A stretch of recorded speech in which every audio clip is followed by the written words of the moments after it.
Alrighty then, let's get this show on the road. Good morning, everyone. Hello, hello, hello.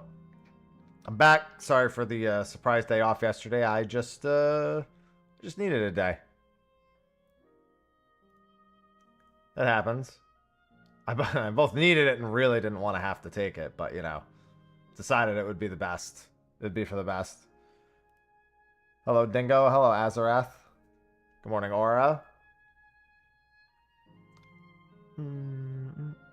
I didn't do almost any work yesterday, which, in all honesty, I probably should have done some, but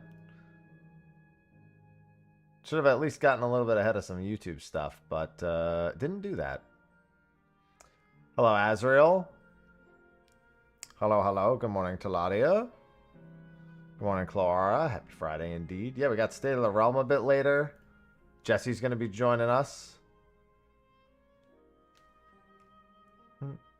Do, do, do, do, do.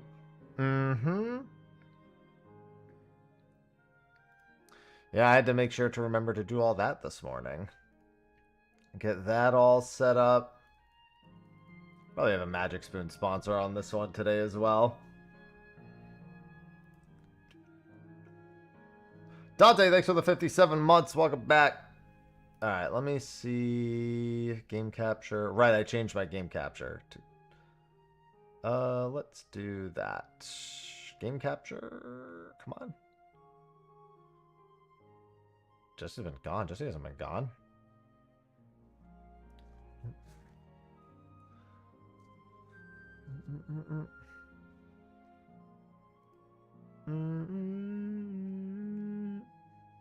Hi. Hello, hello.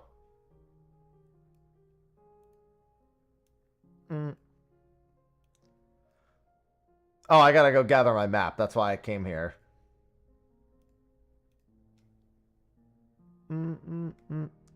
Alright, let me get set up. Obviously, I'm double gaming as I have been.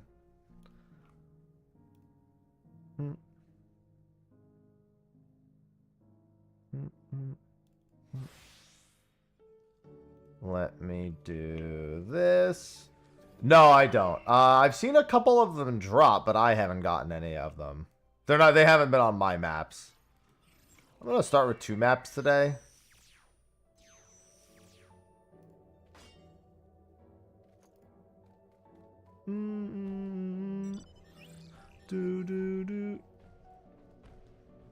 Oh, right. I have the one that I have is still my inventory. Oops. Just throw it in my saddlebag real quick. Okay, we're not going to do these still for a little bit. You know me, I always like to take it easy when first starting out for the day. I like to chill and chat for a little bit first.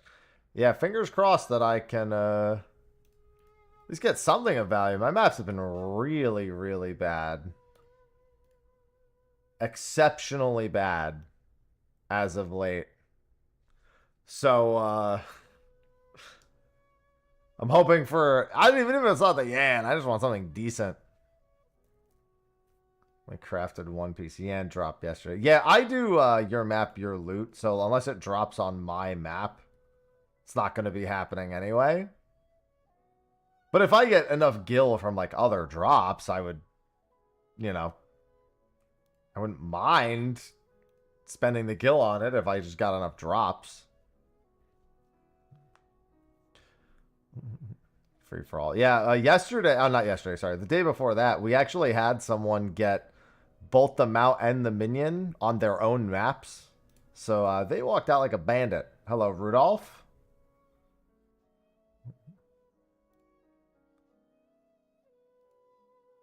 Hey, your map, your loot means when something good like that happens on your maps, you get to keep it. What's going on, Rab? Hello, hello. Oh, so yeah, I'll just chill for a little bit. Yeah, yesterday I just wasn't in a good headspace to stream. Oh. Well, there you go. I got different names. I gotta say them differently. Make it seem like I'm ignoring. So yeah, I just decided to take yesterday off. Today I almost started with some like other random. I almost started with Palia today instead of 14. It's hard for me to want to play Guild Wars 2 right now because I'm just waiting on the sale for all the DLCs. Well, I'm doing okay.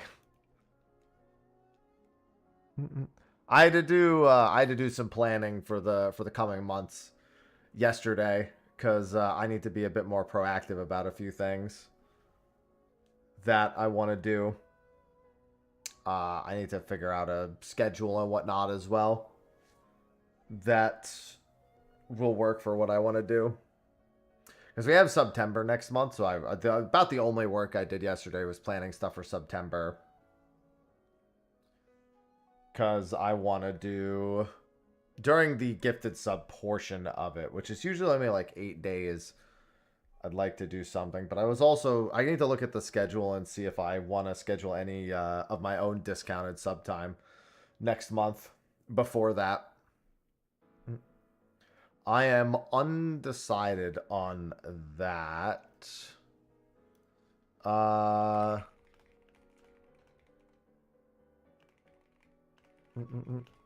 can figure that out right now, though. September 19th would be a good day to do one, but I don't know when. I guess I'll have to wait till I know what the September thing is. I also don't know how far in advance I have to apply for a discounted sub. Because I have up to 70 hours, and I've only got a few months left in the year to even do that.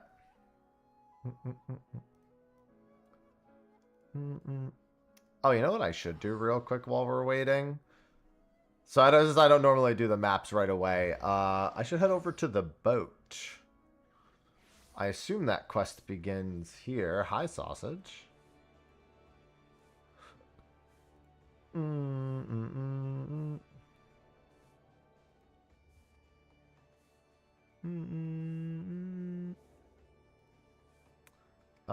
Let's see. Yeah, Aft Castle.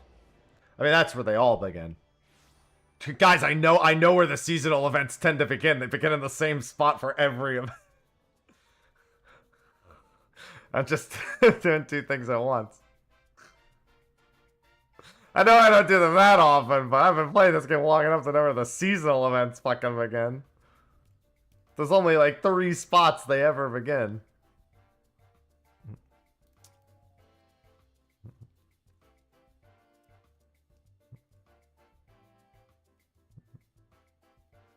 I'm just multitasking. I got my OSRS on in the back.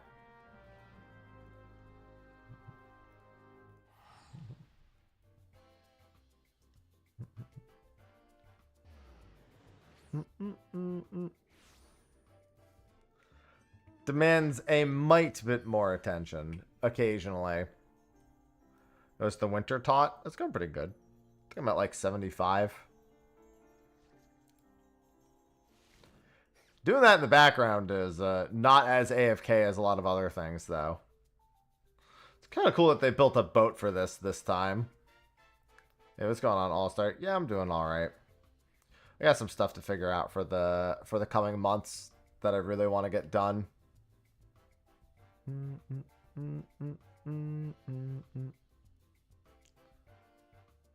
let me do that.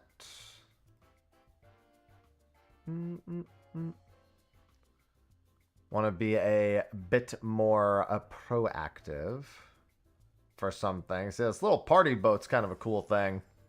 It's nice to see them actually build something new for once. Given that Moonfire Fair's been another, it's been running the mill for so long. I don't care about the quest itself. But,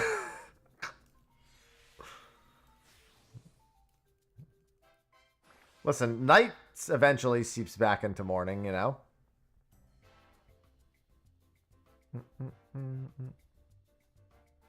got a little boat right here. Actually, let me do that first. Got a little slide. Oh, I can't do it while wearing the thing. Damn. That would be so much faster to travel down there.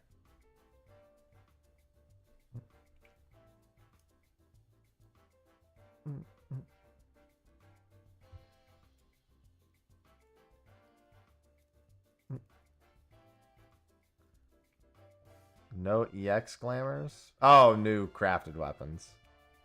Yeah, I haven't even kept track of those for quite some time.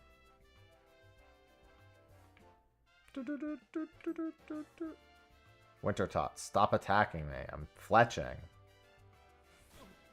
Stop!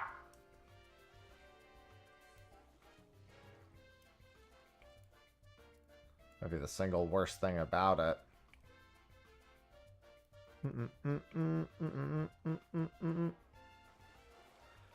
Well, that looks cool. That looks like that'll carry me back up. Got my little no-fly zone.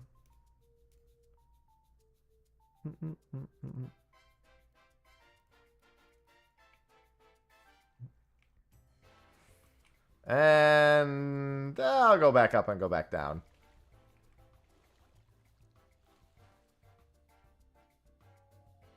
I just want to be here at night for the tunes.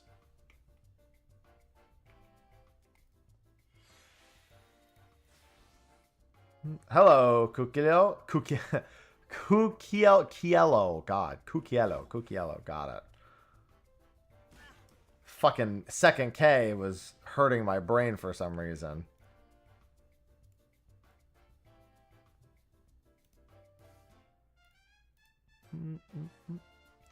Hello, Tayoyaki.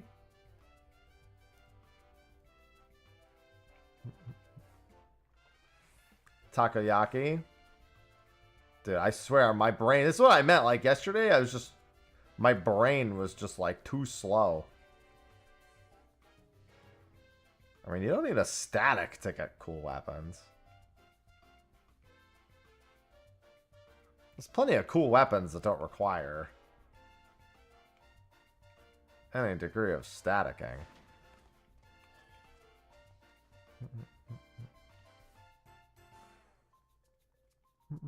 I actually don't even like most of those weapons, personally. There it is. There's the music.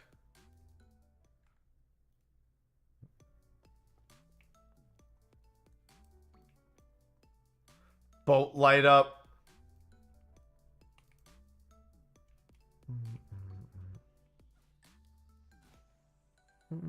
Alright, while in uniform, use the spyglass.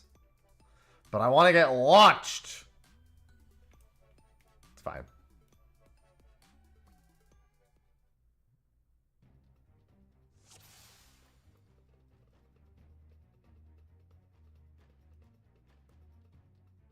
I sure hope nobody's drowning.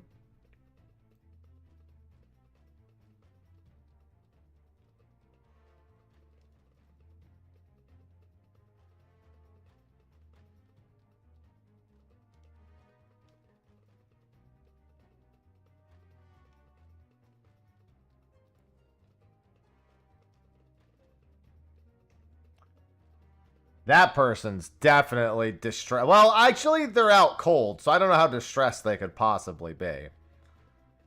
Good morning, Slade.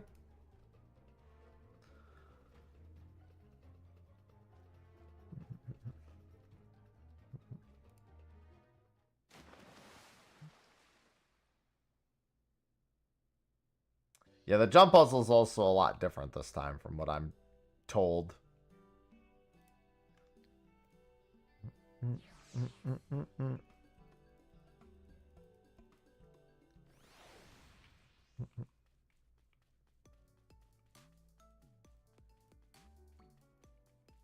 Now I gotta walk all... Oh, I guess I don't. I can just go this way.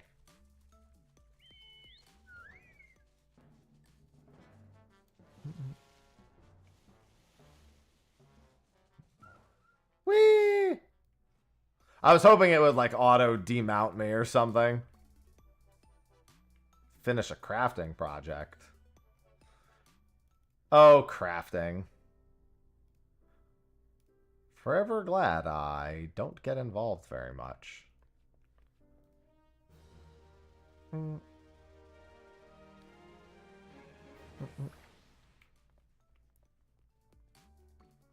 Ah, I see it.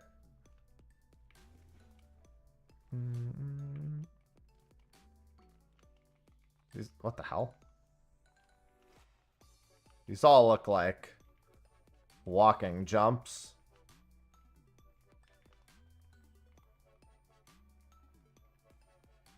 Might need a running start for this one. Yeah, I guess you do. You actually have to jump all the way from the end. Hold on, I'm trying to... That's not what I wanted to do. It's fine. The multitask is making it much harder. Time I see the message that the Wintertot's cold is seeped into my bones. What the hell? I have such bad depth perception of that. Maybe doing it at night's not the best idea. I can't, like, really see the depth perception of it.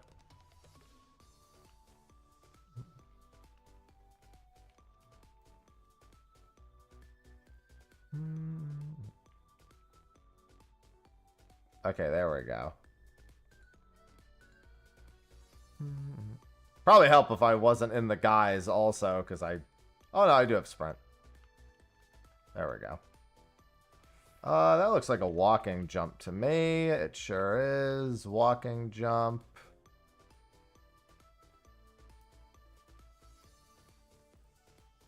Where is...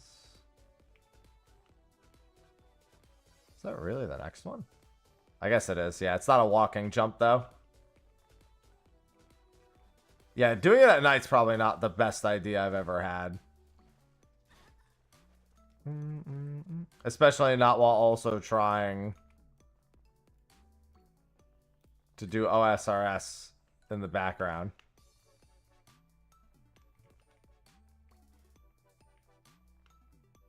There we go. Well, at least I know these two are walking jumps. You probably could do this next one as a walking jump. This one right here. I don't think it's wise. Yeah, you actually need to be running for that one.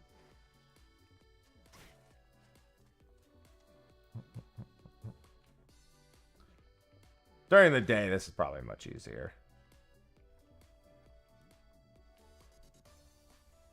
Oh, oops.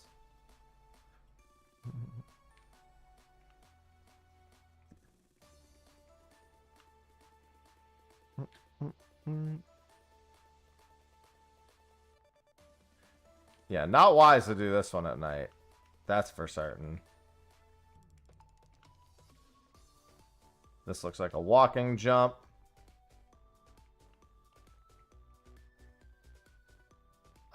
You probably could walking jump this one, but there's no point.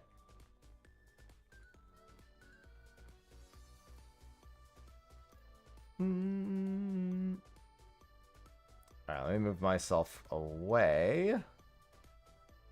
Over there. That's definitely a walking jump. Also definitely a walking jump.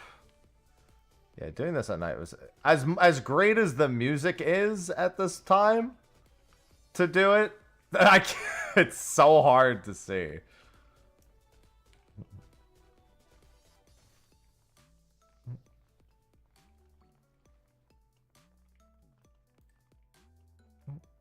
I like the idea that someone said, I'm going to buy a boat. And on that boat, we're going to jump.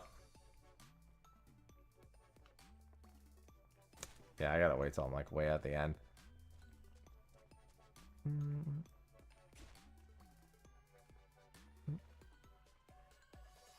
Yeah, we're going to do treasure maps in a little bit, but I figured I would do this for a bit first. Actually, I'm surprised I made that. I definitely jumped way too early.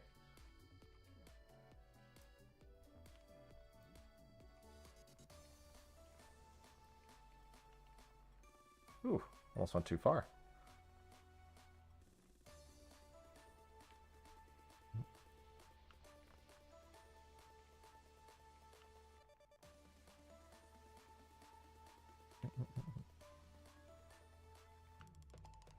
They're thinking that we know how to party.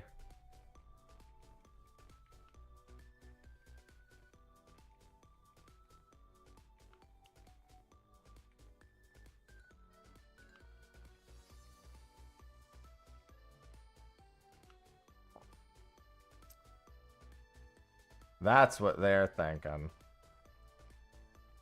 Oh, that looks like it could be a walking jump. Yeah, it is. This is also a walking jump, it looks like. See, like, I have to, like, do this to make sure I even know what I'm looking at. Because, like, I didn't think about even jumping on this to get to that one.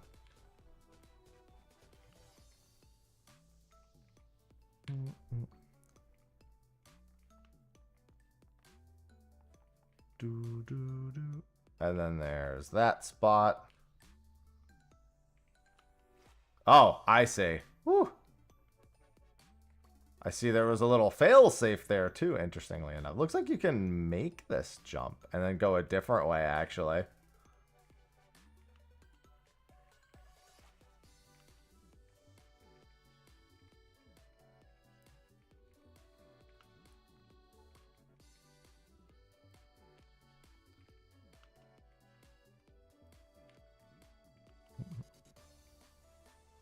I don't think I like this way. That way looks way easier. This looks like the second chance way. I think you do... Okay. Oh, and then over there. I don't know, this way simultaneously seems better and worse in a lot of ways. It's nice that there's actually a lot of, like, long platforms that makes... Oh, almost went too far. That makes a lot of these jumps a little bit easier. And you're right, this is much tamer than the other ones.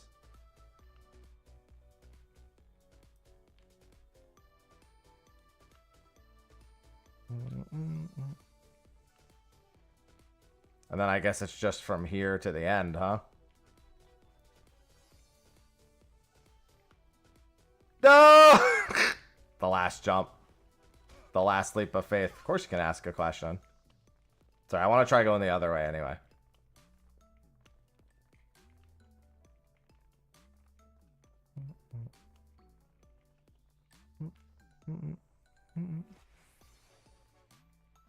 Oh.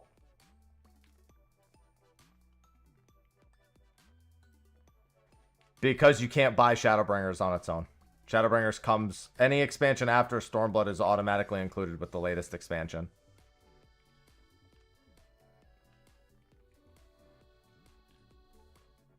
You can't buy expansions one at a time. Nor would it be cost effective to do so, given that the latest expansion is basically the cost of a normal expansion and includes 3 of them.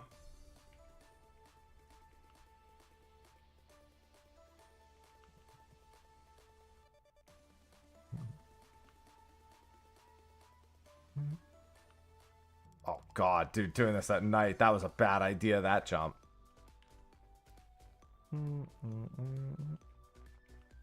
It's funny because of all the content I'm gonna have to do after I reach the top, I literally have to do the one content where I actually have to leave.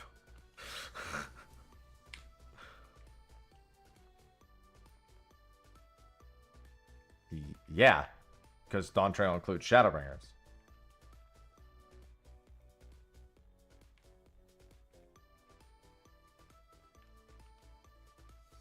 Like I said, when you buy the latest expansion, it gives you every expansion after Stormblood.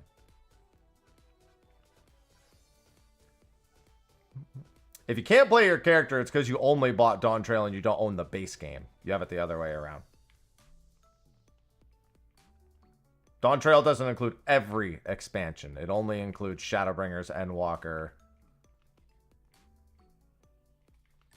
and Dawntrail itself. But you still need to own the base game, which includes the base game, A Realm Reborn, Heavensward, and Stormblood. So if you went from free trial to Dawntrail, that doesn't work.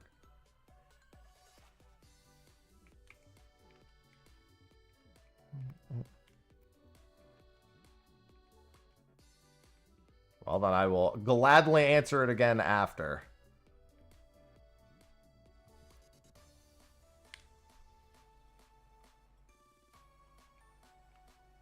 Oh my god. Well, at least I landed on this again. What the? I don't know how I missed that. Yeah, honestly, Shadowbringers will probably be added to the free trial. I think we're going to see that.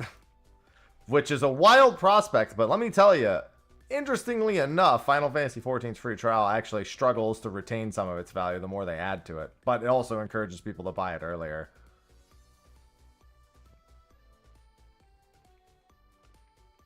Imagine all that gil that you're losing. Well, I mean, we don't even know if they bought the base game. They might have just gone from the free trial. I'm going to wait till their ad is done. Oh my god, I went way over calling that one. Hold on. Let me do something. Yeah, let me wait till the ad break is done so I can assess. The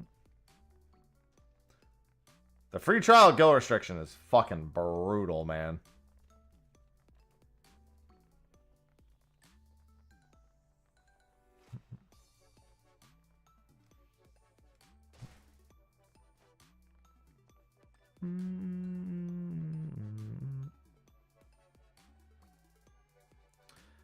Light Earth, I just got 3 warm gloves from my reward cart.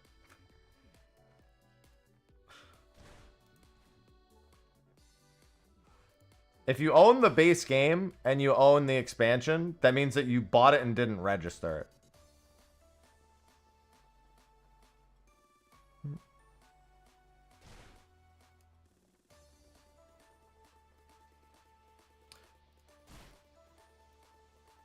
Yeah, I know, but I didn't want to get them. I have a bunch of burnt pages, too. Alright. We should maybe start getting the maps ready. Finally made it up. Because as soon as I make it up, I have to leave anyway. I might want to do this after. Although I did just want to AFK here a little bit before we started doing maps. I might even play Palia a little bit before State of the Realm. I've been meaning to play Palia. Oh, but next month, for the remainder, like, third of the year, I'm going to be running a handful of events with some sub discounts and some stuff, because I have no idea if and when I'm going to be, the situation with my mother is ever going to improve. At this point, it's just a waiting game, and I feel like I'm spending more time waiting than doing things.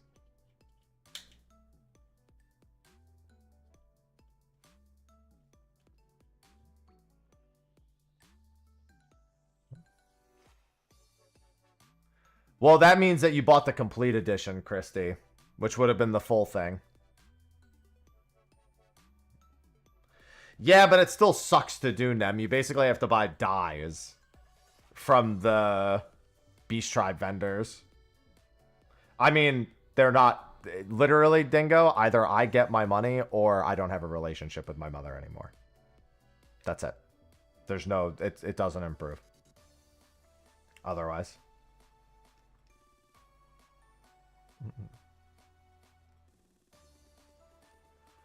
Oh, if you got it on PC, you need to rebuy the base game on PC also. And you actually need to go activate the CD key.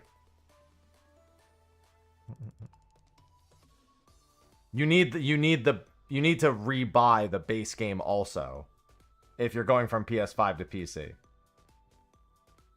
You can't own the base game on PS5 and the expansion on PC. You need to own both. You need to own it on each platform that you want to play it on.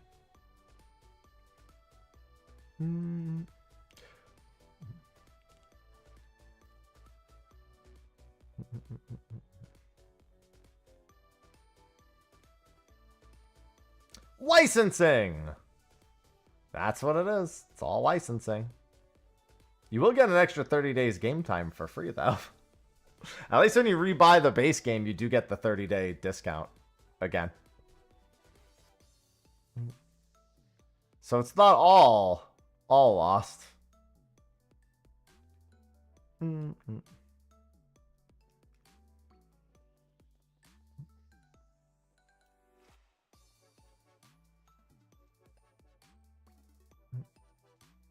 Then you need to register. And mind you that there's a difference between the PC version and the Steam version. So you also have to make sure they were both for that.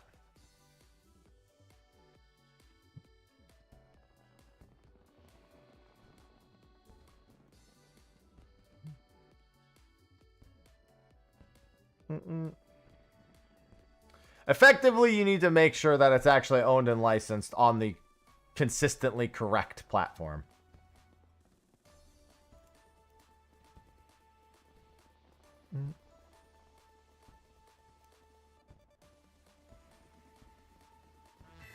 Jack, thanks for the 42 months.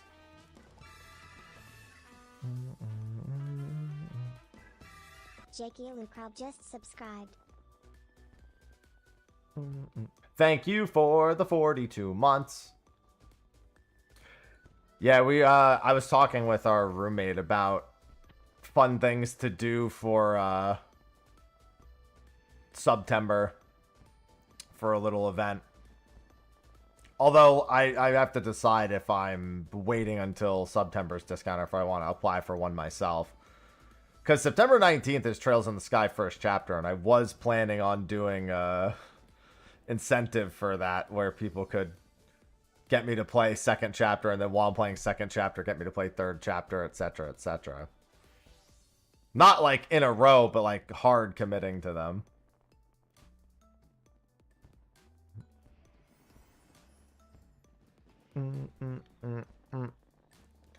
Say that I will actually play. It's the only way I'm getting through the trail series is if I'm coerced. But I need to come up with some other things as well. So we came up with some punishments. I can't do hot sauce anymore, so we had to come up with some other stuff.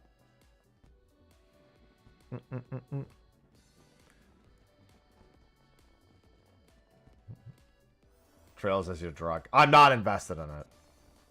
Is the thing. I honestly couldn't get through Trails in the Sky first chapter when I played it initially.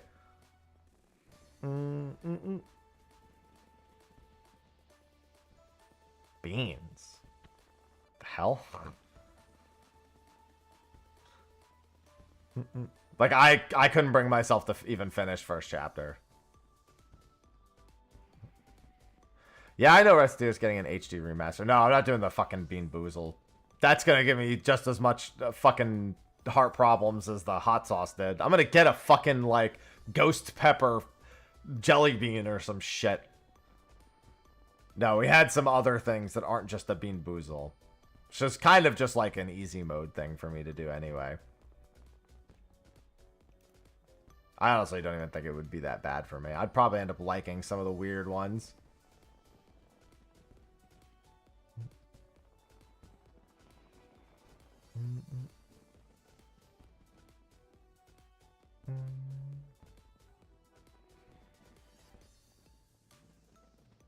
Also, bear in mind, if you bought the PC version, you can't then play it through Steam.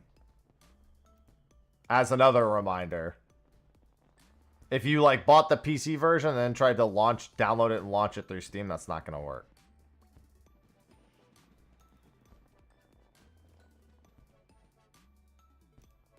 Because Steam's not where you bought it. If you bought it through Steam, then yeah, it would be fine.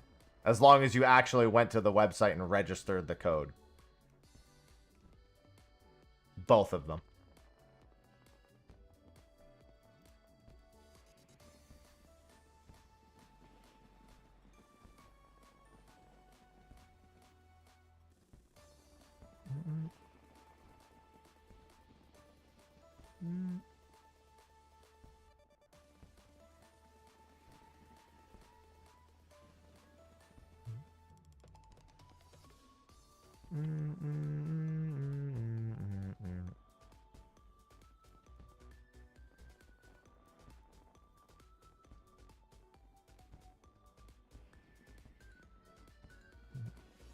Yeah, buying it through Steam isn't the same as registering it. You have to actually take the CD key and put it into the site.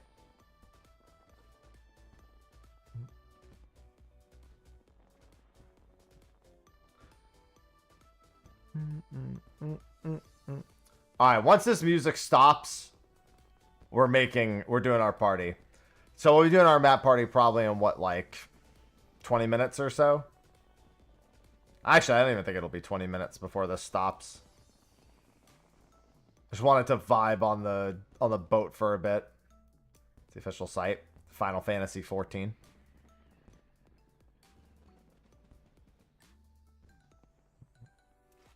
Keep in mind, I'd like to remind anyone who has a friend purchasing this in the future, when you buy it, it does tell you these things. So don't skip reading the instructions.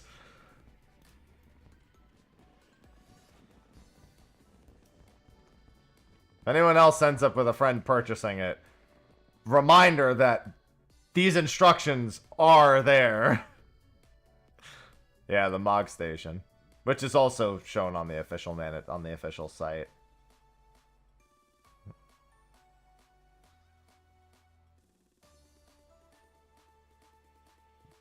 I mean, not causing me any trouble. I'm waiting around until I start my maps.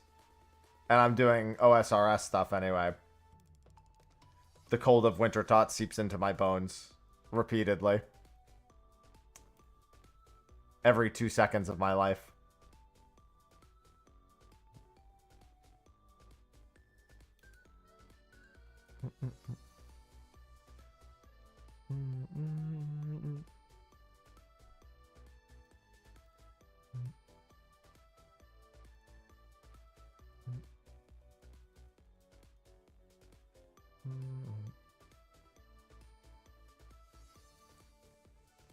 Wintertot has been very much non-stop this last one. I mean, at least selling a map every day is more money than not selling a map every day.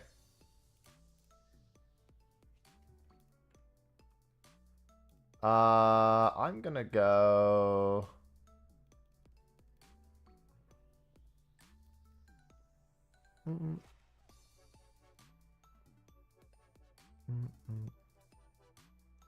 Hello, Rises.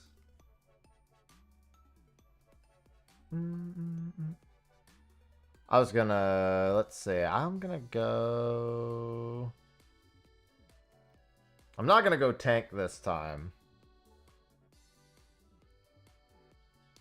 I'll go Scholar. You don't even need to be 100 to get a Gargantua skin. You need to be 96. Although I think mining requires that you have I think you need a quest done for mining as well. So technically Botany would be the only one that could do it at 96. Yeah, the add code button, I believe is what it's called.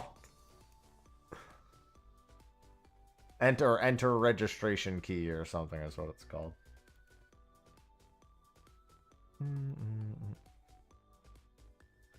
Well, what I'm saying is that the nodes won't even appear, I think, for miner in there, because the only nodes that there are the collectible nodes. I just don't remember if you can see those at 96 or if you have to be 100 plus have the what's it called quest and solution 9 done.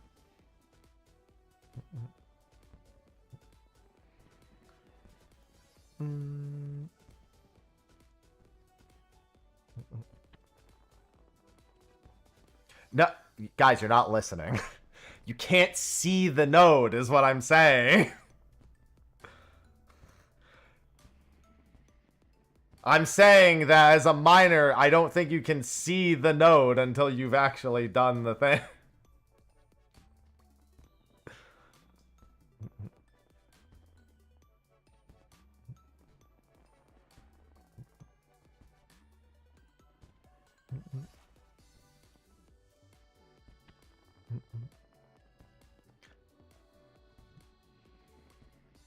Context is very important. Alright, let me... Oh, no, wait. I don't want to leave. I don't leave till the music is done. I'm using the music as my judge for pre-map chill time.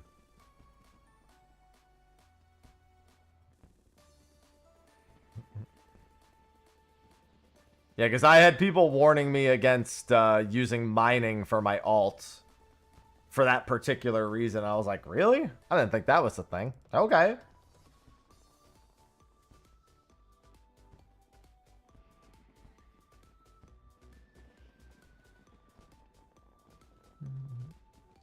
So making guide on how to read FF logs? No, because people are too stupid in the first place. I'm not going to teach people statistics 101 just so they can understand what they're even looking at. Just tell them the colors and tell them what the color and the number means and go to the end of it. I can't be asked to ask them to analyze like the actual statistics involved with it. People can't read in-game text. Yeah, I ain't gonna be able to help them.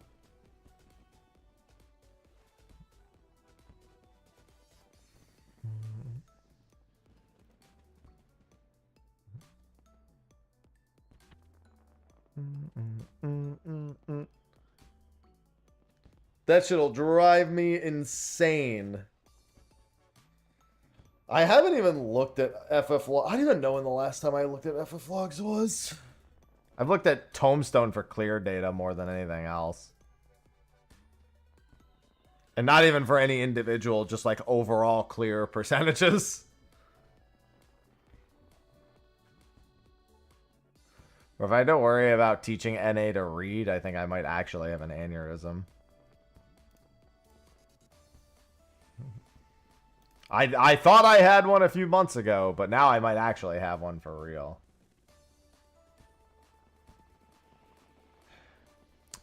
Bro, even telling people to use XIV analysis doesn't matter. I see people go like, man, I put it into XIV analysis and I have no idea what I'm doing wrong. And I'm like, isn't that what it tells you?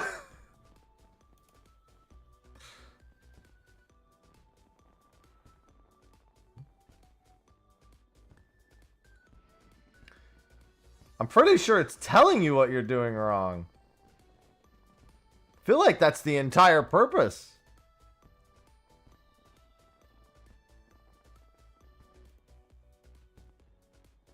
Sir, you have 6 pentaweaves. This may not be ideal.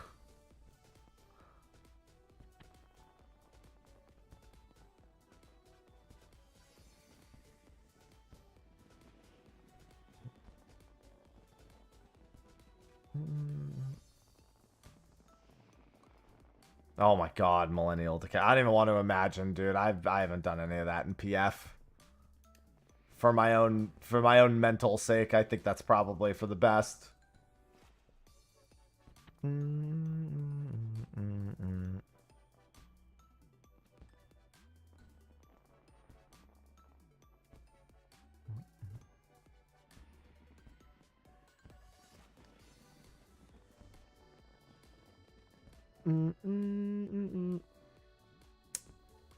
Forgot to give dance partner.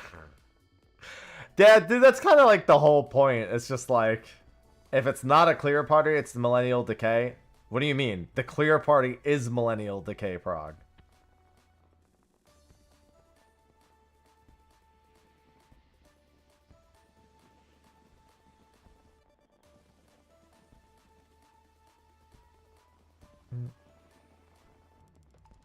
That's all of them.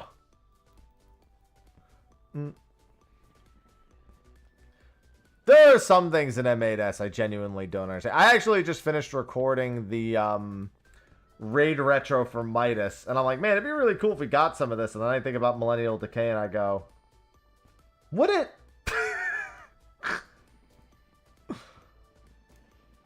But would it, though?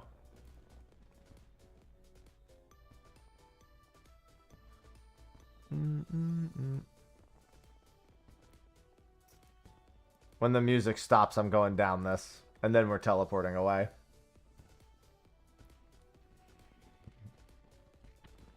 Millennials. Oh, I'm already the new boomer. You kidding me? Millennials are already the new boomers.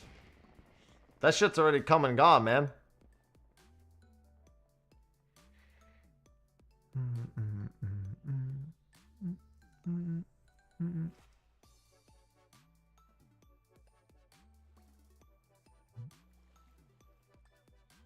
Twitch Prime. No, I'm gonna definitely need more than Prime subs next month.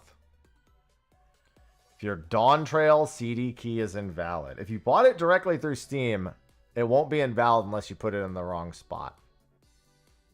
Or typed it in wrong. If you added it to the base CD key instead of expansion registration, for example.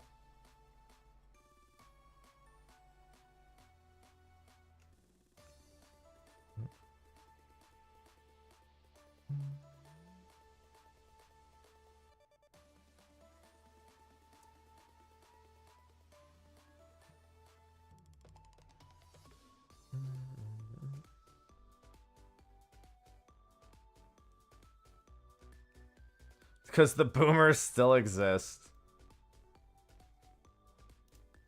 Yeah, but here's the thing. The age where you feeling like a boomer, the gap is way lower now because of the mental decay of the generations after millennial.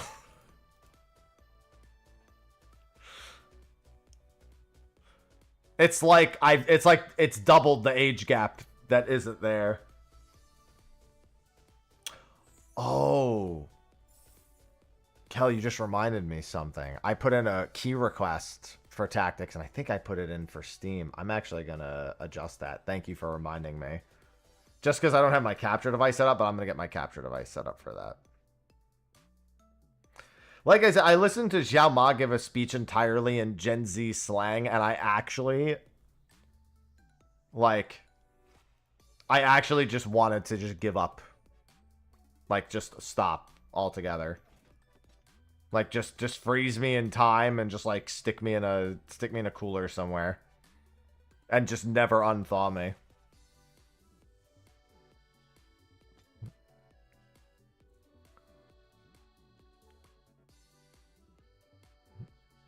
I'd have been okay with that.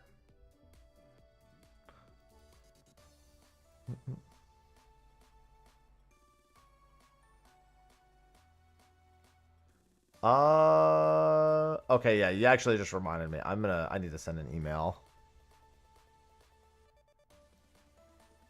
And I should do that before Winter Tot seeps into my bones again.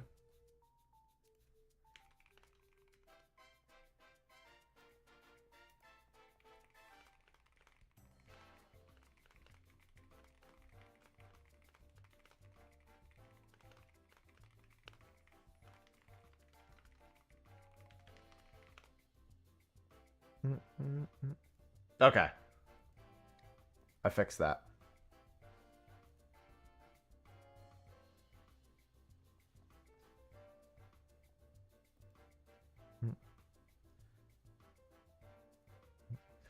Like, genuinely, that Xiao Ma video, it's just...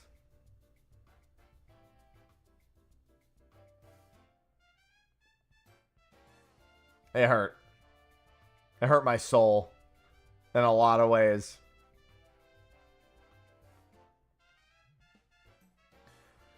I mean, to be fair, I know that the number one thing that made shit lame when we were a kid is when the generation above us tried to use any of our slang. So maybe if we just learn it, they'll all hate it and we can just get rid of it. Maybe that's the answer. Is to make them realize how fucking stupid it sounds.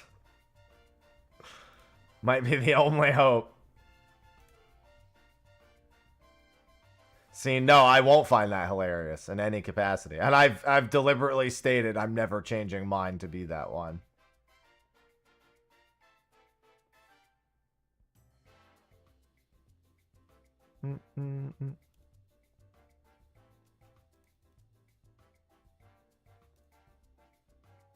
No, I will not use Gen Z slang. That's not going anywhere.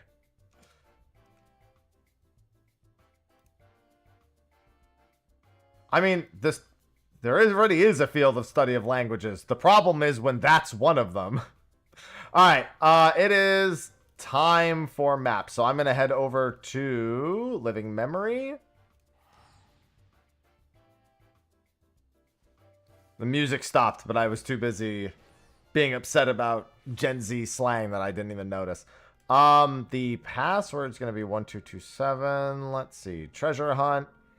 Gargantua skin. The time is the end. So, I have a few rules for my map parties. Number 1, bring your own maps. Don't join if you don't have maps. I'd say at least 2 rounds of maps. I may do more rounds. I'll have to buy additional maps because I don't have any more. But I might, we might do additional rounds, and if you want to stay for the additional rounds, you'll have to keep providing your own maps. I do your map, your loot. Your map, your loot. Need on your own maps, greed on everyone else's, or pass if you just don't care. But this is not free-for-all. Your map, your loot. And, I mean, have flying was the other one, but what's the other thing I normally do? Bring your own maps, your map, your loot.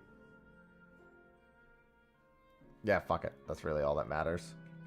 Oh, and then we complete them round by round. So don't do 3 of your maps and then don't be like, oh, my map is in the same spot. My round 2 is in this spot. My round 3 is in this spot.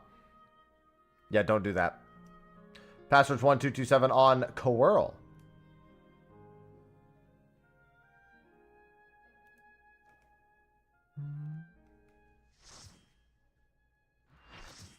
That was fast.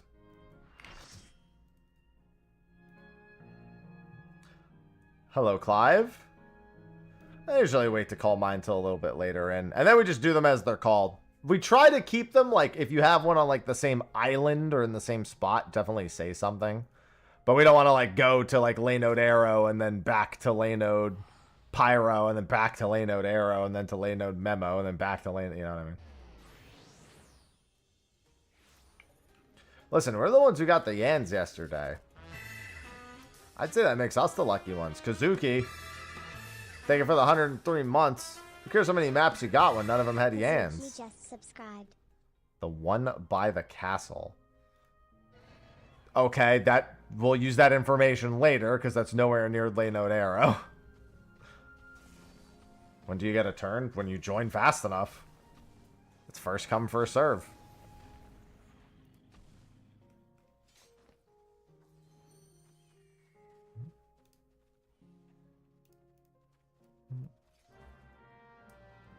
Yeah, I'm probably not going to be able to do Winter Tot while I'm doing this, huh?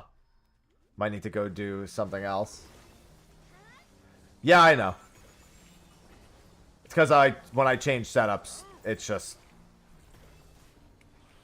is what it is.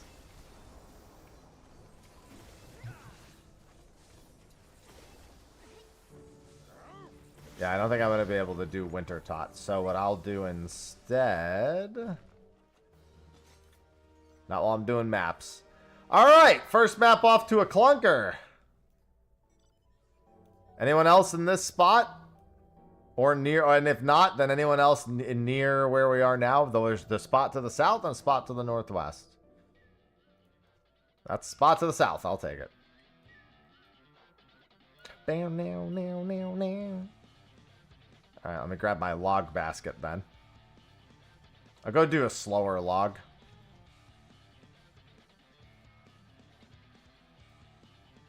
No, I'm not fishing.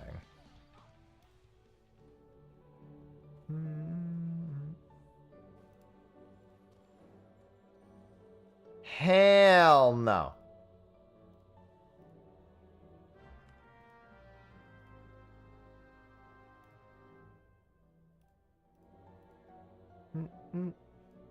Do do do do do.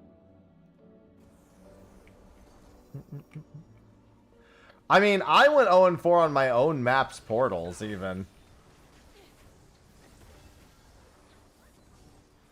Any ants? We just started. This is our second map. Don't worry, I'm here to slap the ground aggressively. This is not looking great, guys. This is looking exceptionally not good. Gonna need that to stop being the case. Anyone else in this spot? If not, anyone else near Laynode Arrow? And if not, then it's the next one called.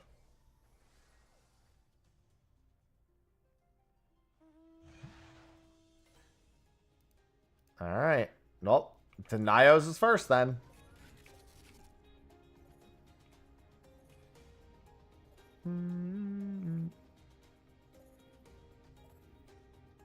I am touching the grass. I don't like it. I don't like it one bit.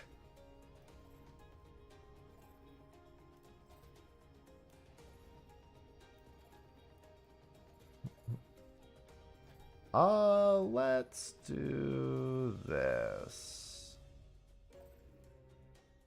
No, the mount has normal mount music.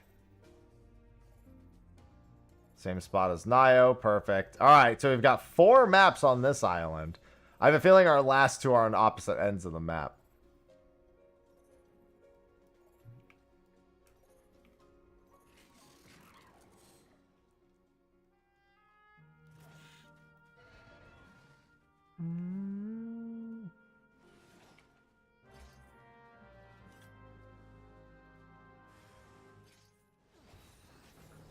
Red face caught red-handed. Yeah, no, they was talking about the Criterion mount. I still want my Quaqua at some point, but I really don't feel like dropping 8 million on it.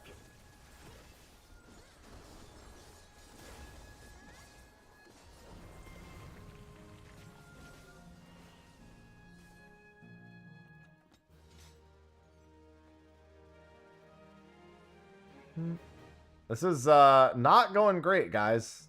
Don't forget to do the loot.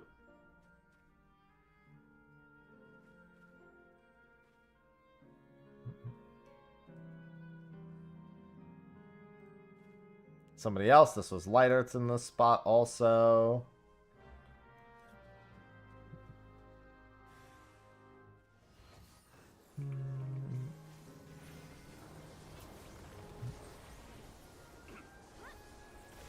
This is not looking great. Dude, map luck has just been so bad as of late. I started getting really bad map luck in Endwalker, and after I had one really good map in Endwalker, it's kind of just been downhill ever since.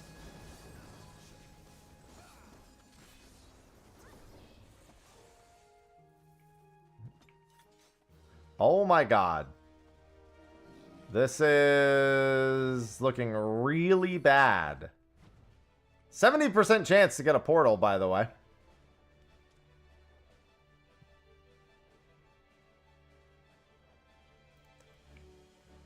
Because you need to install the expansions that you purchased?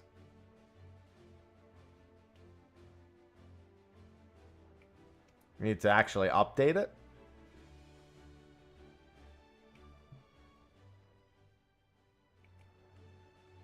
Where is the... I forget where this one even is. There it is. Good morning, Nikki. It sure is 70%.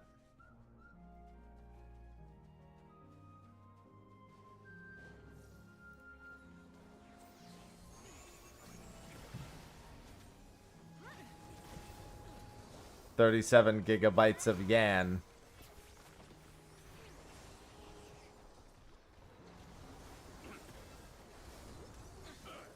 It's already looking like this will be a third rounder just to try to offset the bad RNG. Oh, right, there's the third one.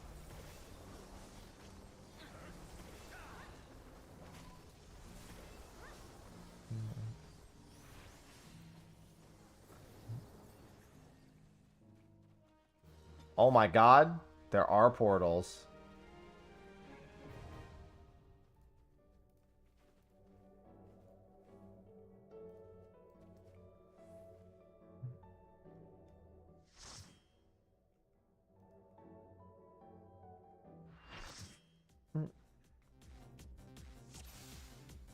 All right. I want to see some luck. I mean, some skill. I want to see some skill.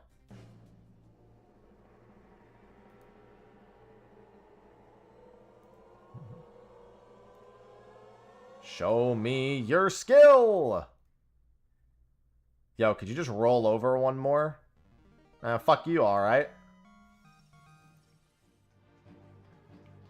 Actually, one more wouldn't have done it. So yeah, that makes sense. What a taunt.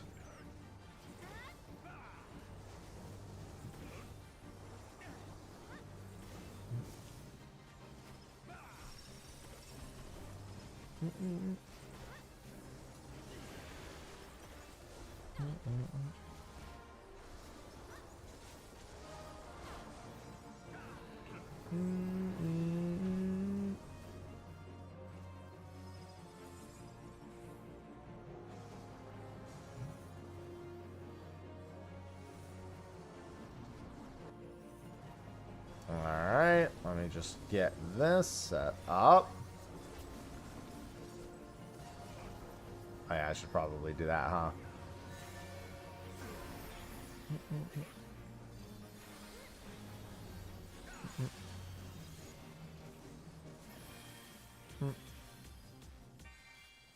Alright, do the thing.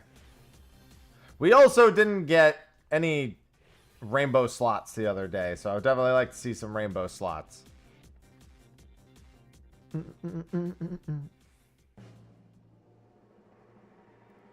Come on, game. Well, I mean, it's not what I want, but it's not like it doesn't work.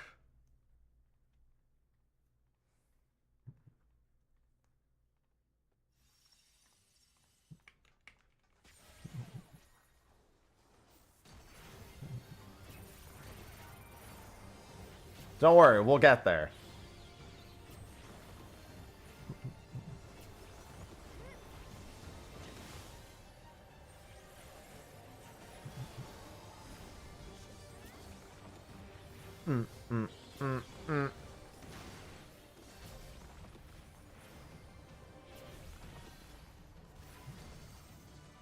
Holy shit, one disintegrated.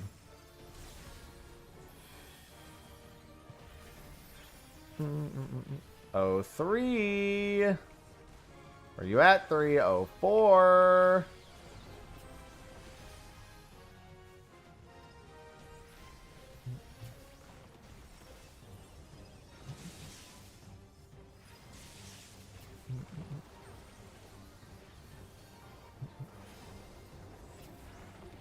We just have to believe. We just have to believe. We just have to believe.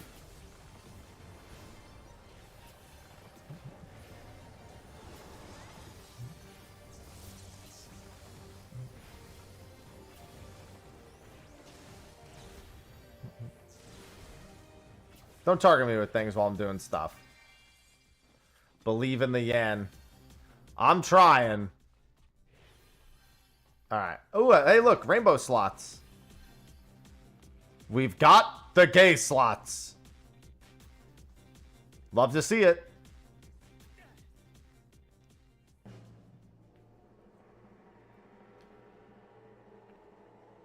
Now just land on the correct thing and we'll be good to go. You got it! Alright, we're off to a strong start then. That's why you like the gay slots. There's a 50% chance of a fever dream. Now you just gotta hope for the yan.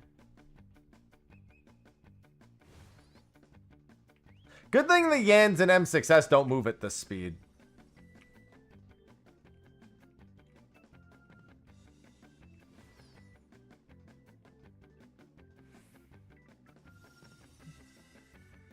Always stop on them for a brief moment because they don't always actually go.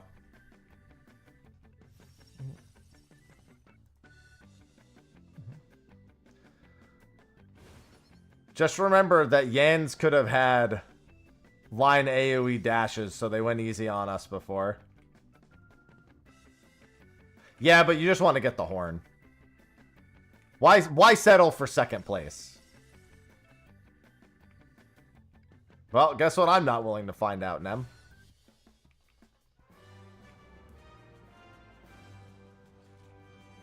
Mini Yan. That's fine. That's still money. That's still money for you. Can't be all the way upset. Mildly disappointed, but hey, it's still a Yan.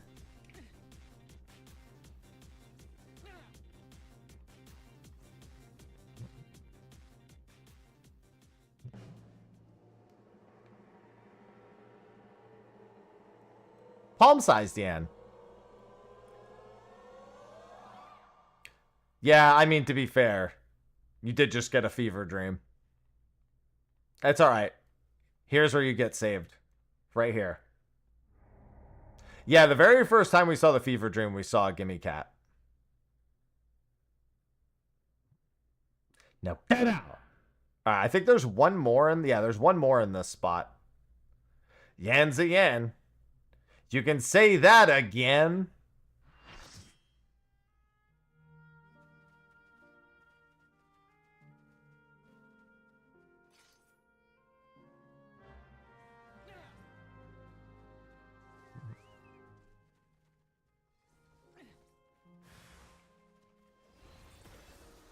The dream continues. If it's got yans in it, though, isn't that a nightmare? Can you say that again? I can say it as many times as you want me to. I yan what I yan.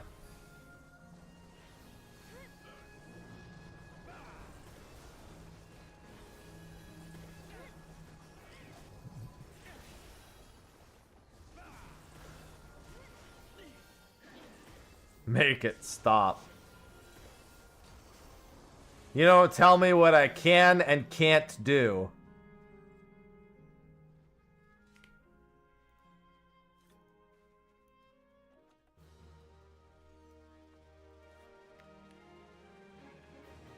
Oh, oops.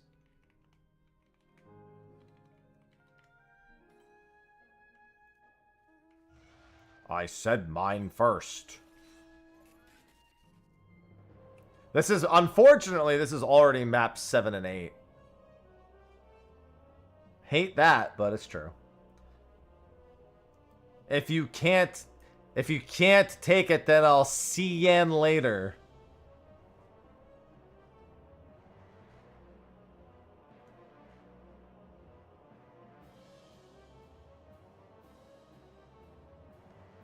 Don't you fucking do that. I 100%ed that almond, whatever the fuck your name is. I've 100%ed it. There's no reason to keep playing it. Until I decide to 100% it again. That's also not an MMO.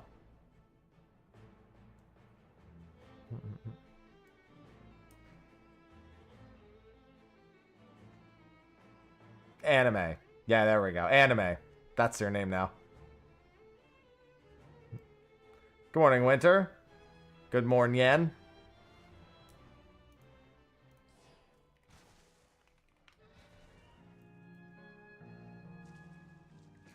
That works too.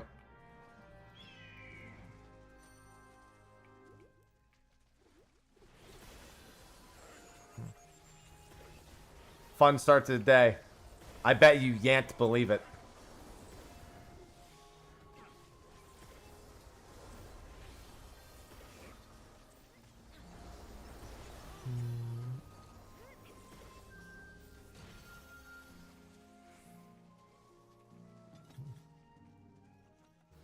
Well, at least I got a portal.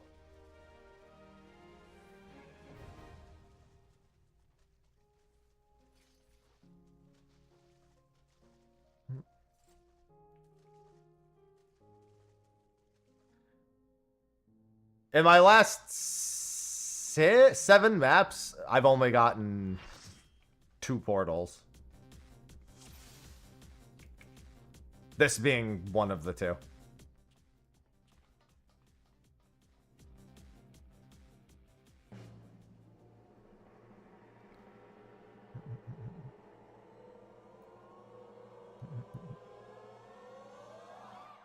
Yeah, that's not going to be a Yan.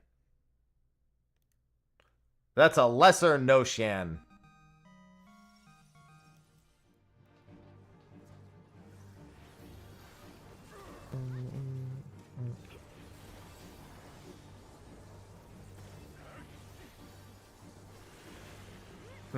These are the Gargantua skin maps.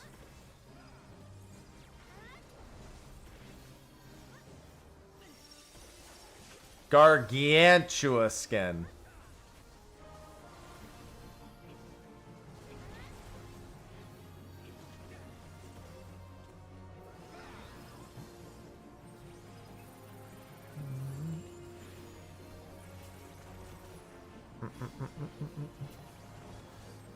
Don't you give me that.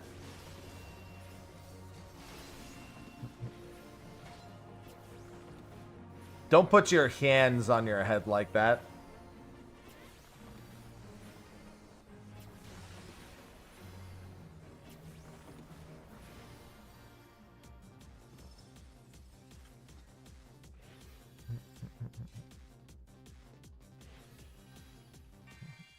For a second, I'm so used to my portal not being the one that we get that I forgot it was my portal.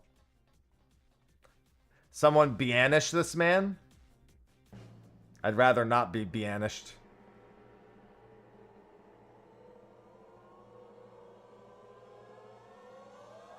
Well, that's going to be a lesser notion.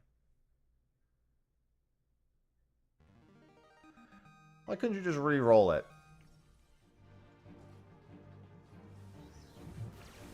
Unfortunately, the Fever Dream luck has already been taken.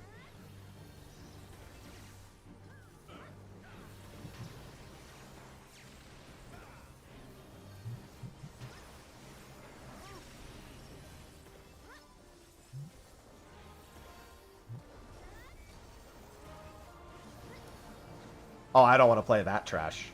Almano. Actually, I heard it was better than the first one. The first one sucks. No interest.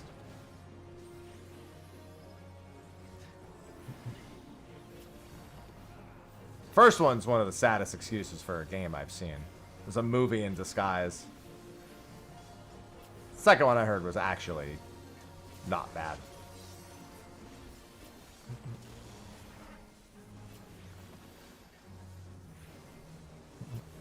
Kojima should just make movies. He just shouldn't make games, man.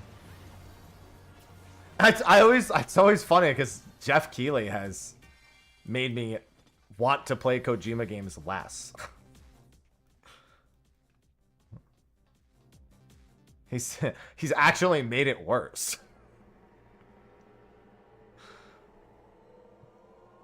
They're making a series with what's his face? The horror series. It's not a movie. With God, I didn't have enough caffeine today. Save us.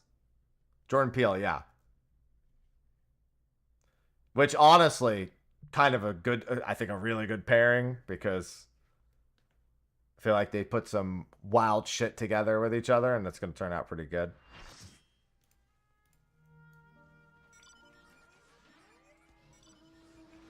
We were, in fact, not saved.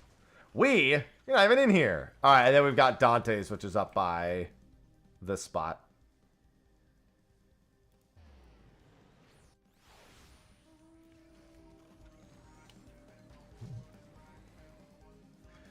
Yeah, it's hard for me to want to, like, super commit to Guild Wars right now when I'm waiting on trying stuff next weekend and I'm waiting on the sale.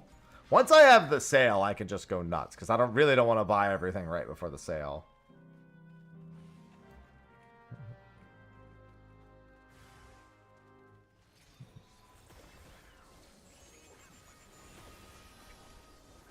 This is the last round 1 map. It sure is, depressing as it is.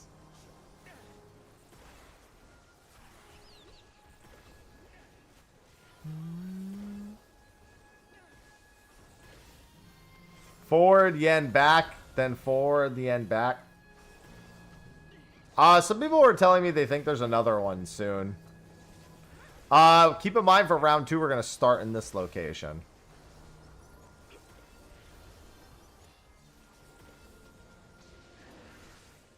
Are you good, Almano? I think you got problems, my dude. Might want to...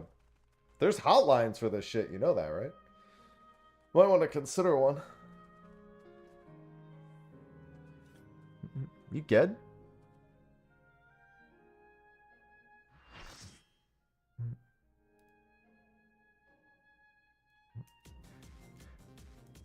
I didn't know they implemented blue check marks. I guess that joke doesn't work. We have purple check marks. It was supposed to be a Twitter joke.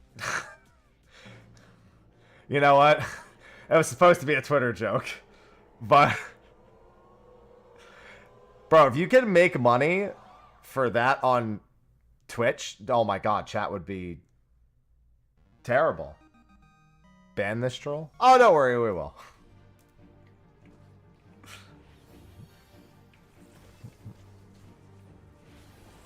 Most of those kind of people don't even like actually play games is kind of the big realization you end up making. Or haven't purchased a game in a long time.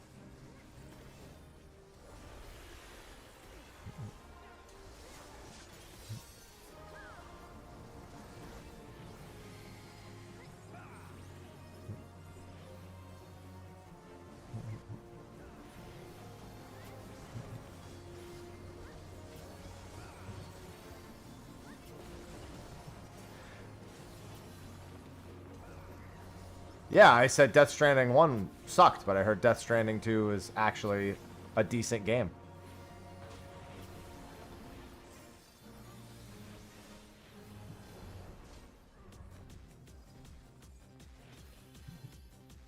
Yeah. Yeah, I stand by that.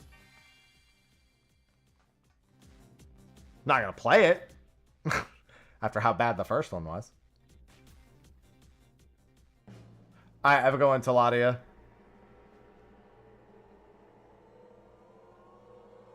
Why is it bad? High quality cutscenes and voice acting and cutscene direction. Terrible gameplay loop.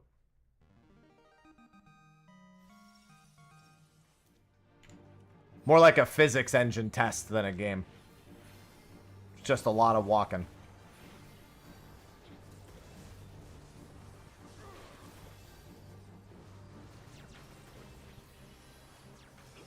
Like I said, should just stick to movies.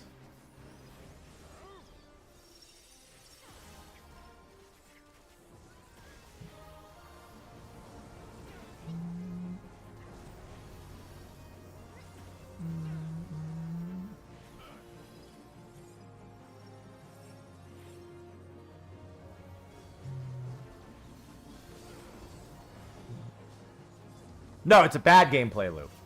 So yeah, bad game. Yes. When the game isn't good, it generally means it's not good.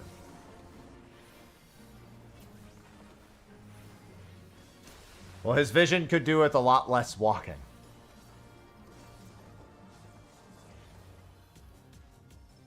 Oh, that's how that's done.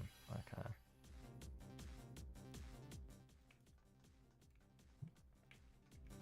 Hence why I heard the second one was actually somewhat decent. When the game part of the game isn't good, it's usually not a good idea, yeah. Mm-hmm.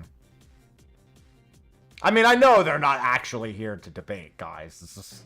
There's never gonna be... Like... As soon as I ban them, I'm just putting them on somebody else. You know what I mean? That's criminal. Then again, it probably has a few tabs open anyway.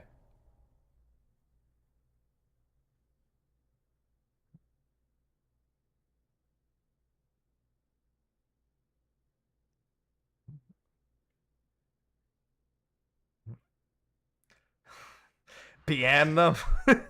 Alright, second round starting in this location.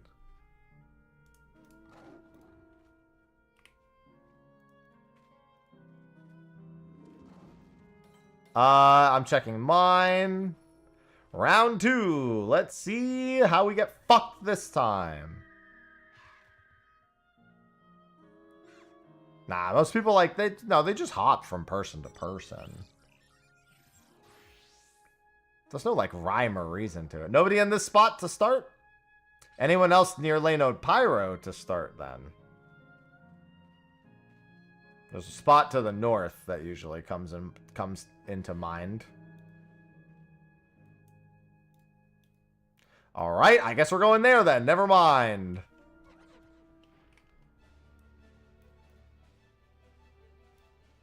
Like how I asked for a spot near Lanode Pyro and everyone was like, well, how about this instead?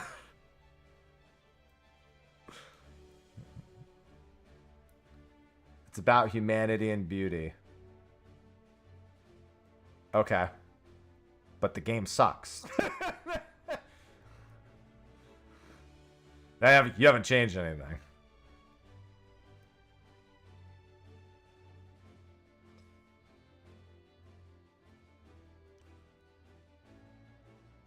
You know what else is about humanity and beauty? Humanity and beauty. But I'll have to play a game to do that part. Did I? Well, I mean, I didn't say anything bad about it. I said he should stick to movies if you consider that bad. Because he's much better at cutscenes and all. I mean, just look no further than Metal Gear Solid 4. At least Metal Gear Solid 4 was pretty good to play. But that man clearly just wanted to make a movie. Like... He really was like, No, I want cutscenes. We'll put some gameplay between it, but I really just want cutscenes.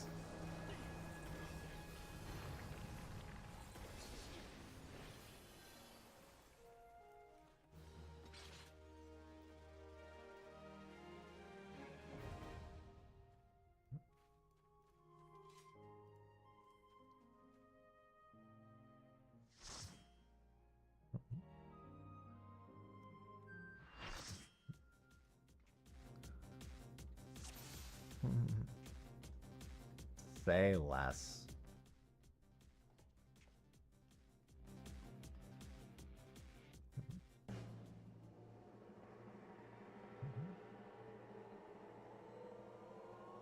Hopefully this thing with Peele will be good. I think with Jordan Peele on, it's unlikely to be bad.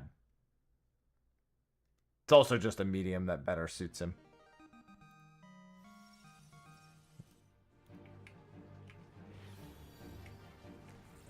Yeah, if you consider walking gameplay.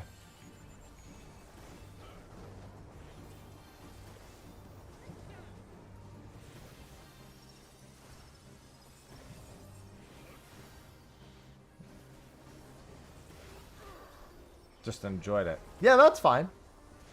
Sometimes you don't need something super in-depth to enjoy it. But I have to ruin this person's afternoon. It's morning's almost done, so I don't think I can ruin what's left of that.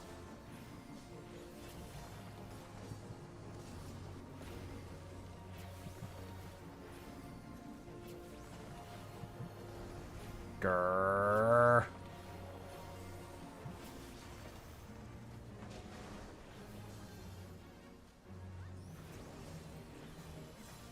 Post-apocalyptic Amazon driver. I feel bad for Amazon. You know what, though? With the conditions Amazon people are put through. Yeah, you're probably right. No, I can see art.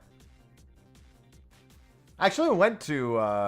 God, what was the name of the place that we went when we were in San Francisco? I always forget. The Palace... What's it called? The Palace of Fine Arts?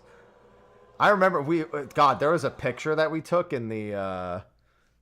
Oh God, what was it called? It's like a giant balloon. I mean, there was a lot of balloons, but like there was like a, God, I don't remember. I gotta remember. It's the Palace of Fine Arts, but I can't remember. You're not funny, gang. Well, there's a lot of people who are enjoying what I have to say. That's only true for one of us.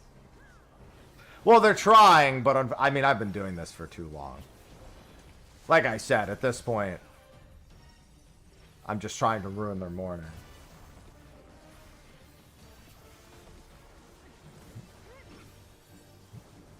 Well, they're here for what you stated.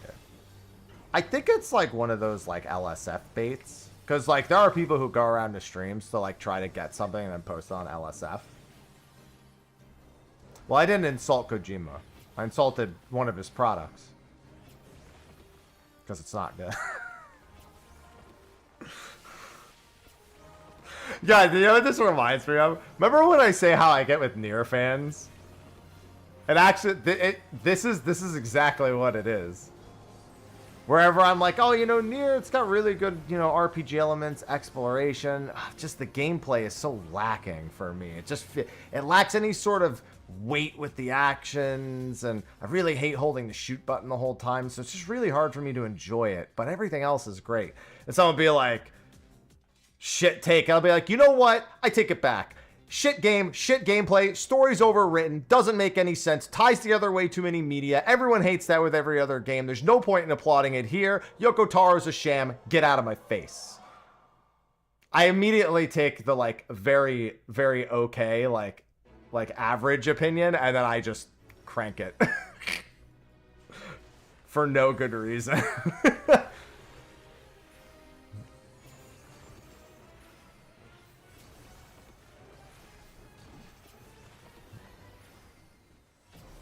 Goldie Cat.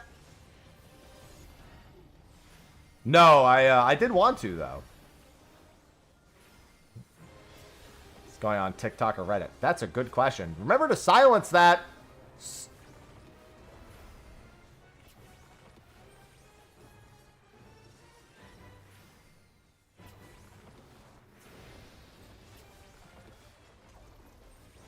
Ah, the all caps. We know when you go all caps, it means you're winning the conversation. Not the big letters. To be fair, in North America, I feel like if it's not in all caps, it's harder to read. That might be the only way to get anyone to read anything in North America, so... It's honestly a pretty good play.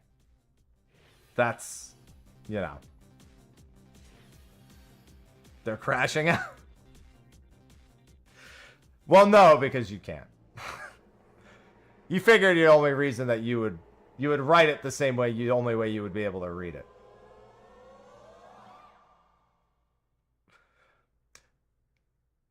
Yeah, it's really funny when people do this and then tell somebody else they have no life and they're being toxic. The self-awareness is... It's weird to talk about something being about beauty and humanity when you lack either of those things. This is a troll sent by Cal. Yeah, Calix, he's like, he's got to start another plan, so it's got to start somewhere. Yeah, joke's kind of losing its luster now. I think we're getting a little bit bored with this person. Anyway, sellout mode. Hey, this person... Wait, did any... Oh, wait. Okay, yeah. I wanted to make sure that ads had run while they were here. Solid. Solid. Love the ad revenue. Listen, gotta optimize somehow, right?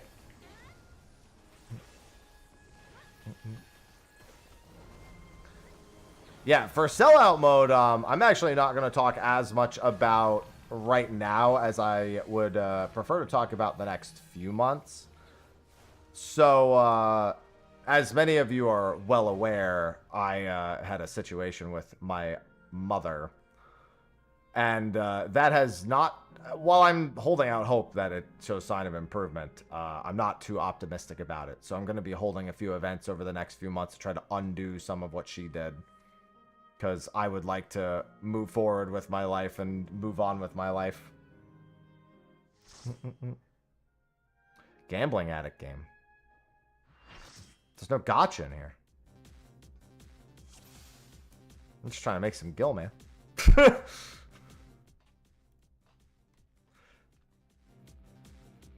We're gambling!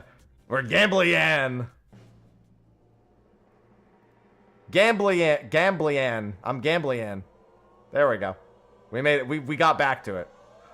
Oh my god, the middle one's not gonna budge. I don't think the middle one can budge. Gambling. There you go. You spend money to do this? No, you don't.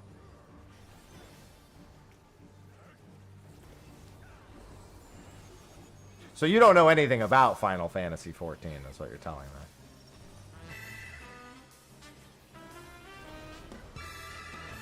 Which is okay, as long as you're aware. Randall_Pisani just subscribed. It's okay to be uneducated. Which, to be fair, I had already figured that part out, but, you know. Just want to let you know it's okay.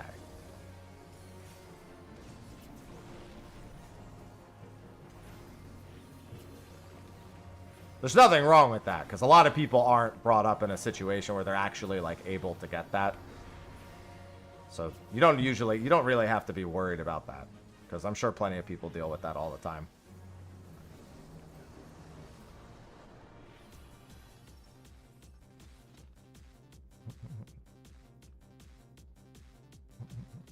It's never too late, though. I'm just saying. There's always a way to better your life and turn it around. You just have to really take it by the horns.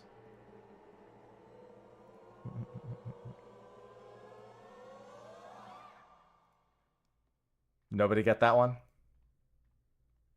Take life by the horn. Yes, somebody got it. Horns?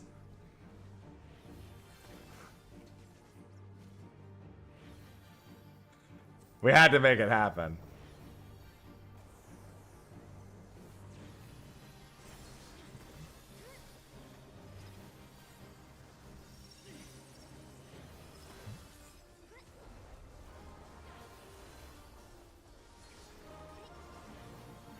Hold on, I'm emptying my log basket real quick. Alright.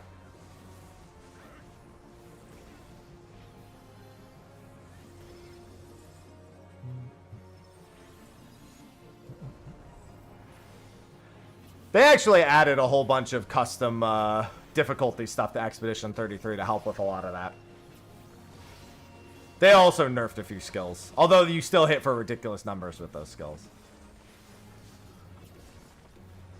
So if you end up finding a part not be challenging enough, you can just bump the HP of whatever you're fighting, so you're actually forced to fight it to some capacity.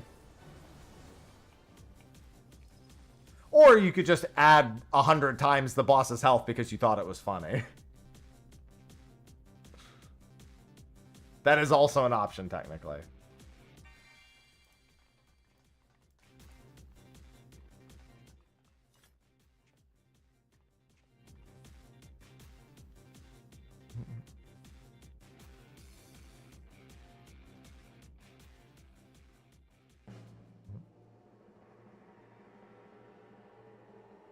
They definitely missed the bet. Because here's the thing. All I did was play the game and I figured all that stuff out. You don't even have to, like, Google half the things to make yourself OP. I did the auto attack build OP, though. I didn't really do... I think I only did the Mael thing for one boss, and I figured it out on my own without anyone telling me anyway. Although I only figured out parts of it. I didn't start putting it all together until I actually looked at everything I owned.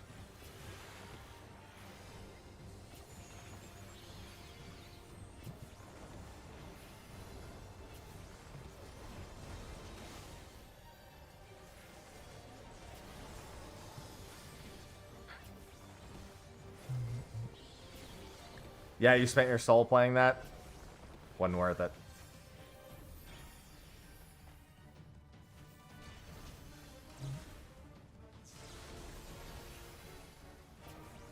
Wasn't worth it.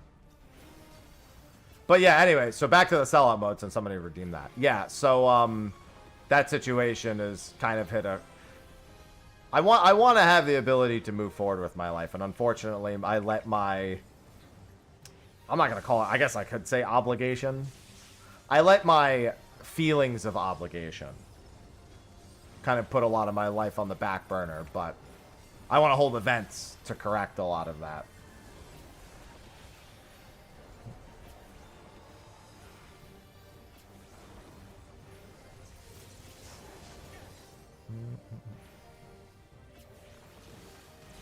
You know what's funny? I only did the Mael thing for the super boss after making it to the last phase without it. I was like, let me at least get to the point where the only thing that changes is he attacks thrice.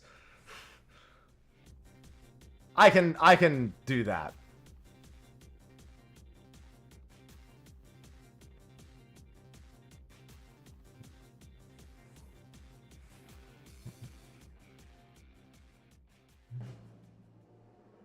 I make a living, Almano. See, that's the thing when you start trying to comment on situations you're not aware of, you miss the context, which can lead to a lot of really important things that we do in life. And the lack of understanding for it. For example, I don't know what caused your lack of education. I don't know how you were brought up. But it's why, you know, I'm really reassuring about that kind of stuff.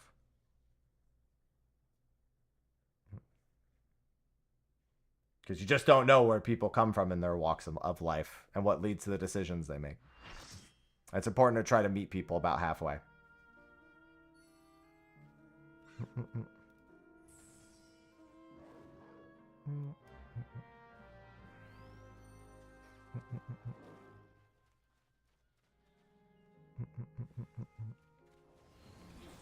You like that one, Naya? Yeah. It's a simple one. This is round 2.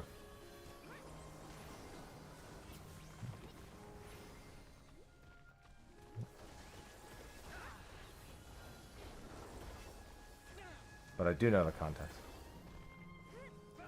The context in this... again, unfortunately, without education, you wouldn't know this. But, in mankind's expression, in beauty and humanity of mankind, is something called free will.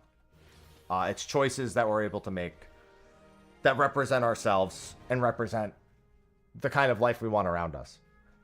And among those are opinions that people can have of other things. And there's nothing you can do to affect someone else's opinion.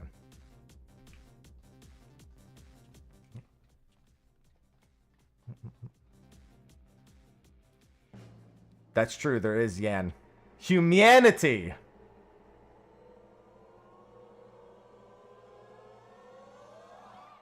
Because I didn't like Death Stranding 1.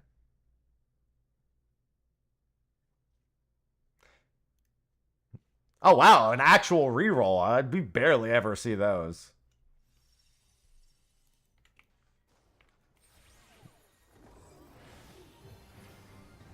Dear happy call.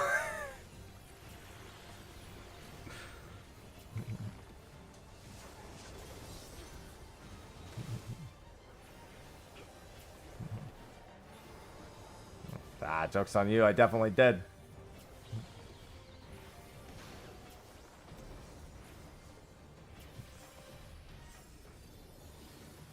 Remember when they were going to leave? I feel so bad. Who do you think they're going to next? Because all I'm doing is delaying the next person they're going to go be annoying to.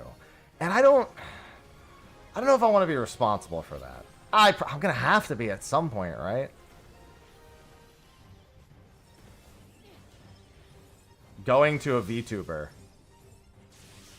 You know, that checks. The behavior checks, actually. Holy shit, that makes sense.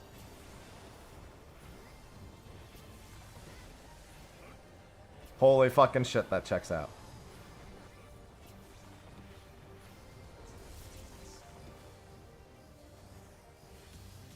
As soon as he got caught, and says he was joking. I know what being caught sounds like. I know that. Alright. I think we've had enough fun. Try to enjoy your life, man. It's not worth it. Whatever you're doing with your life, it's not worth it, man. It's not worth it. Don't they just scream at them? I'm so sorry, next streamer. I kept them as long as I could.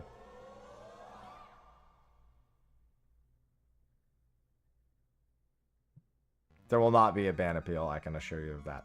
Anyway, now that I'm not as distracted, yeah. So over the next several months, we'll be holding a handful of events. I'll have punishments that aren't hot sauce related.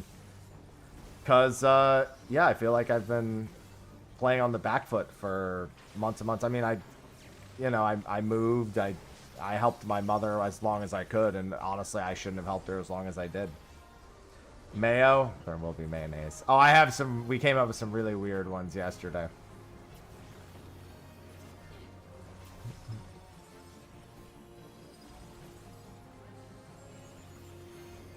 How is hot? It is when it gets really hot.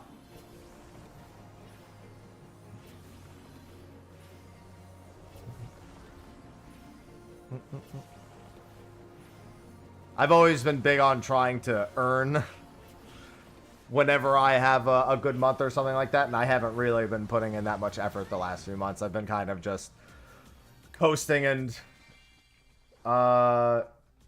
what's it called, and kind of just trying to, ooh, hey, yo, get us a fever dream. We got the gay slots. I've kind of just been coasting and waiting for things to improve. Well, no, last time I did the hot sauce, my blood pressure became like 180 over 110. And I ended up in the hospital repeatedly. So, not happening anymore. Oh my god! That's 2 today!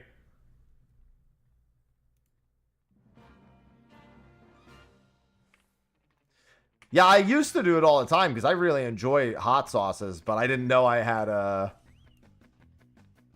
natural predisposition to high blood pressure until I consulted with my family.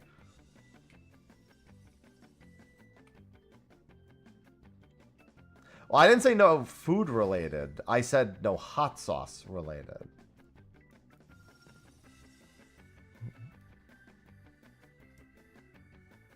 I have a feeling I'll like Pilk. Is that weird?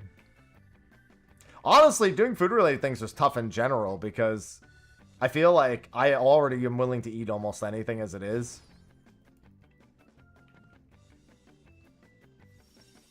But yeah, it's been stressful. I mean, that's why I have days like yesterday where I just like get a little bit overwhelmed because my brain's in so many places at once.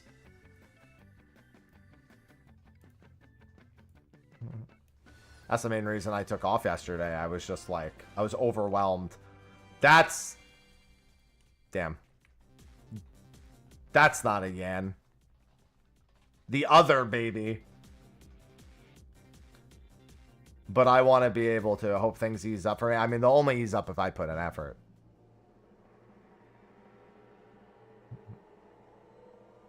I mean, I'm still holding out hope that I'll get news from her that there's some sort of improvement. But even after cutting her... I mean, I just gave her so much money that even after cutting her off, I'm just playing from behind. And I'm just sick of it.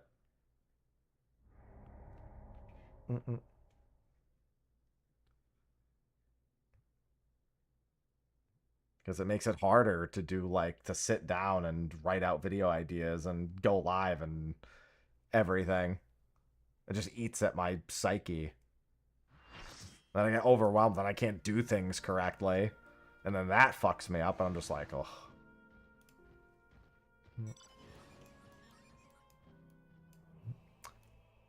I don't know how... Wait, where's my map? Hold on. My map is just nearby.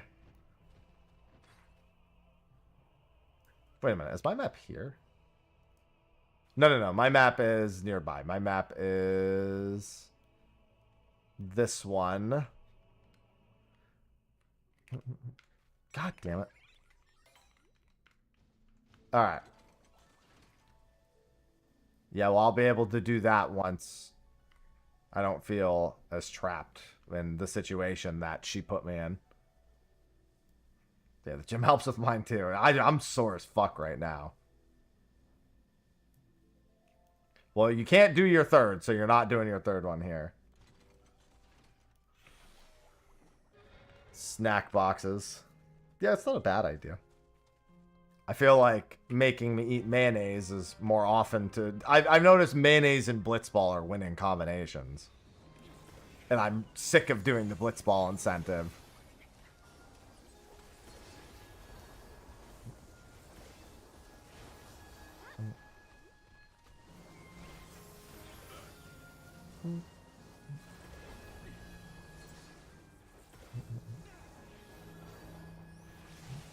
Don't worry, I came up with a few things.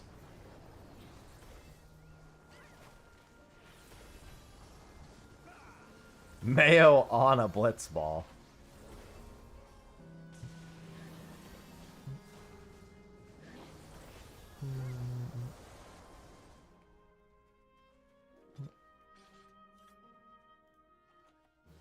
Hey, look, a pothole.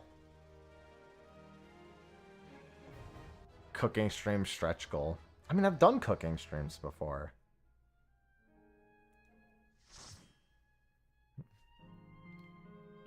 That's not like... I've done this of my own free will. A new kitchen out. Yeah, but it's in a shared space. Like I said, we already came up with a bunch of ideas. I keep forgetting it's mine because I'm not used to actually getting portals. I can't believe both of our gay slots today have been fever dreams.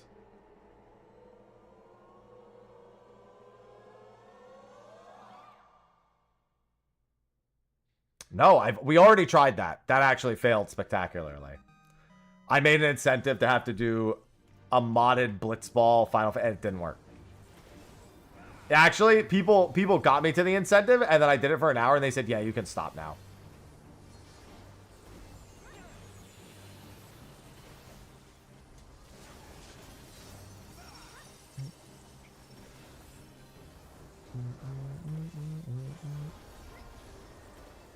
Yeah, but I only had to do it for an hour, and everyone's like, yeah, just go do something else.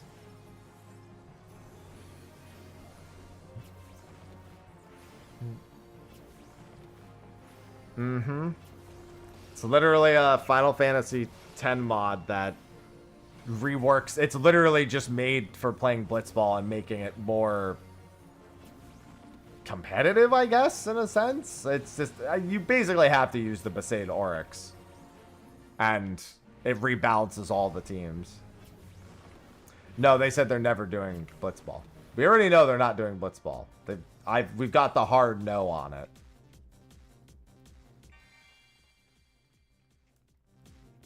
I've already obtained... Oh, hey, now my gay slots are not going to have a fever dream. After the 2 gay slots that had the fever dream, now mine's not going to have it. Let me cope? No! Told you. I knew it. Like I said, my luck on slots has been so bad as of late. It was a violently hard no. Still a good match. Not really. I've gotten these a million times. These aren't worth jack shit. Especially not compared to the fever dream. It's not like I can't fail.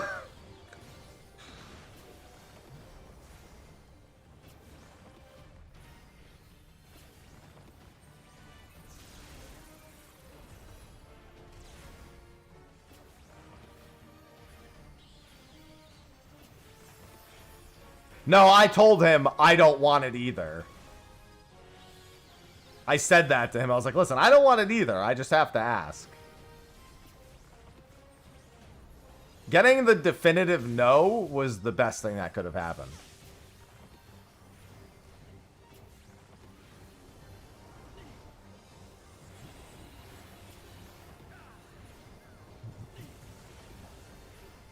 Can I get just more gay slots?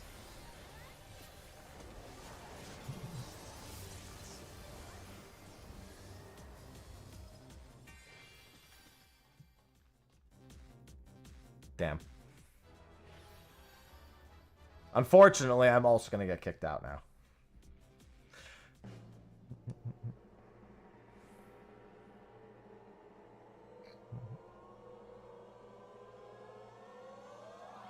Well, that's not kicked out, but it's not very good either. No, we're probably not doing community PvP tournament. That wouldn't be fun. I'm not trying to just go... Oh.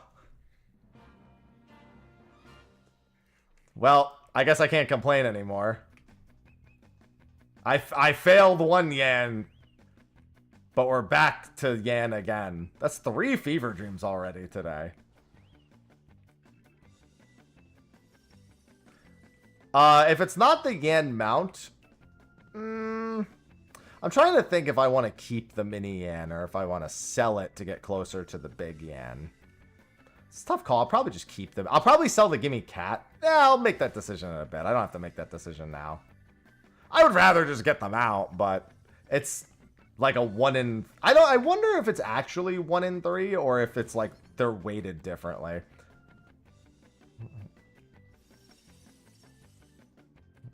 We're getting kicked out after this, so we better enjoy it. I can't believe we got a fever dream.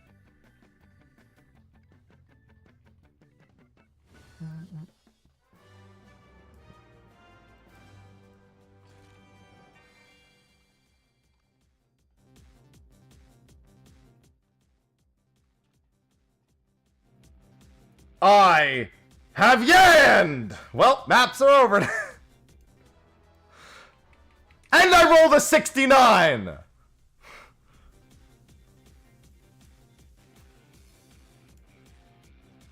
See?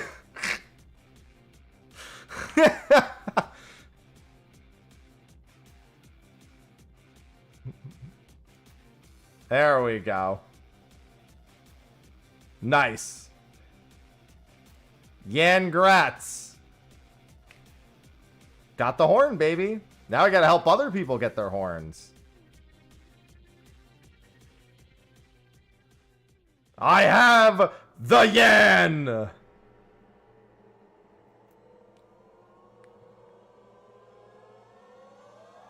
And we didn't get kicked out.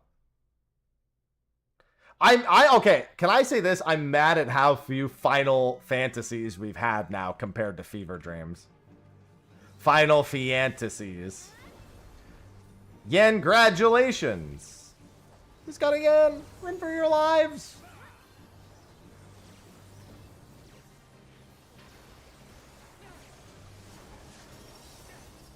Thanks, babe. Back to leveling my woodcutting. Now get the Final Fantasy. I do still want the mini-yen too anyway, so. Now I won't sell the mini-yen. Final Fantasy is just, yeah, on the final round, if you do succeed, it's a Final Fantasy.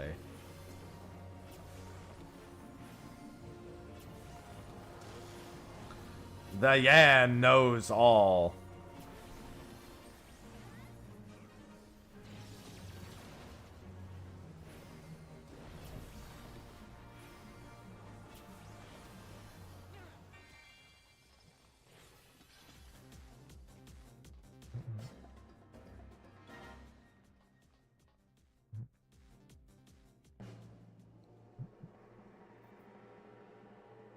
Yeah, we've only seen one Final Fantasy up. And I think it was a reroll, too. Yeah, like it did this and then it re-rolled to Final Fantasy. I've yet to see it, like, naturally land on Final Fantasy. And I will continue to not see that. Womp. The good news is I have yen. Rex, thanks for the 135 months.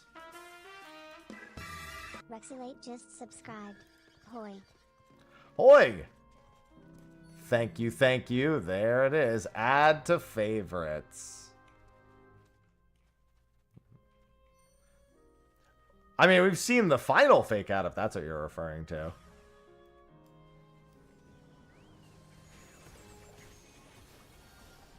I can't believe it. Thank you for the 135 months. Yeah, the screen gets covered in lightning and then the slots reappear. We've seen it a couple. We saw it like 2 or 3 times the other day. No, I'm not selling them out. I'm keeping that thing. What? So I could just... I'll have to buy it again later anyway. I have 526 million. Actually, I have like 540 million gil, technically. I don't need the money. I need to not need to spend the money.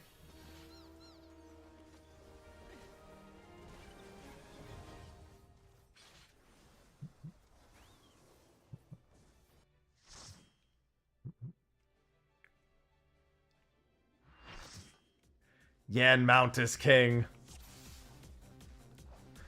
You know what's funny? I almost didn't log in to do maps today. I was going to go... At first, I was going to be like, let's just do Guild Wars 2 and finish the personal story. A part of me briefly went, I want to play Palia. I am going to do a Palia stream at some point, probably.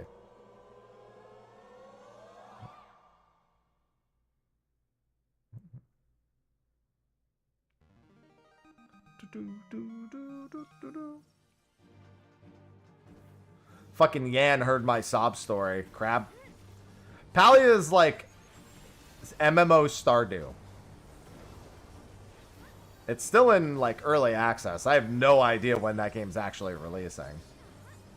No, we were I was playing Palia with a few friends the other night. I actually really enjoyed it.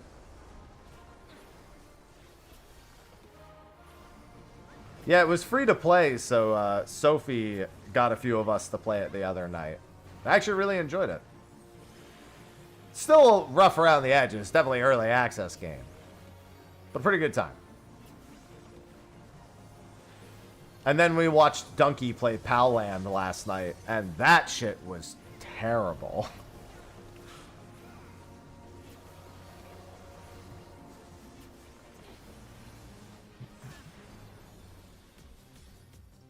That shit was horrible. All the PAL games. Palia, Pal World. But not Palland. That one's not good. It's funny seeing a knockoff of what most would consider a knockoff. Didn't work out great. I'm actually curious. I want to see something that happens on this slot. No, okay. I had a theory about the way the slots were stopping sometimes. It's on the eShop. What, Paland? Or Palia?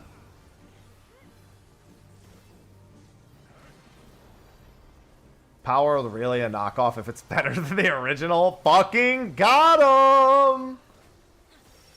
Palan. Oh, okay. I just saw... She watched the Donkey video for it. Real quick. So that was my... I had only seen it talked about a little bit in Discord. I didn't really have much know-how about it otherwise.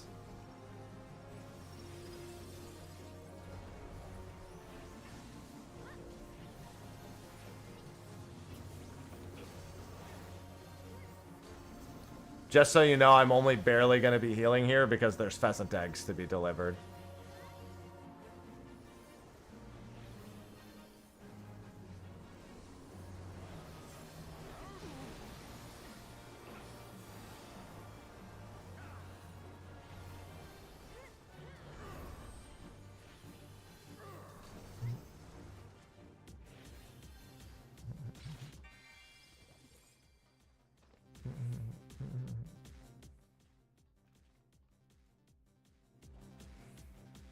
And I need to deliver as many pheasant eggs as I can.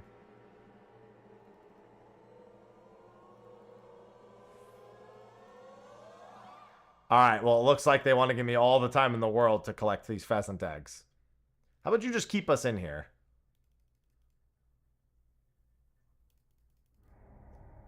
Okay, well, you know. That's not at all what we wanted. Listen, game, just because you gave me my yan doesn't mean you don't owe everyone else their yan.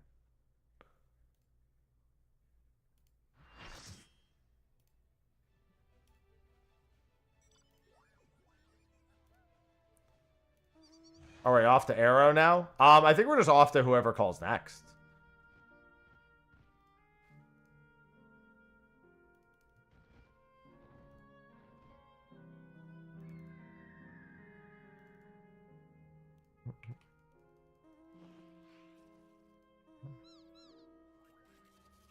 So I need to correct my mount.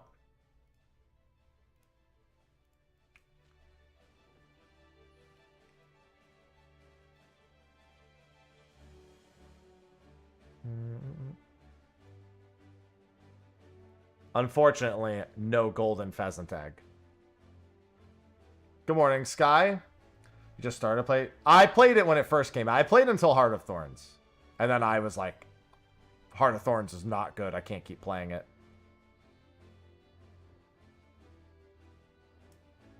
Yeah, I just got it like 10 minutes ago. The problem is I don't want to spend money on the DLCs until they go on sale again. So I'm hoping they go on sale again before Vision. So I really just have the base game, Living World Season 1 and Heart of Thorns. I'm almost done with my personal story.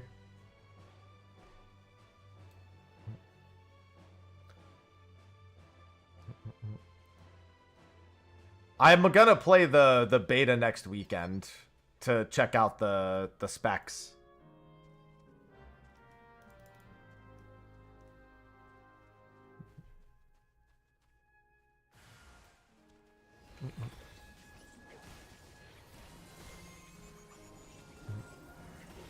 How long? Well, you don't have to do the MSQ for Guild Wars 2 in a sense. Like, you don't... You can just do or not do. Like, you can just completely ignore the base game story entirely if you just don't want to do it. So how long it is I don't know how really to judge it.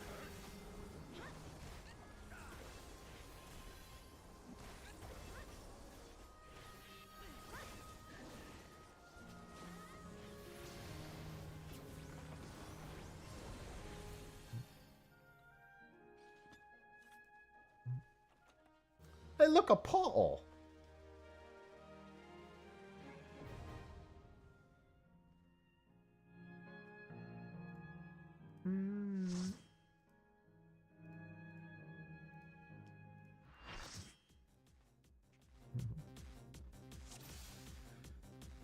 Yeah, definitely a good quality of life upgrade, Miyaki. You said you failed the first time? Oh, I got the gay slots, and I didn't get a fever dream. And then my very next spin, I got a fever dream. Starting experience is kind of messy. I don't think it's really messy to start in it now. I think it depends on what you actually want, what you like from a starting experience. Because, like, Guild Wars 2, I generally just immediately go out into the world and start exploring.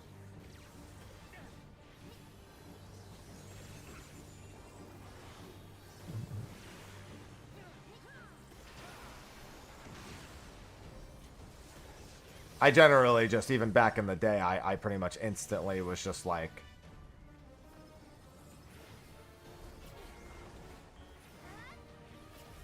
just kind of going off and doing my own thing.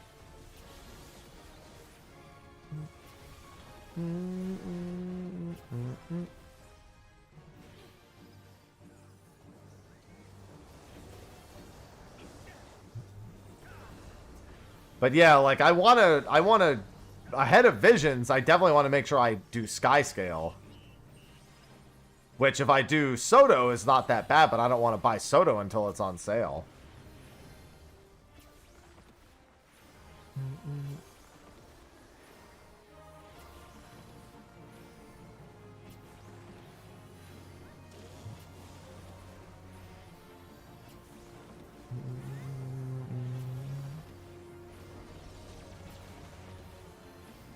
No. You cannot get all expansions for $50. Unfortunately, definitely not the case. Maybe when they're on sale, they're $50.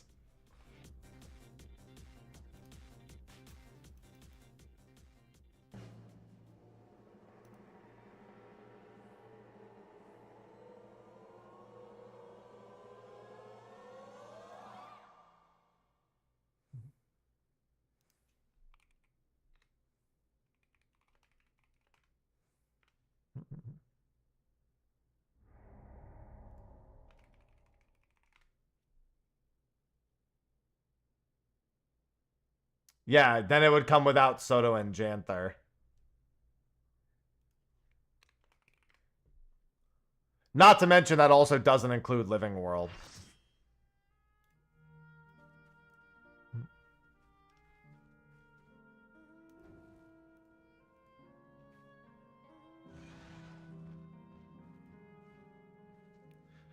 The Gimme Cat you can get from the final floor, if I'm remembering correctly.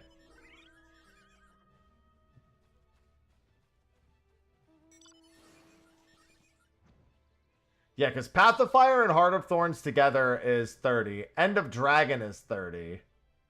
Where is the... yeah, Secrets of the...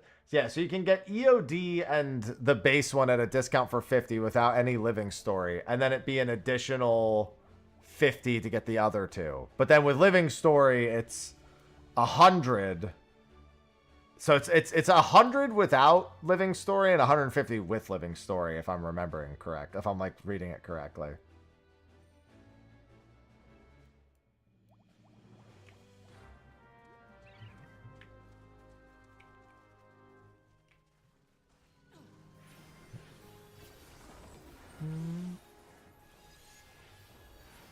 So if you want, and then Visions itself is also going to be, what, another $25, I'd assume?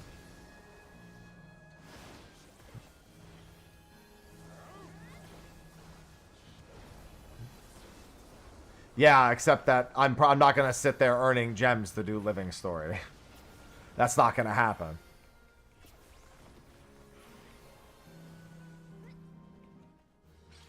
I'm not going to be sitting there farming gold to buy gems to buy Living World.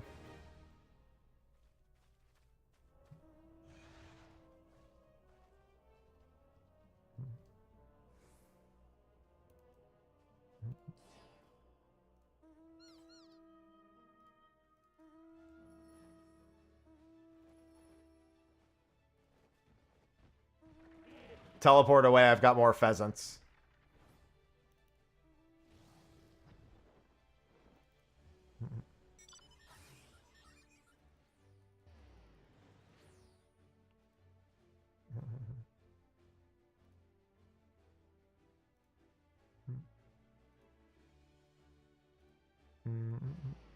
You guys won't need me. It's fine. I'll catch up when I'm done delivering pheasant eggs. What the hell? Why do I keep getting stunned?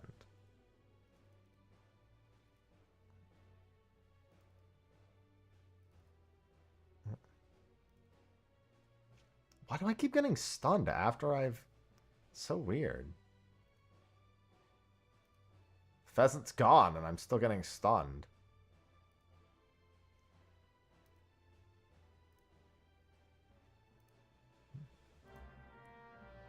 You guys got this.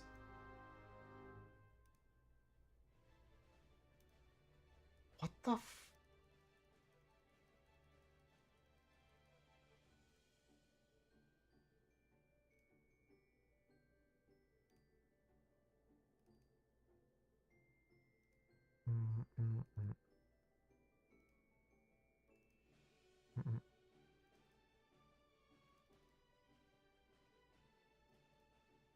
I'm so confused.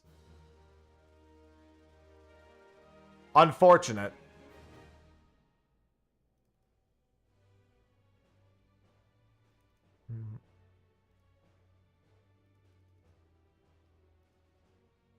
This game hates me. It's alright. I've been there. I mean, I'm not there right now, but still. Alright, so we should go do a third round. I got my Yan, but I'd like to see us do a third round. I'm gonna go buy one. That was really our entire second round? Okay. No problem, Black Magic.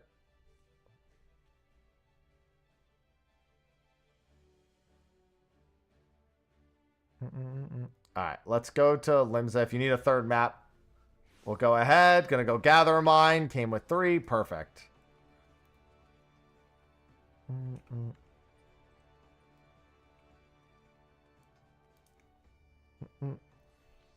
Gargantuan maps. Oh, I spelled it wrong.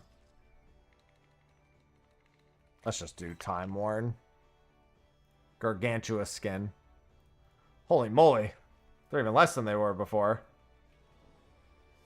Mine is where we were. Yeah, generally you don't move. I mean, the normal plan is to not move until after we know 100% what we're doing.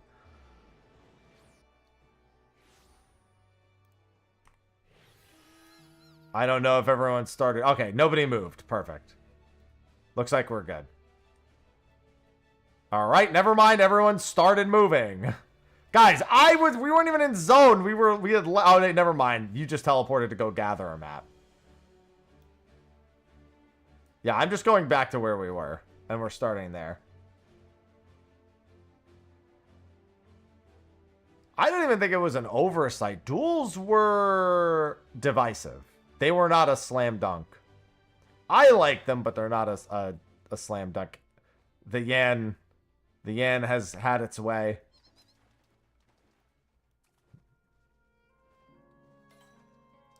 Yeah, but I just always, and my map is here too. I always just say we stay still until we know if there's any maps in the last location that we had.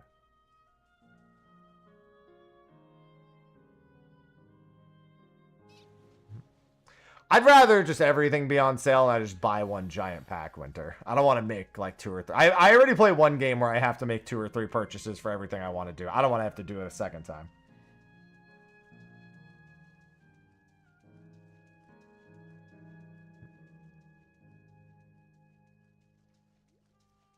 I'd rather they just put the EOD plus Living World pack for sale, and then I just buy Soto Janther.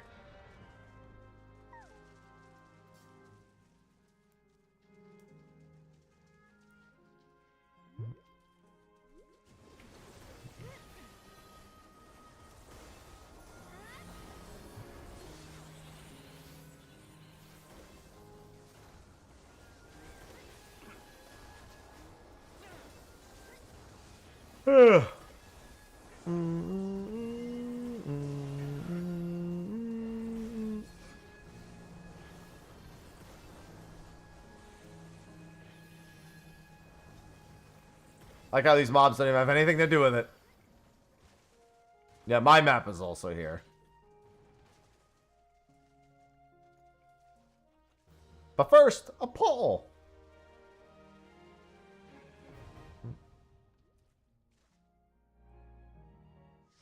No, they have it on their website.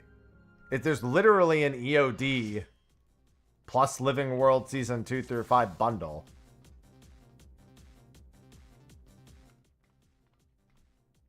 I don't know about including Soto and Janther. There might be one for that too. But there's one that is literally POF, HOT, EOD, and then Living World 2 through 5.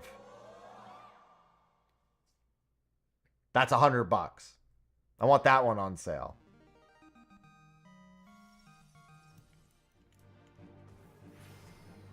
Good morning, Nalana.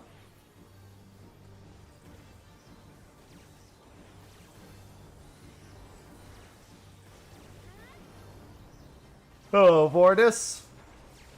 Hello, hello.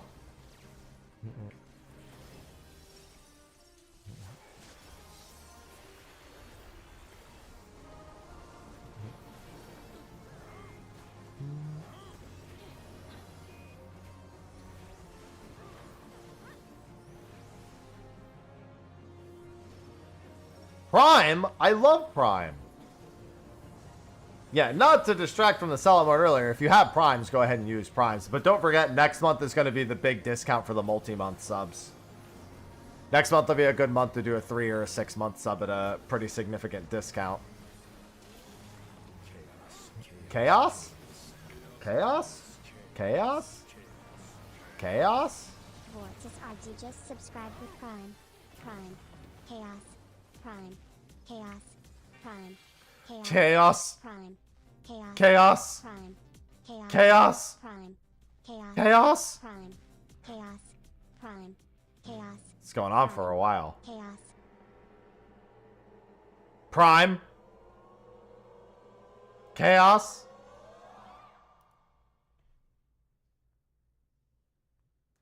Thank you for the Prime. Thank you for the Chaos.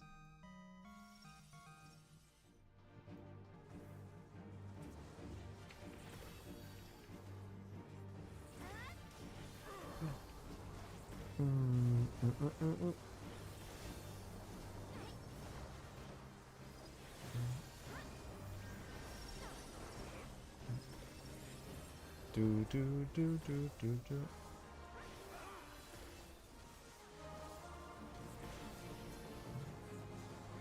When I say chaos, you say prime. Chaos, prime. Chaos, prime.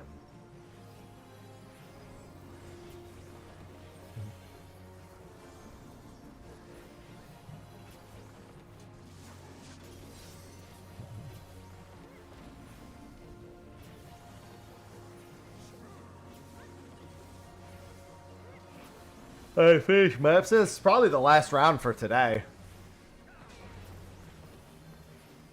Normally we do 2 or 3 rounds depending on how long the rounds take. Oh my god, there's more pheasants. There's been so many pheasants.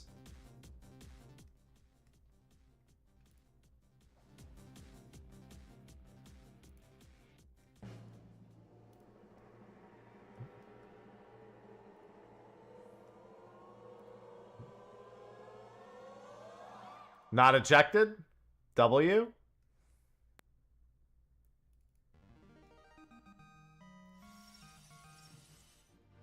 Lesser Notion. I can do pheasants. W.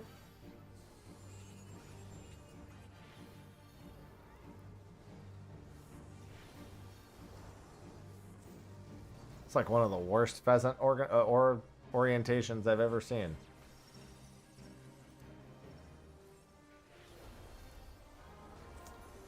But what if I get the gold pheasant egg?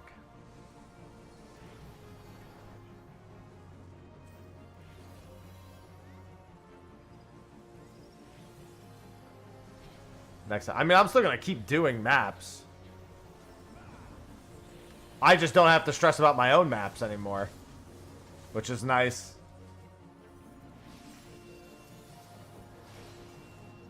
Like, I'm still going to do my maps, but your map, your loot is literally my rule. But, like, I don't really care about the results of my own anymore. Just do them as a formality. Chaos? Prime? Prime? Prime? Prime? BLQMGCK just subscribed. Sorry, I was with just Prime. following the rules of you say chaos. I love Chaos Prime.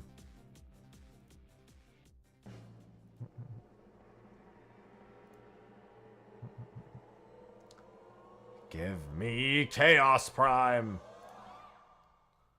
Still not ejected.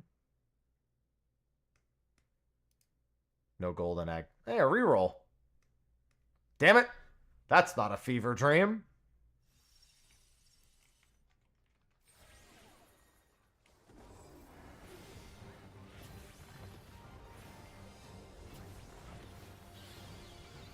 So many pheasants.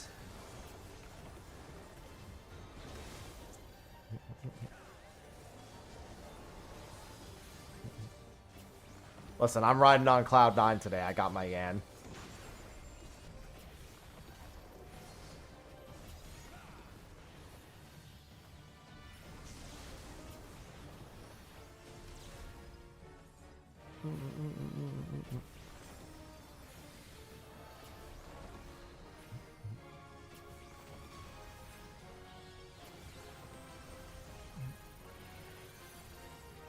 I genuinely thought it was going to take me a lot longer to get my Yan.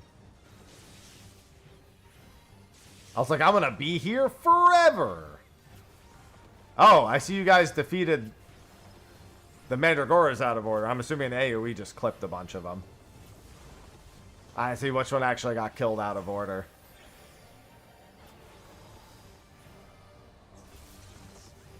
Unfort.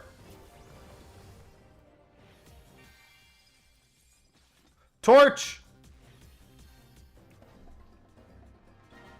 Solid reward. 2 spawned and got nuked on the... Yep. That'll do it. I actually used to have rules against summoners. To be fair, you shouldn't even be nuking the boss when Saibai Mandragora starts casting. Sausage is behind the... I've never seen this outside of the 5th wave. What happens if you get this other than... Oh, it's still Final Fantasy? Wait, was this the final wave and I'm bugging? Oh, this was the final wave. Oh, we actually got a Final Fantasy. Okay, I didn't even realize we were on Play 5. I was too busy picking up pheasant eggs.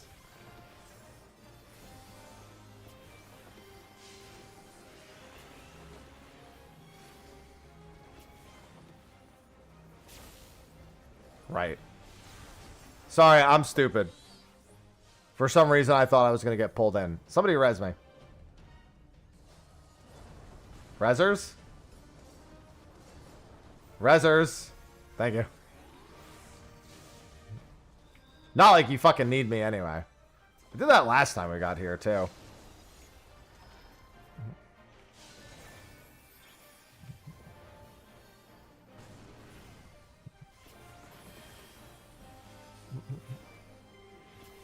I don't remember if Phoenix Downs were on the list of mappable things.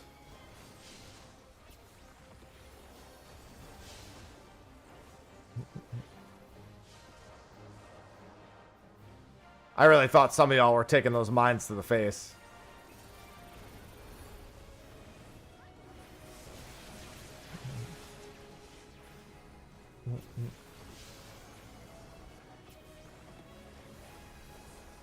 Magnetic Genesis. Well, at least that makes the new stuff.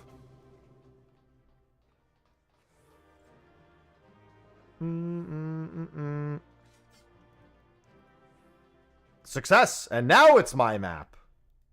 Magnets are hard. Listen, my brain's been running at like 40% capacity as of late. Yeah, we've had a few fever dreams. I think we've had, what, 3 fever dreams? And a Final Fantasy today?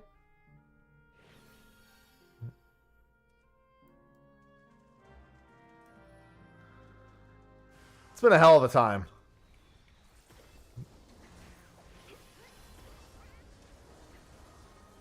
Well, I'm saying no. Summoner always makes me nervous with the 2. But in general, nobody should be pressing AoE burst tools when Saibai Mandragora is casting. Nobody should be doing. Summoner just kind of doesn't even have to think about it. Summoner just, every button they press is a fucking AoE nuke tool.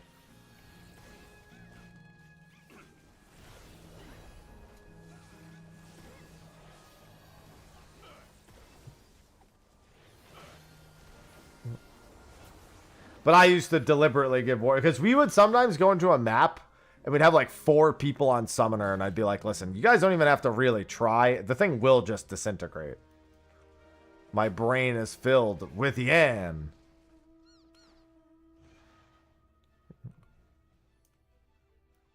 Now, if nobody else has a map in this spot, we can start doing maps in other spots.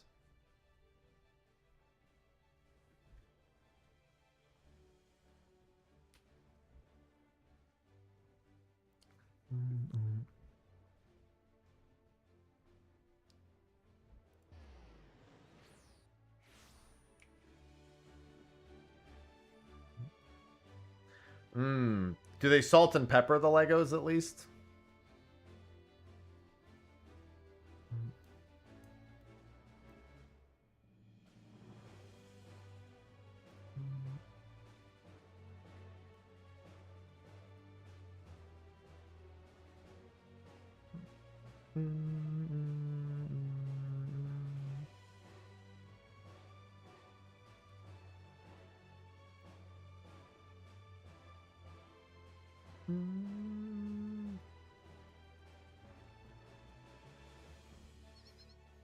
Summoner mains would prefer ketchup. I mean, nothing wrong with preferring ketchup.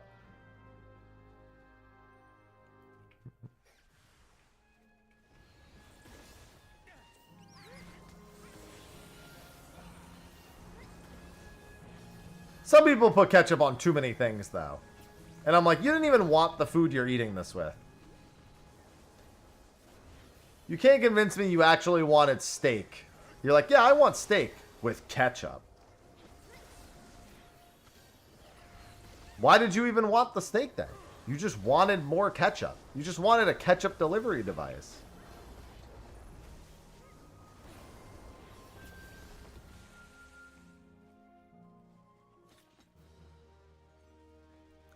I have seen so many people do steak with... It's different if you get like steak and eggs and there's ketchup on the plate. There are people who just eat straight up steak with ketchup.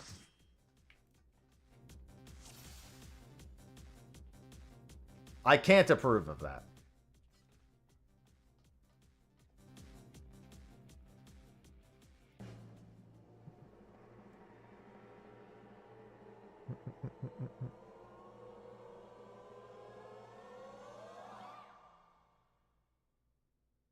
Listen, I'm not advocating for it. I don't like it.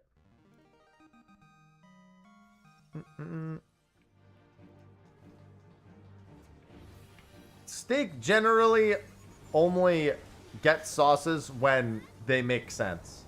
Or should only get sauces when the sauce itself makes sense. Like a nice demi-glace.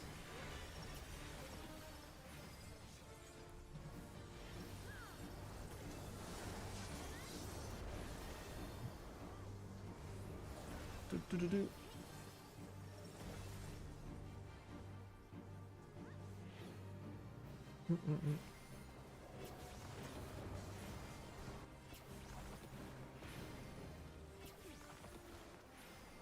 Or some meat gravy.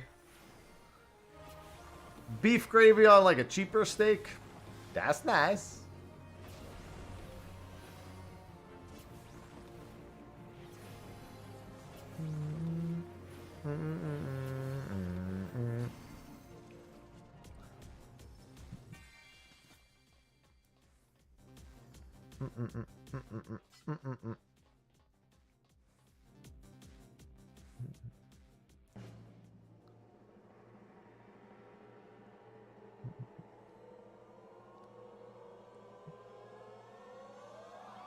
Oh, just roll over.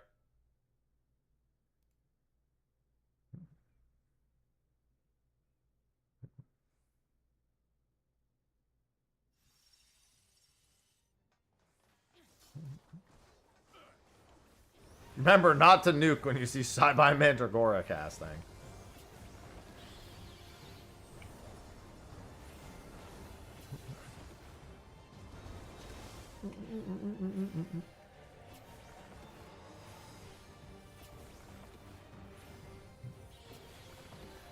That means don't do it.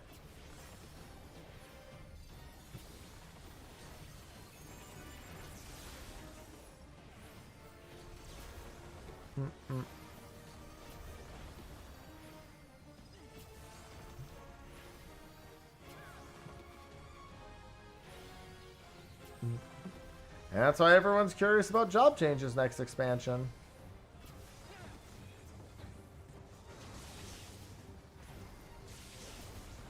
I still think people are over expecting on it, but you know, that's just me.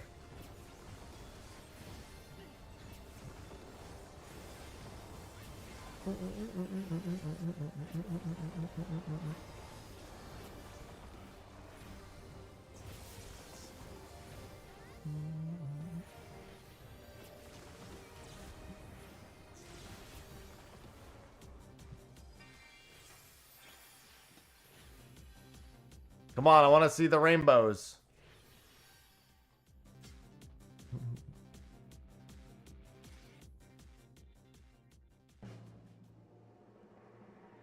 It was a little bit more than that. There were a few things that happened along the way that weren't just that. Alright. Well, at least you're getting a lot of the events. They're not yantastic, but you know. You're getting to meet the whole cast, I suppose.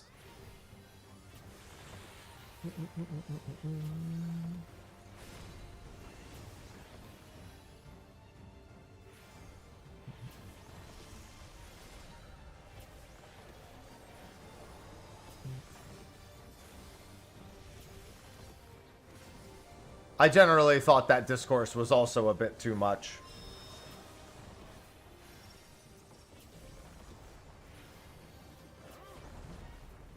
But I hadn't played Black Mage seriously in a while, so I also told everyone to disregard my thoughts on it.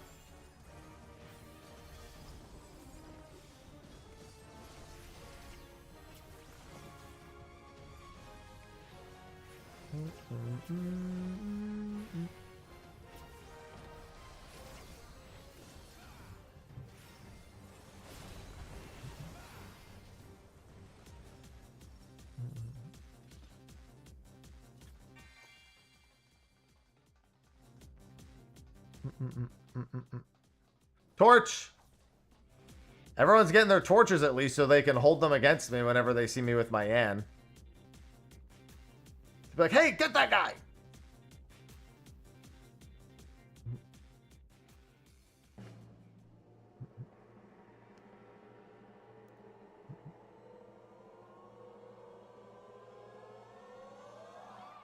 Well, that's not good. You can use your torch to rebel against being ejected.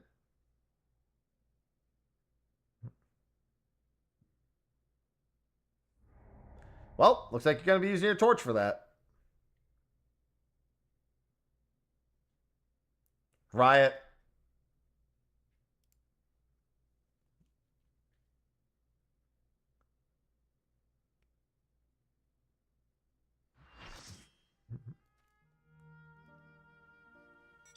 Take me away. Location to location. Okay, and we're here again. I'm going to move my Yan to the spot where my roulette is. I'm so used to hitting my roulette when I only want to hit my Yan. I'm sorry, I would never hit my Yan. Not because it doesn't deserve it, but because it would hit that.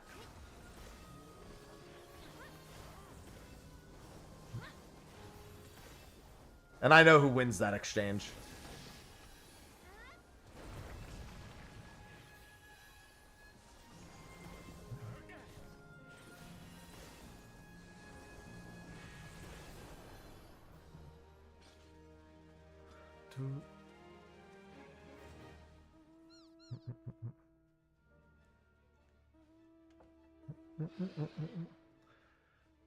Take us away to the next one.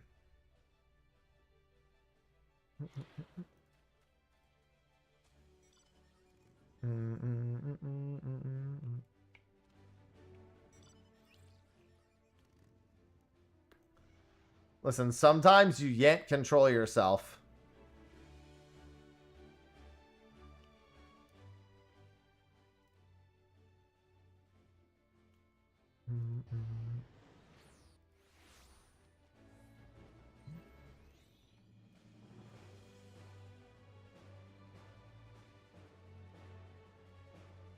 My little yen friend.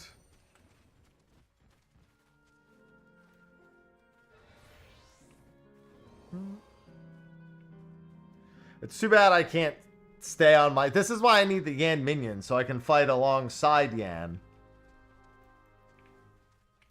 My Yan mount, unfortunately, has to be put away every time.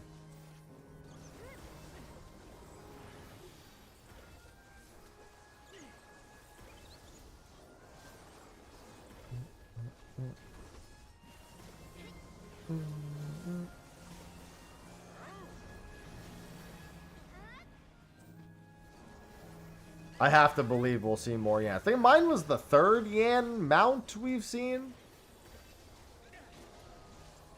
Yeah, I got the Yan like half an hour ago or something.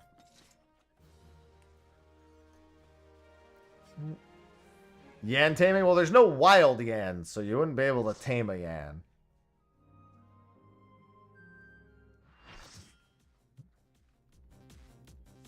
Don't worry. It was hard for me to believe as well. I can't say I was expecting that.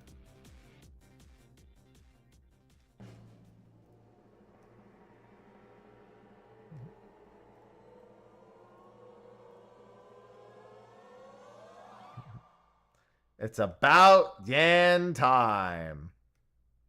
You goddamn right.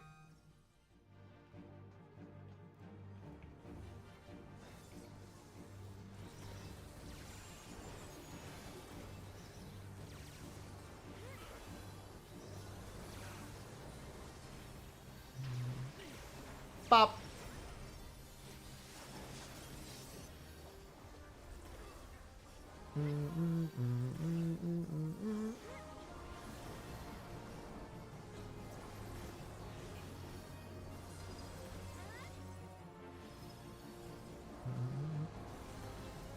Sounds like you're used to dealing with issues like this, Kemp. For better or worse.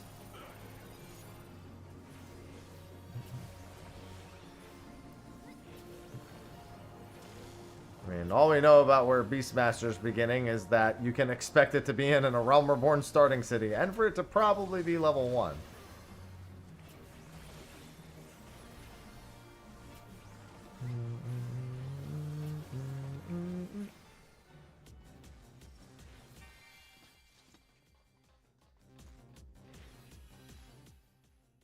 A training bench for your Yan? I'm Train Yan.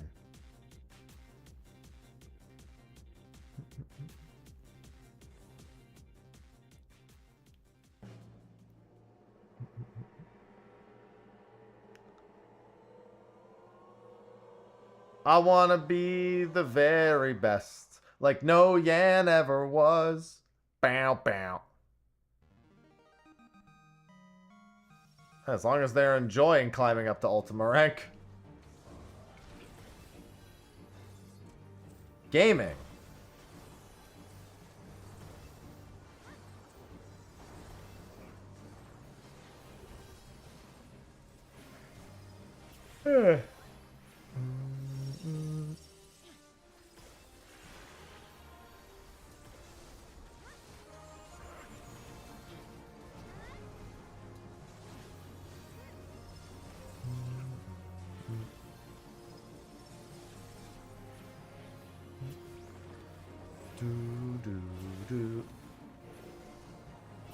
It's been a roller coaster for anyone not... Yeah, it seems like every time somebody brings up specs, they go, oh, look, Guardians looks great. Anyway, moving on.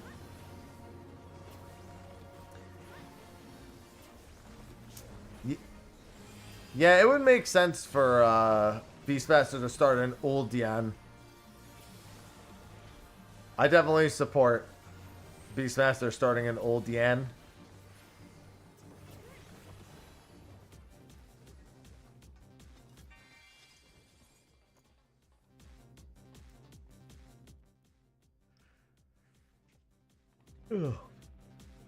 Be a good time in Old Yan. That's true. They could start in Gridiania. I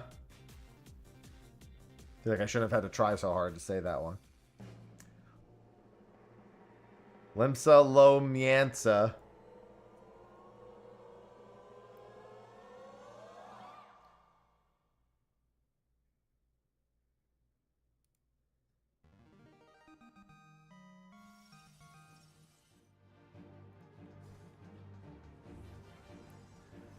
Gridanian.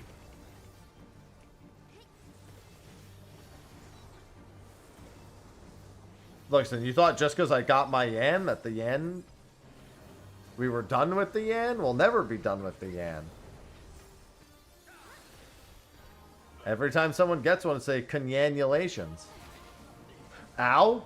Sorry, I was looking at old school RuneScape. My bad.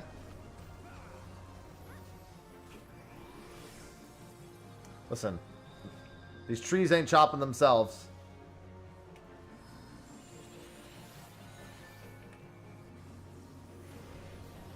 I've been doing that this entire time, so it's not even anything new. I can't take this.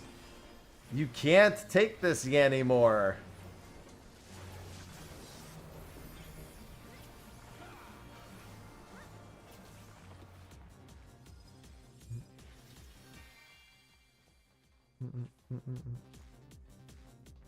Hello, DJ.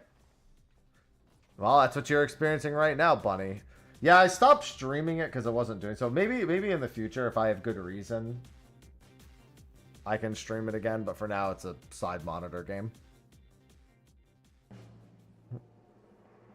Gonna get my 99 fire making.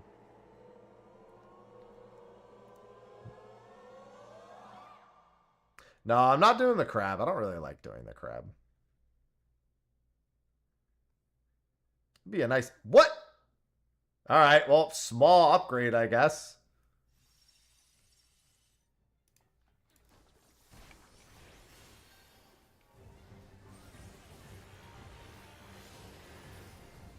Why is it always you?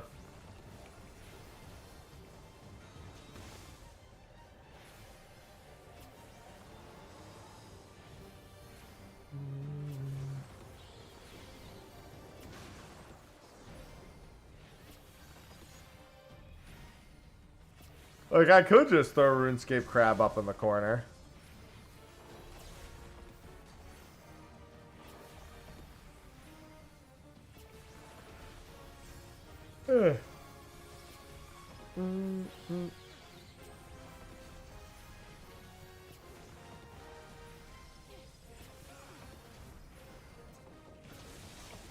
Oh, I'm gonna die again.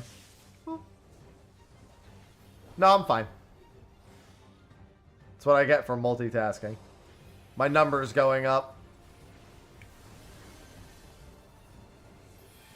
I hit myself with a lush trait, but good cover.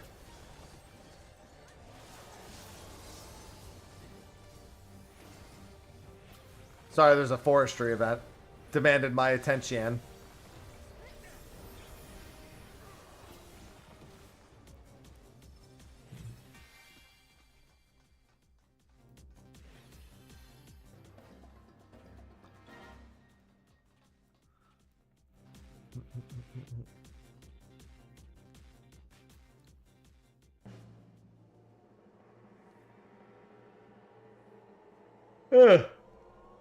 Oh. At least I can say I've seen a natural Final Fantasy roll.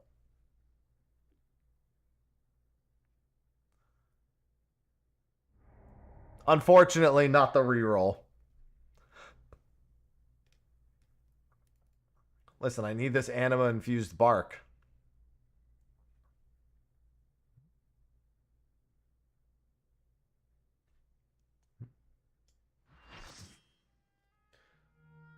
Oh my god, dude, I'm so sore from the gym.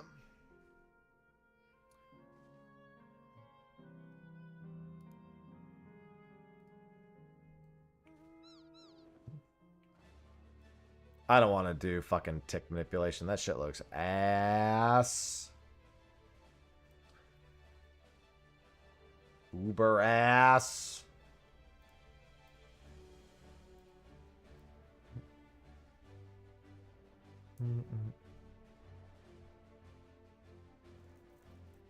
All three in the last spot? Ooh. Yeah, I have no real interest in doing tick manipulation.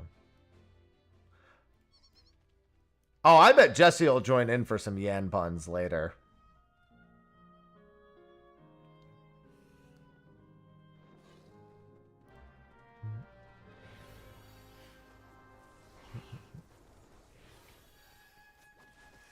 My flagged the wrong one. That's fine. Just means that not all of them are in the spot. Mine's an arrow. That's fine. We'll go back to it. He was pretty sick yesterday. Yeah, he didn't tell me he wasn't good for today's show, so I'm assuming that he's okay. I'll double check.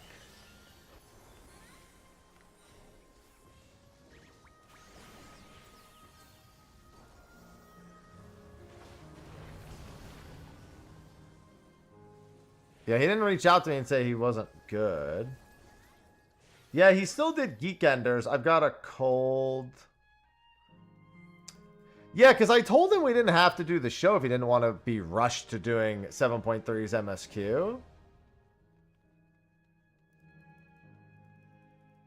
But yeah, it looks like he's still good for it.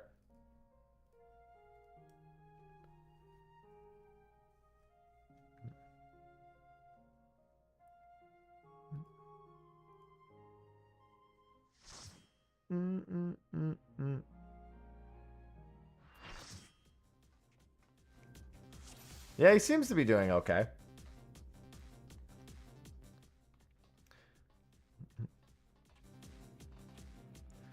Listen, I don't even want to think about the monsters Beastmaster's going to tame when we don't even know what taming actually entails in 14's limited job version.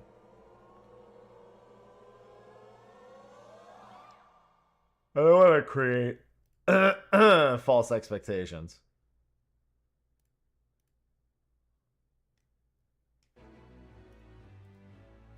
I feel like with Beastmaster, there's going to be a lot of that, where 11 players are going to have one exact idea of how it should be, especially.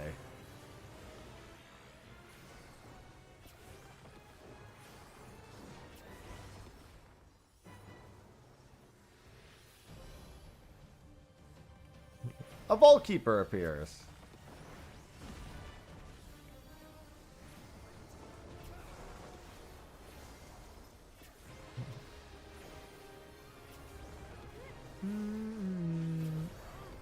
Oh yeah, Final Fantasy XIV balance has always been making mountains out of molehills compared to like other games imbalances. But people, you know, need to be able to talk about imbalances. It's not like they're not significant. They're just not nearly to the same degree of significant.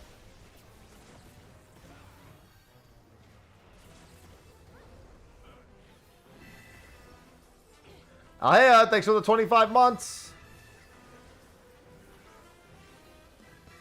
Welcome back. Just subscribe for the yabbos out there.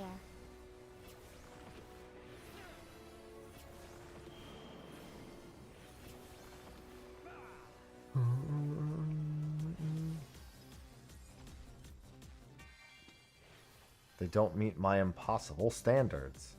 True, I hadn't considered that, Zachary.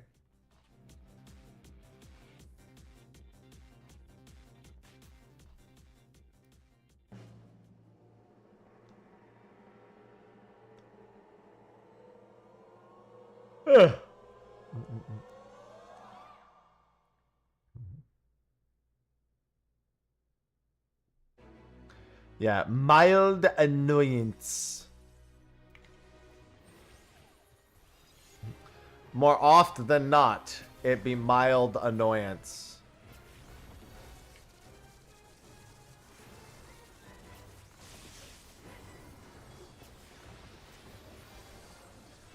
Ah, Ret Paladin.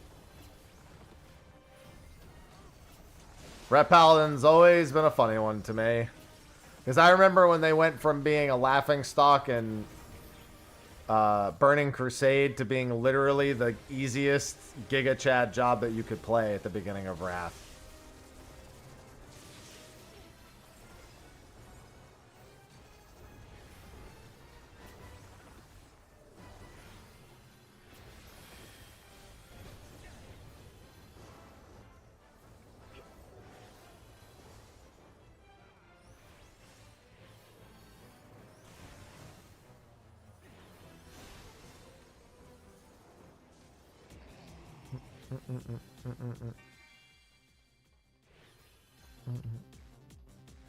What a time that was.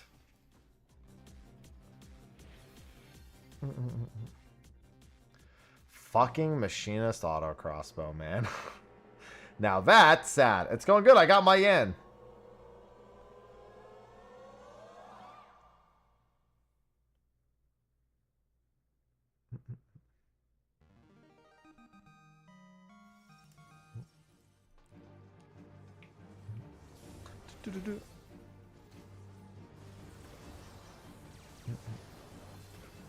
Two-handed hammer job. Listen, I'll take a hammer in general. Wouldn't be fine. It doesn't have to be a two-handed hammer job.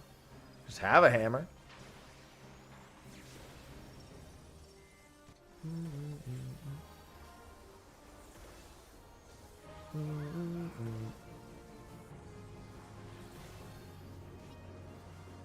Just be Godbert. Yeah, exactly. That checks out.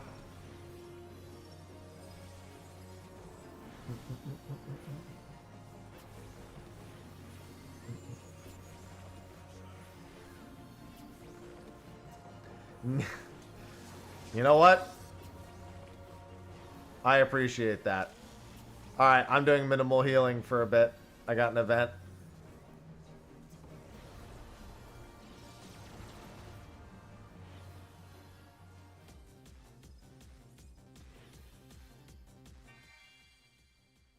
Don't worry, I'm still doing loot.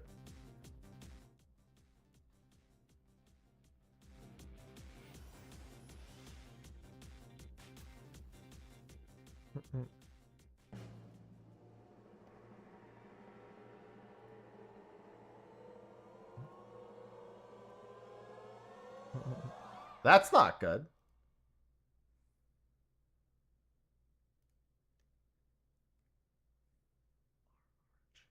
Okay. When music plays right at the end, it's just the default mount music.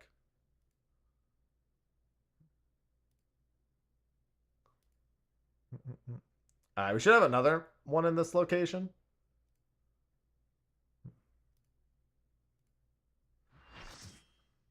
I'm delivering mulch. Duty finder healer techniques? Yeah. Listen, my existence is a formality.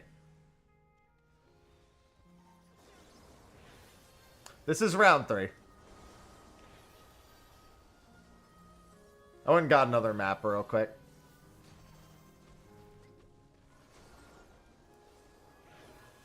Listen, I gotta do the forestry event, man.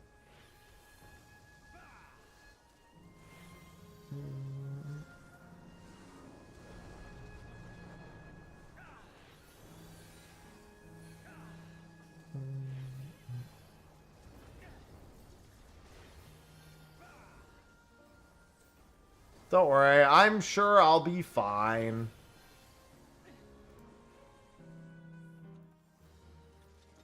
Unfortunately, the lack of a portal is less fine.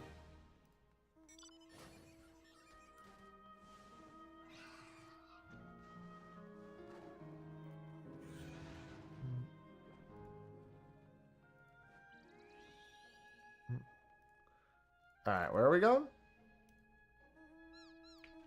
Oh, this is the one over by Leno de Arrow that you had.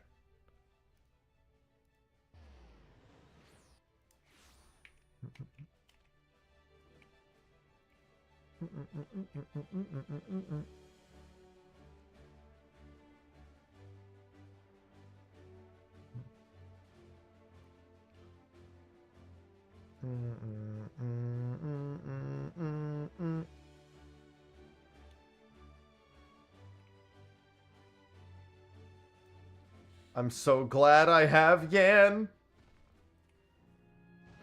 I still can't believe I almost didn't do Yan farming today.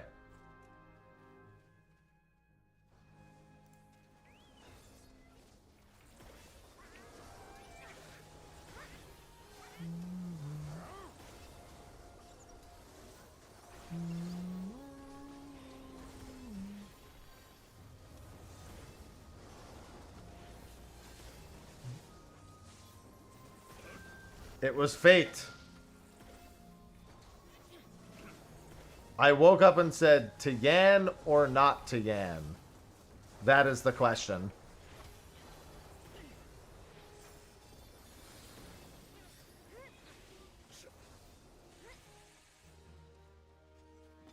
And unfortunately, towards the end of this, it would appear the answer was not to Yan.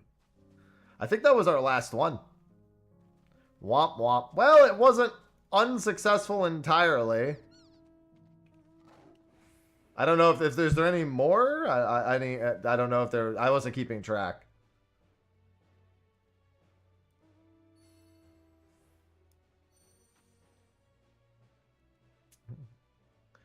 Been neglecting to Yan. I got a torch, which is like a 0. Hey, what do you mean? That's new. I thought the torch sold well. Pretty sure the torch sells well.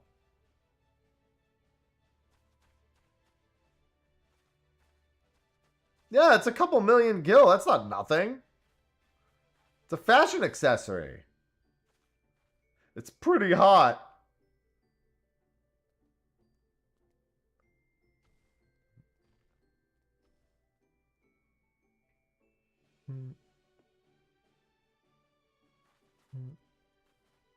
Listen, remember that I had a day where I went 0 for 3 on portals, then got no portal on my map 2 days later, and then 2 of my maps that day also didn't get a portal. The portal luck is just sometimes just ain't great. Sold my torch for 5 million. It's still gil though. If you don't like the torch, you just sell the torch. And who knows, maybe they'll retroactively update it as they continue to do graphics update stuff. They'll be like, oh yeah, maybe we should do that.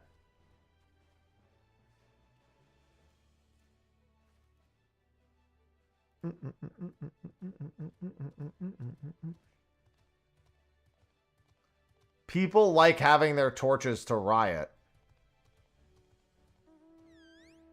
You can riot like, where's my Yan? Riot emoji.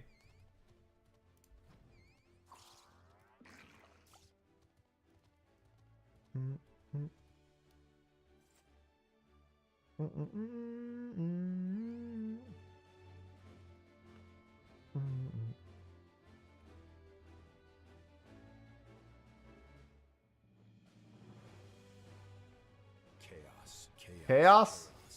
Chaos? Chaos? Angel underscore G underscore 1996 just subscribed with Prime. Oh, oops.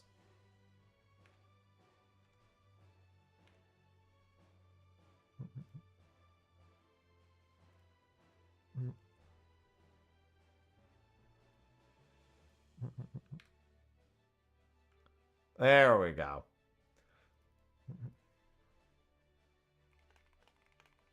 I am no longer. I am one with the Yan.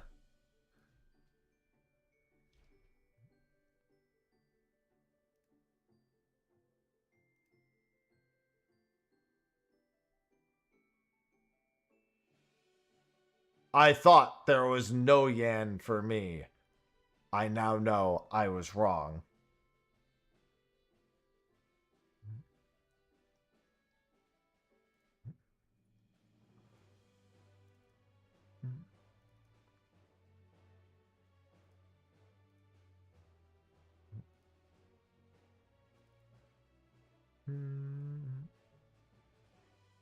And let me get my screenshot.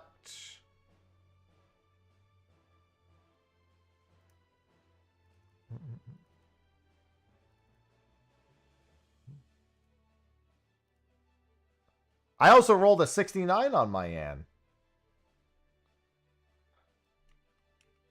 Blink, motherfucker. Listen. If you blink while looking at a yen, you won't be opening your eyes again. No, I got them out like an hour or so ago.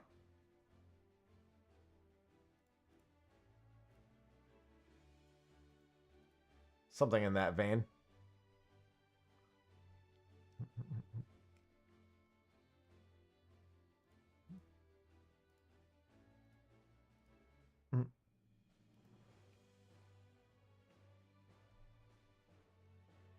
The yen doesn't need eye drops.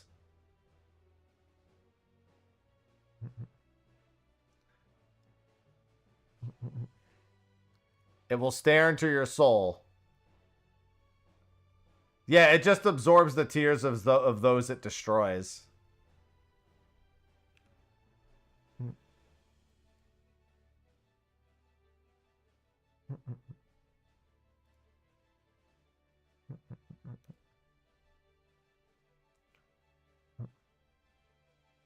No, there's no angry Anne. I would love an angry Anne.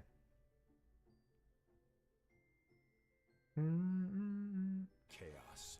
Chaos? Flynn, thanks for the 48 months. Chaos. Flynn _myth _ I love just Prime subscribed subs. with Prime. Angry Anne.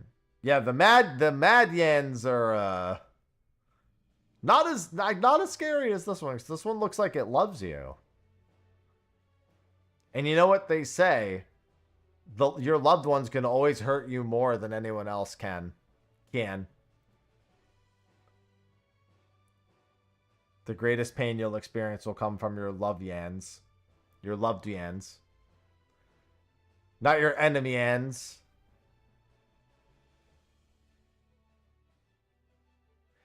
Yen knows the quickest way to your heart. Yeah, through your chest with its horns.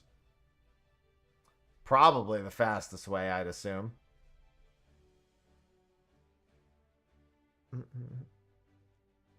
And Yen Mies.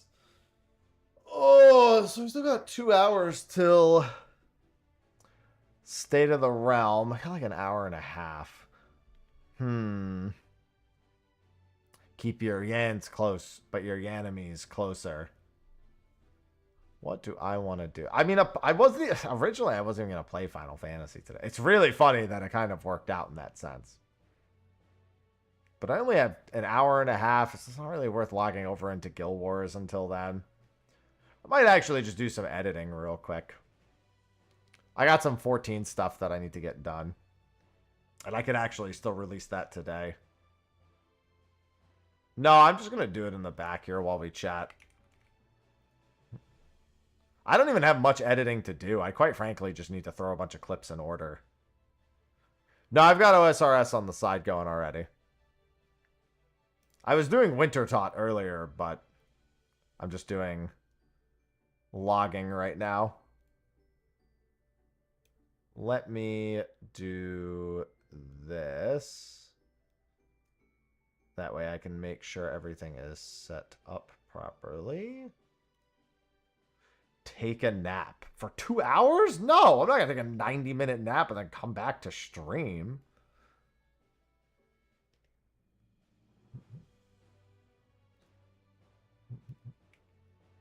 Like I said, I need to do a bit of locking in, as the kids would say.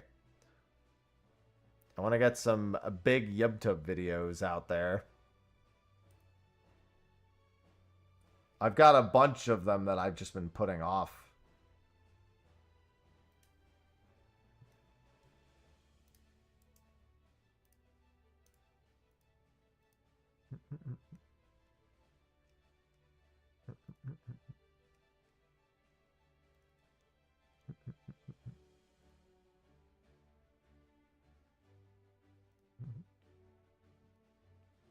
Besides, I took yesterday off. Don't need more naps. You know what I need, though?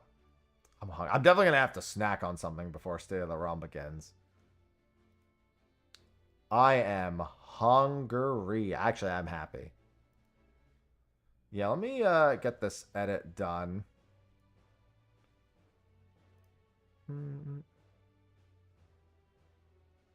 YouTube used to be back in the day. Well, I don't know what you mean.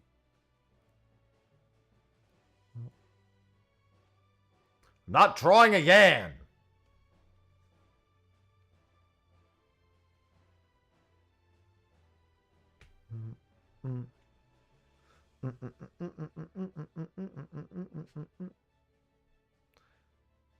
I got my Yan with the 69. Today was a good day.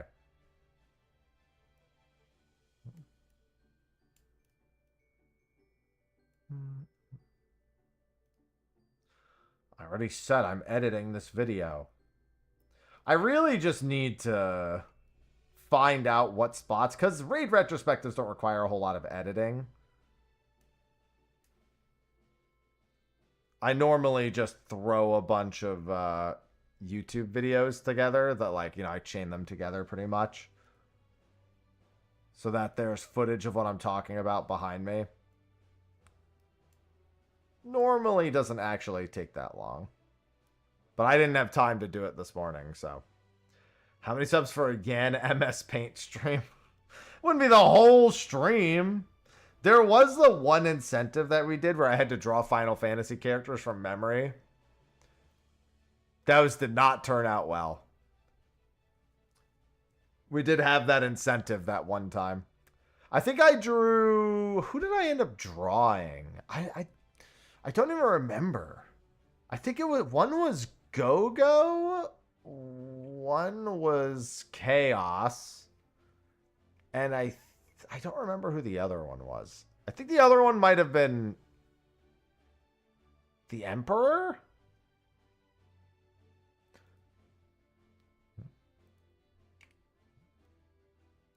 Every time I think of the Emperor now, I think of my favorite Final Fantasy quote of all time. Do y'all know what it is? If you don't, I apologize to you for not knowing, because you've missed something incredible.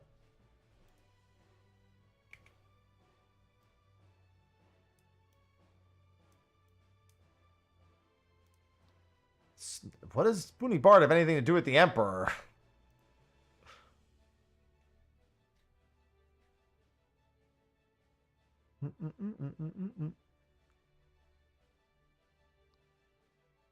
So that's a different Final Fantasy game altogether. I knew you'd start spouting bullshit the moment I laid eyes on you. You've got the look.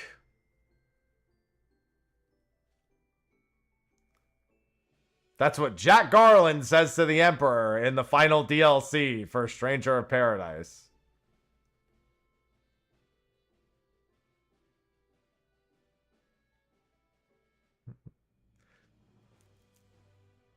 We love a good Jack Garland quote. He says it to the Emperor. That's the only thing that matters. Bullshit. Bullshit plays Linkin Park. Alexa, play Linkin Park. Yakui's Society Quest should be the same time as the Deep Dungeon. So October 7th would be my guesstimate for that time.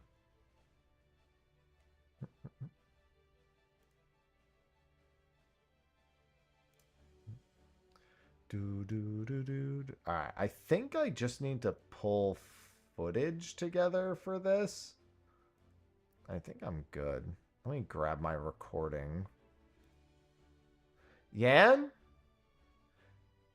Yeah, relics aren't too far. I mean, I'd still prefer them to, you know, be sooner given the way things have been, but, you know. Come back to stream and... Nan?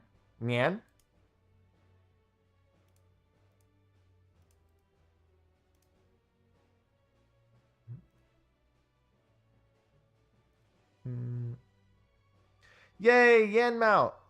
I'm Yantastic.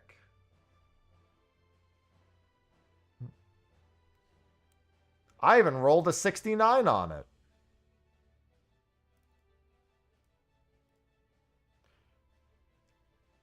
And it's from the treasure dungeon.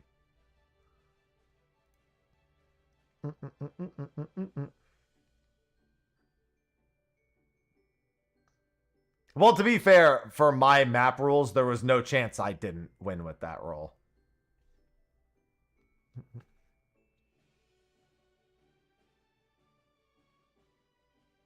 All right, yeah, Jesse just reached out to me to reconfirm that we're still on for today. Yeah, I had to cancel some other plans I had yesterday with the way I was feeling.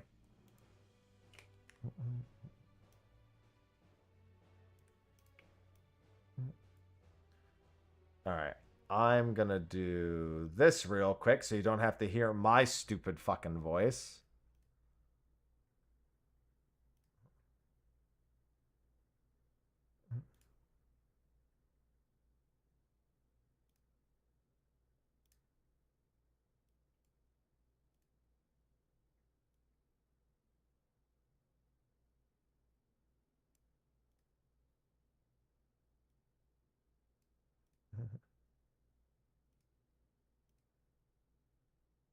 Is Yan going to be in State of the Realm? No.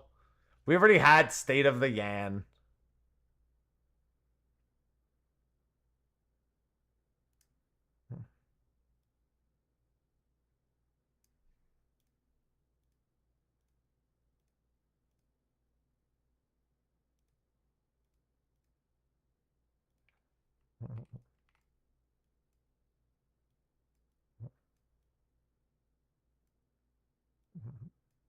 All right. Let's see. Who is this guy? Hey, what's going on, Puffer? Wait. Forestry event?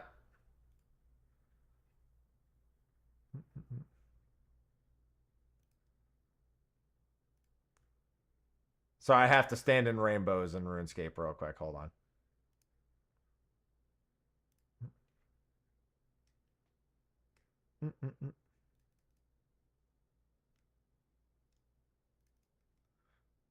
Yeah, we just had a very successful map day ourselves.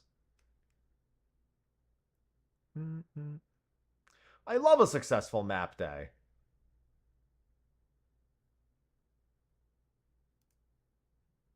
Yeah, I would like the mini Yan. I'm actually willing to buy the mini Yan, but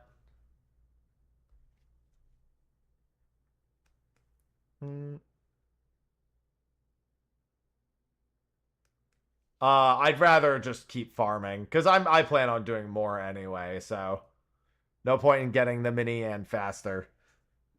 It's not like I don't have the gil to afford it, but you never know. I might get it on one of our other map days. I swear they're probably gonna make a Yan beanbag chair. I'd actually be kind of surprised if they don't.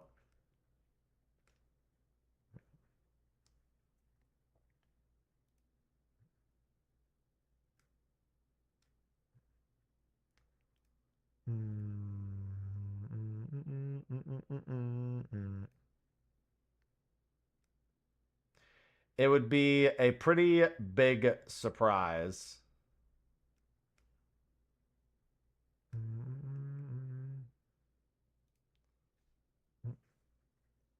All right, forestry event completed.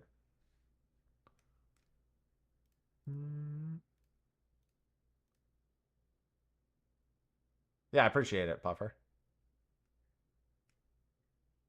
I picked up what you were putting down. Okay, let's do that. Yeah, you guys can continue to enjoy Yan Face while I edit this video together real quick.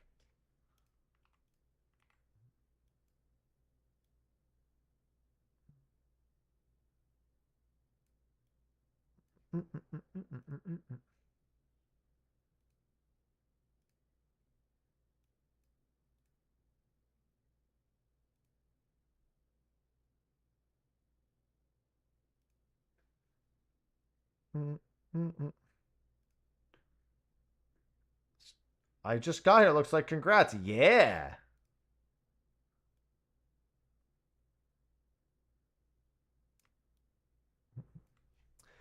Goddamn right. Listen, yeah, I'm just going to scare people with the giant Yan. It's like the ring, except it's a Yan.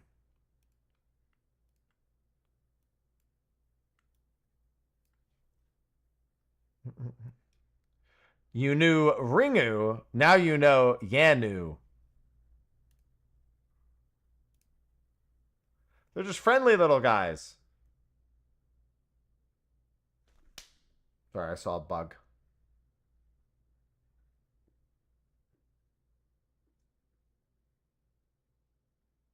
Too bad I don't have any sprays on me. I think I got him.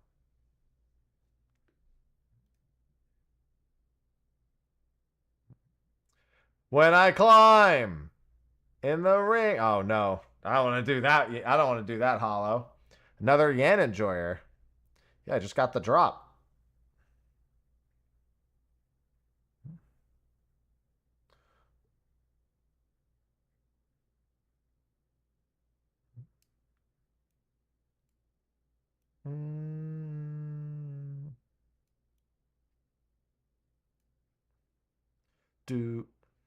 Welcome to the club. Yeah, it was nice.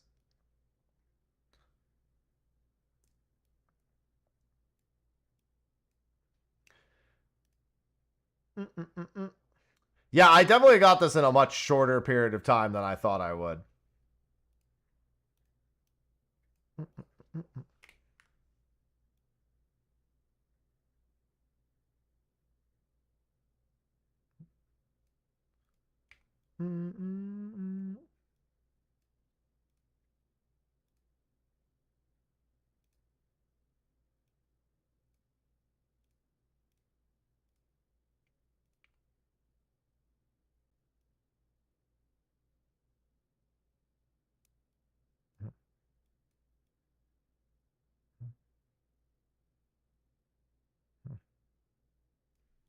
All right. Yeah, I'm just doing some editing real quick. Don't mind me. I've had a rough time actually getting all the stuff I want done. So now that we are done with our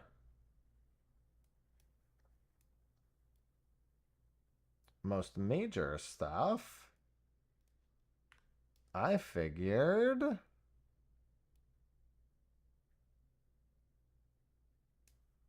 I would quickly just throw that stuff, some things together so I could post them on the YubTubs.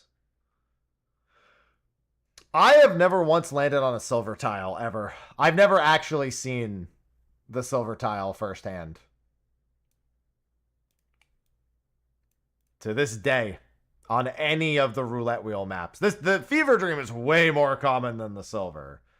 A lot more common than the silver.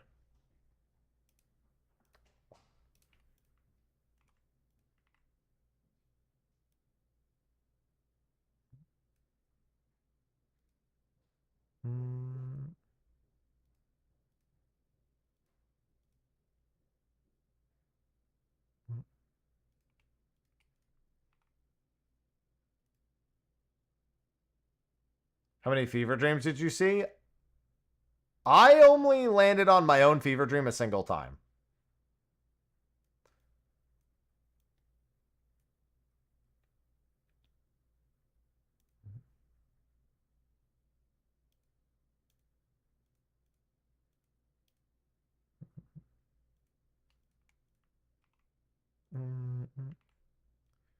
One in 100? Well, might as well be 1 in 1,000 because I've never gotten it before. It is a myth to me.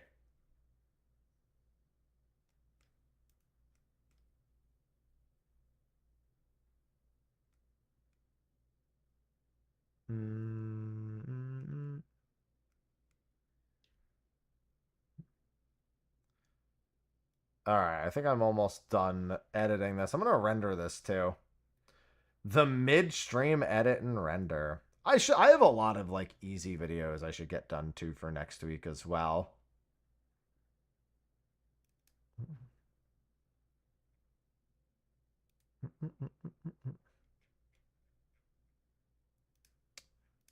Well, your once is once more than I've ever seen them on any expansion. I've influenced you to buy the Yan horn? Listen, you didn't have to spend the gil on it. I sure didn't. But it's too late now. If the Yan, I mean, the Yan mount from M8S would make sense. But I do think they were probably, given that there is a lot of demand for this mount, they probably made the right decision. My stream might start lagging a little bit. I'm rendering a video in the back, so my bad if it does. Sometimes it does, sometimes it doesn't.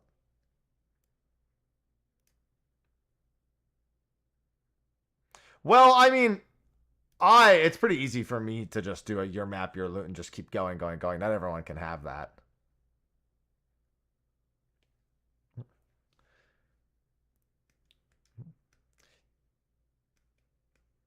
They were like, I can't predict how popular this will be.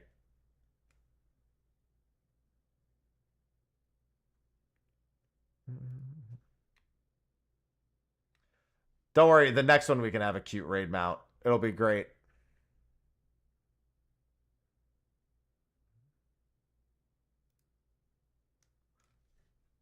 Oh, hi, Sausage.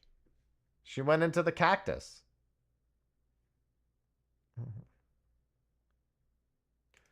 It'll be a moo from M12S. And then when a person mounted on the moo and a person mounted on the Yan get too close to each other, the servers will crash.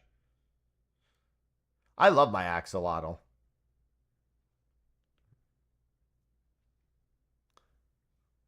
We're gonna get a monster truck next.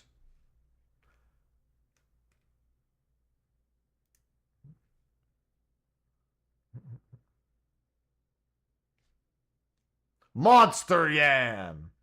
A monster truck with a Yan face on the front.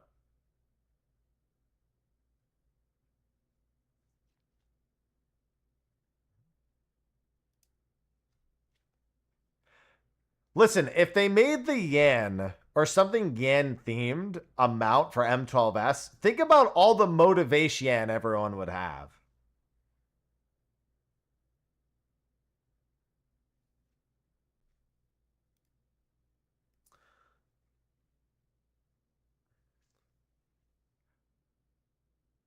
Why are you booing me? I'm right.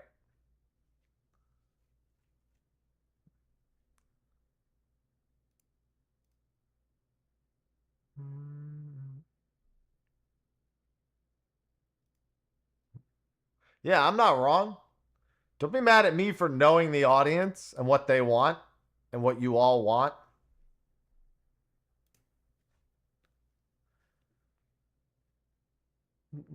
I'll never stop. It's like a hot rod but with a Yan in it. Maybe it could be like a caravan.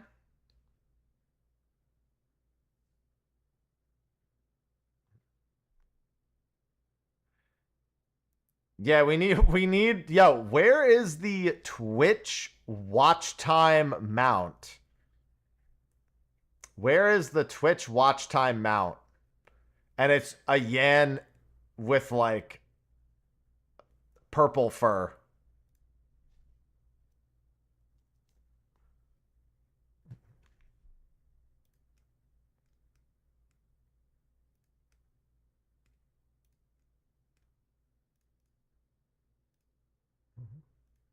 Well, I'm delivering pheasant eggs.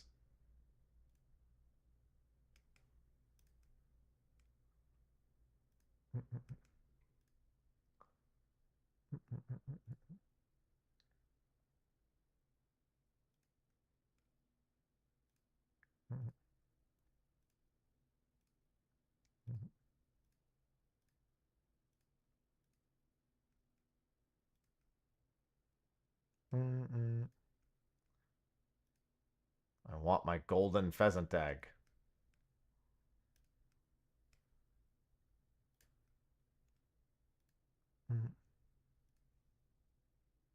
I can't wait for the Brute Undertaker. At this point, I like to say we shouldn't create false expectations based on absolutely nothing, but I don't feel like predicting the Brute Undertaker is predicated on nothing, so I'm going to be upset when he's not there.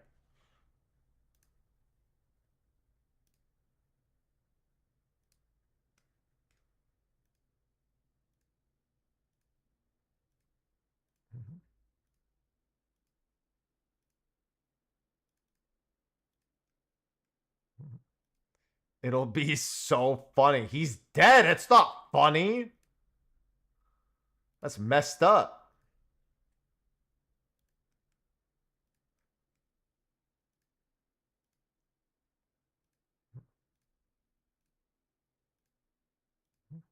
I'm still waiting on the red chocobo one.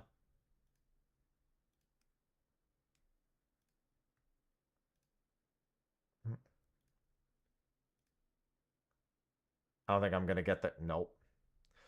No golden pheasant egg for me.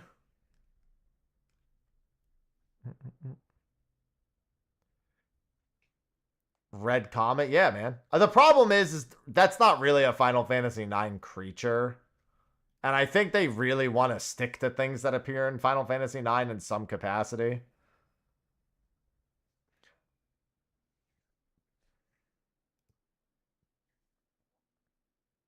Like, there is a red chocobo, but it's not the same kind of red chocobo. And honestly, there's not really a lot of them. There's really just the one you raise.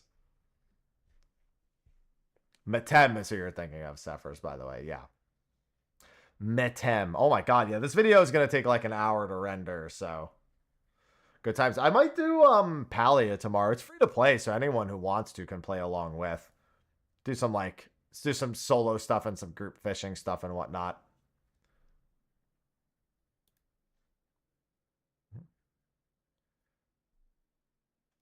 No more Ozma.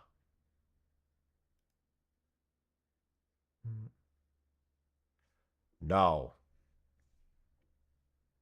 Yeah, because I played Palia the other day. The fact that it's free to play means that anyone could just pop in and give it a try, thankfully. Hello, Yunsar. How are you doing, Tian? Tian.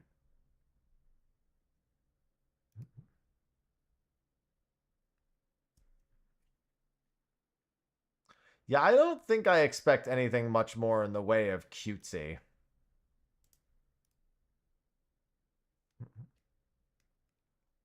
I didn't hire the sheep. I earned it. Someone stop him.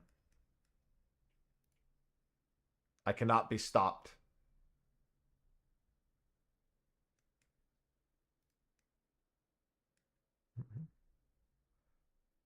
Yeah, you can see my dunce cap more than anything else.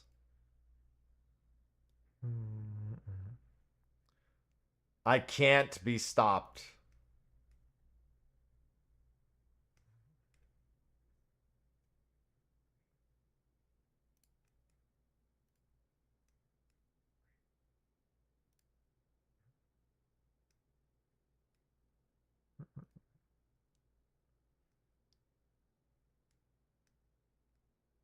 Also, did you just call the Yan a mere sheep?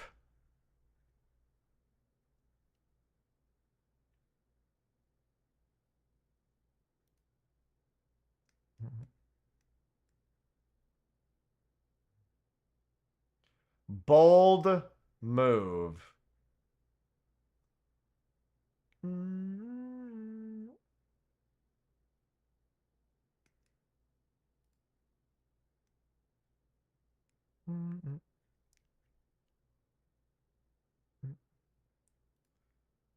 Where's my fox whistle? Sorry, I'm trying to disarm these fox traps while we're doing this. There isn't an ounce of mercy. That you are correct about. This is true, unfiltered evil. Evil!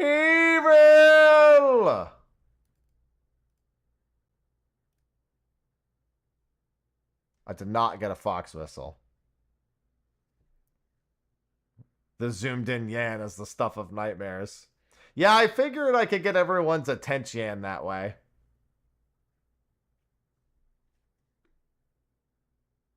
I did roll a 69.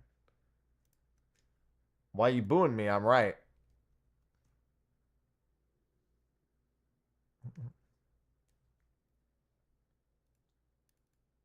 I did get everyone's attention.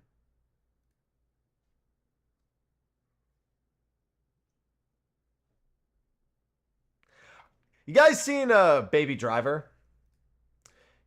You know the scene where Buddy's wife is telling Jamie Foxx's character about what happens when Buddy gets angry? I'd like to imagine that entire scene, but it's just a Yan's face instead.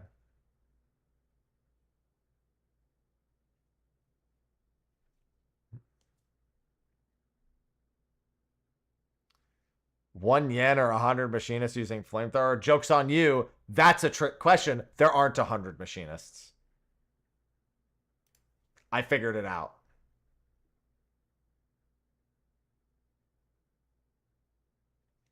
Can't fool me.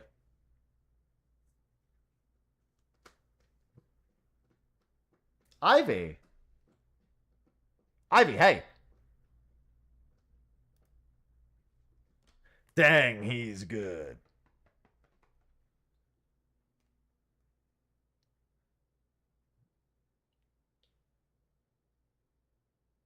Dory, next expansion for sure. This is my own little Yan. She doesn't have the horns, but trust me, she's got the attitude.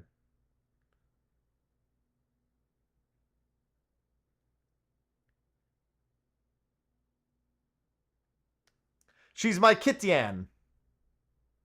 My little Kityan.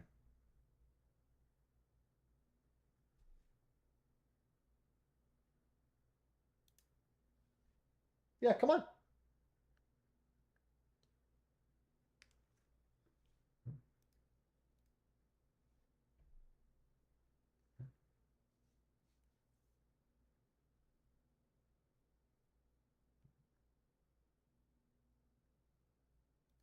See?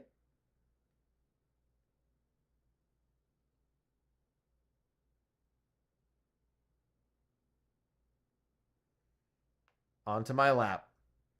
My little Kityan. Hey, girl.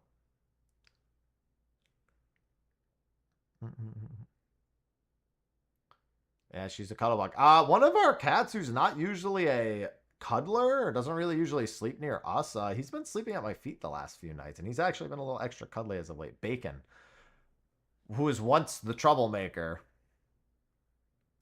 11 playthrough. Yeah, I haven't had time to record bits. I was another thing. I was considering doing a stream where I literally just record the Final Fantasy 11 parts at some point and just letting everyone know that they're being taped on stream because it was the best way for me to find the time to do it.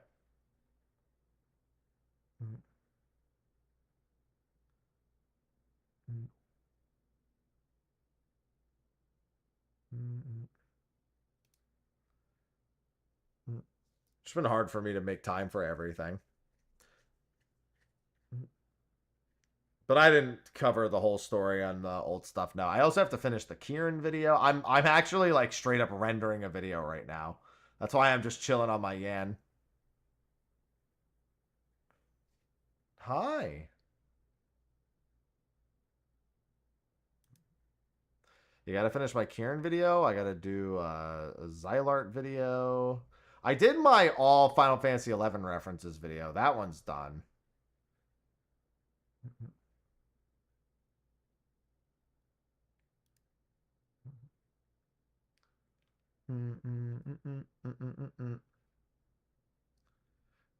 Yeah, it just makes the most sense to try to do that on stream a certain day because I just need to do that once in a while. If I don't have anything planned for a day, I might do that because I can record. I can spend one day and get 4 parts recorded that way. The problem is that those are really meant to be YouTube videos, so the chat interaction would have to be quite low on those days. It's the only thing that really stops me from wanting to do it because I don't want it to feel like someone's just watching a Twitch stream for the Let's Play itself.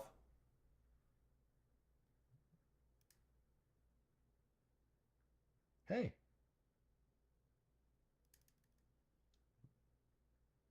Hey, girl. Welcome to the Yan stream.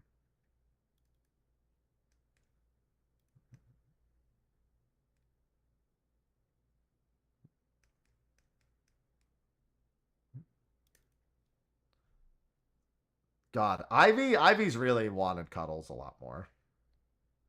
Yeah, I don't think they're ever gonna bundle 11 sub with 14s. Unfortunately, that doesn't really make them any more money, so they're not hyper incentivized to really do it.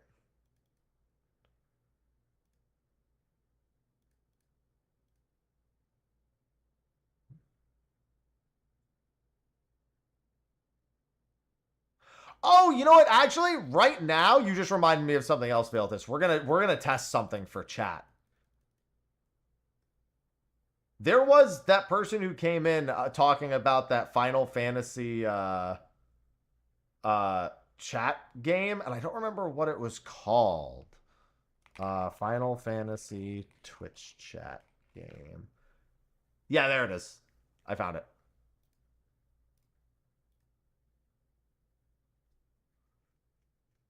How do I set this up?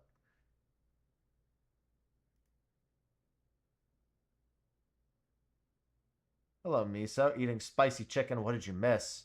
You missed giving me a spicy chicken sandwich.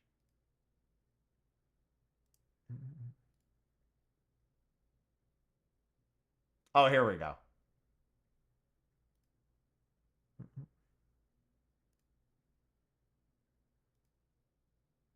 Thanks.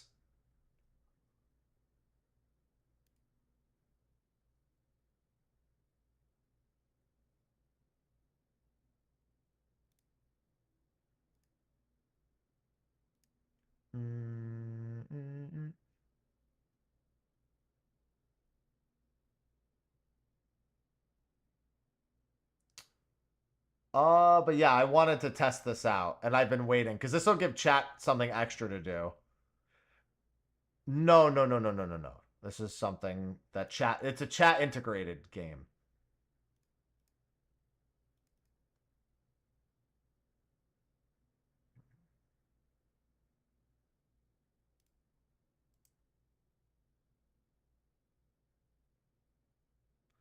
McYanolds? No, don't go to. Don't do fast food if I can avoid it.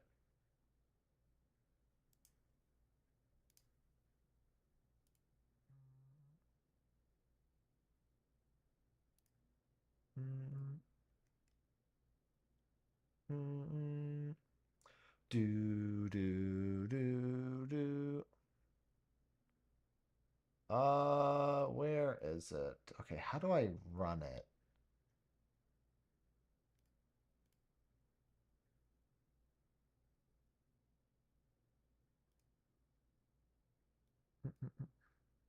Hopefully it doesn't mess with anything I'm already running.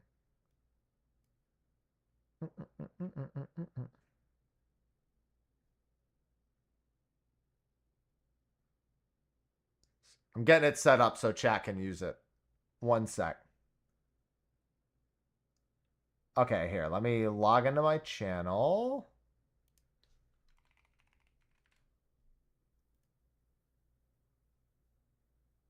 Okay, and then let me go through the options real quick.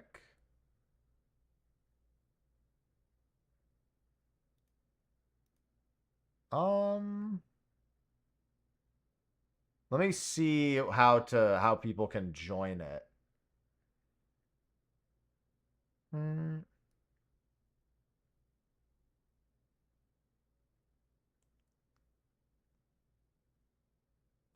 Oh, and then it's whenever people talk in chat. Okay, so people don't even have to join it. Interesting. No, that's the wrong one. That was the actual page for it. Here it is. Yeah, so it's whenever people join whenever people type in chat, they get added to the fight itself. And then it fights Final Fantasy bosses, FF bot. Yeah, I got told about it by somebody said they were a friend of the creator. They came into stream, and I don't really like when people you know, self-advertise, but I was like, you know what? I'll take a look at it. So yeah, while I'm getting this video rendered, we can at least check this out. Yo, I'm Barrett. Yeah, so the big thing is I know you can do a manual exclamation mark join.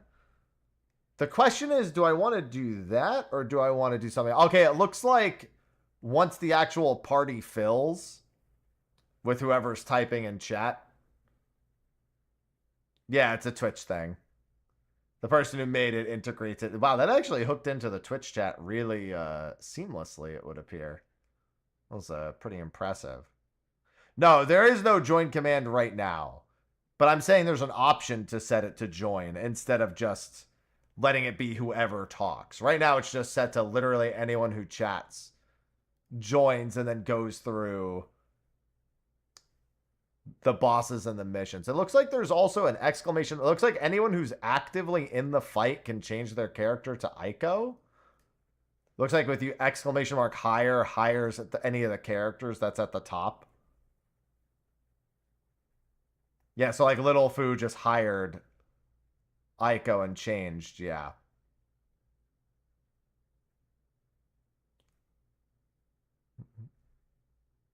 Well, not everyone can do it.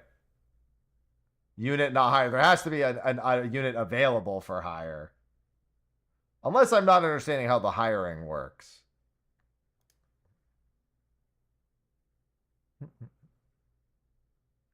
Seymour just casted Anima. Yeah, because it's going to say unit not hire because there's no unit available to hire. Link to page. Like the actual thing. It's FFbot by LBody. I literally Googled Final Fantasy Twitch integration. That's how I ended up finding it again. You can't change to whoever you want. I said that has to be listed at the top. Yeah, I think these are the record keeper sprites. That's what it looks like to me.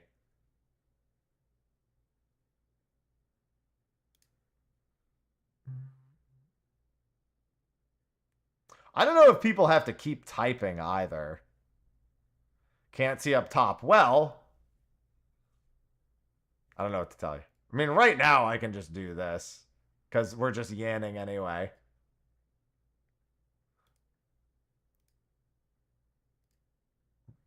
I miss record keeper. It was pretty solid.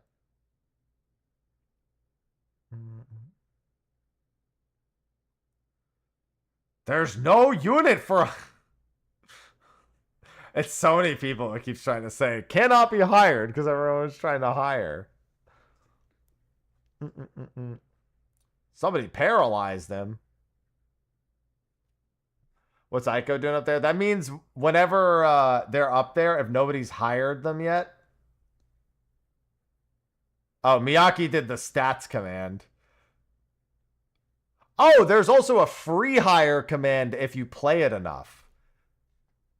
So it looks like if you end up being in like 50 fights as a chatter, you end up being able to freely hire a unit, I guess. If I'm understanding that correct, you did die. Hopefully you undie soon. Do not hire the yen. Will never survive. No one will survive.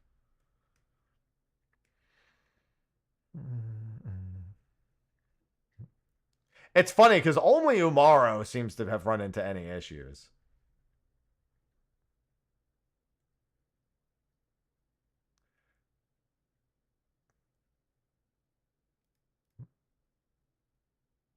Ah, and then there's a points leaderboard there. It also displays, it looks like Sheer Prodigy is the leader for this one. Oh, yeah, he taunted. That's right.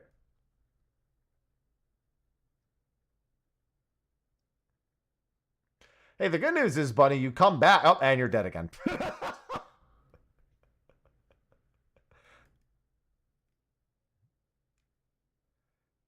Kamari's available for hire.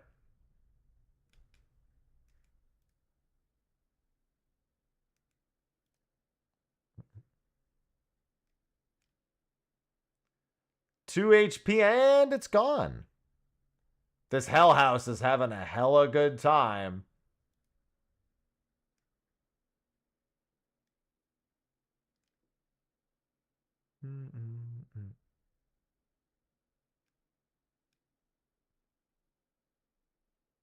That was a lot of damage chat just took.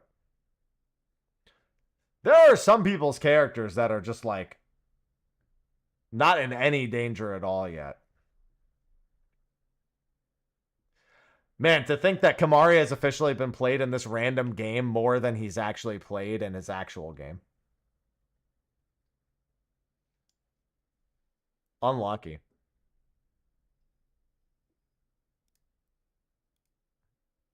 I mean, low bar, but still.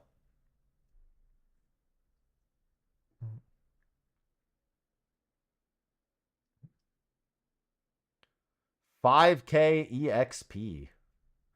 I'm assuming that every chatter has their own level, regardless of like when we start. Because like I'm wondering what happens when we wipe.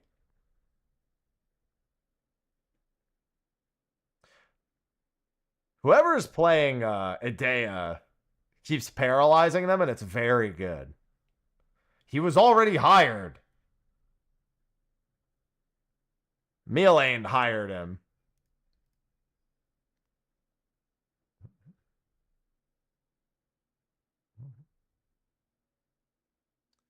Ah, even if you're not in the active party, everyone in chat is getting EXP for participating. Okay, okay. Yeah, I figure now is a good time to experiment with this since I'm just yanning it up otherwise.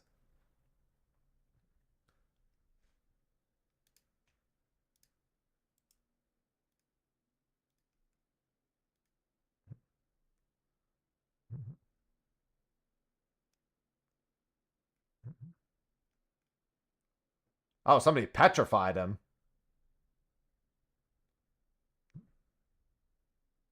It's funny because Bunny and Doretto just got blasted.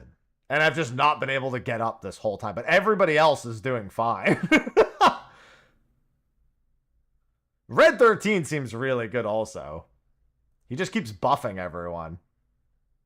And Kamari has White Wind, which I guess is actually pretty useful. So now there's some decent AoE heal.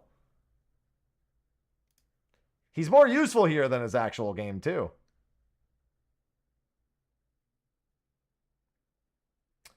Quistis is available for higher. That's interesting, because I thought we had Quistis in the party. I guess I don't know if you can change to a different one. I mean, I know you can. There's, like, ways to do that kind of stuff. But it's, like, it's weird, because we already have one. So is it going to do 2 of them? I figured it was, like, unique.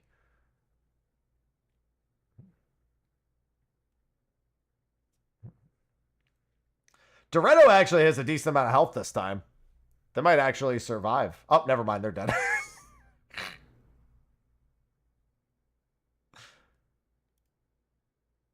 You had like half health. How'd you die so quick?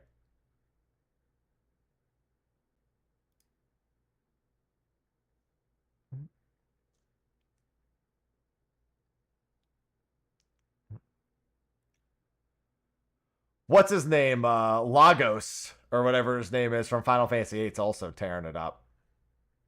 No, yeah, you don't have to type anything. It just says exclamation mark higher. There's also exclamation mark ascend, which I'm assuming requires a certain amount of EXP.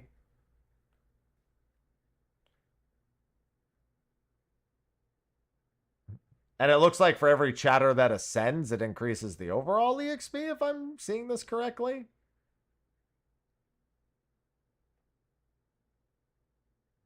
Hey, Bunny, you're alive with the... Oh, Doretto's dead. And now you're taunting, so good luck. Oh, after 100 victories, you can ascend. Kamari's actually doing very good here. Also, Renoa's Angelo just did a massive AoE heal. Got to give her credit for that, too. Some pretty decent characters.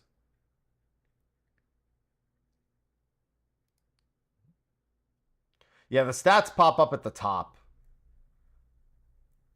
Free hire and 44 wins. Espers, none. Oh, it looks like you can earn Espers to equip and everything as well. Yeah, I guess free hire is you just pick a unit.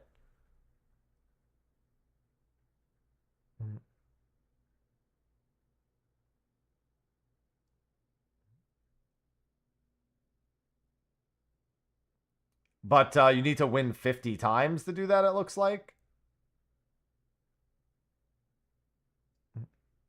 A random unit that you're missing. Ah, okay. Okay. So if we wipe, we'll go back to the beginning of the game with no new game pluses. And the idea... Oh, hey, Go-Go's available for hire.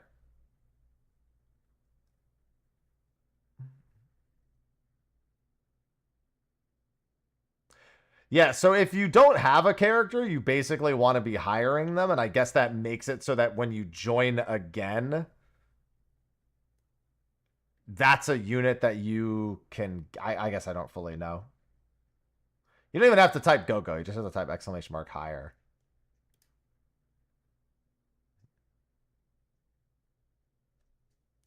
I guess technically anyone who needs a unit wants to try to hire the unit. They won't be playing it immediately, but permanently adds that character to your collection. Okay. So yeah, basically every character that shows up, if you don't have them, you want to hire. And then adds it to your account, not an instant change. Okay. Best way to get Aetheryte tickets? Doing Stormblood or earlier hunts. Stormblood trains are really good. Blue Mage is also really good.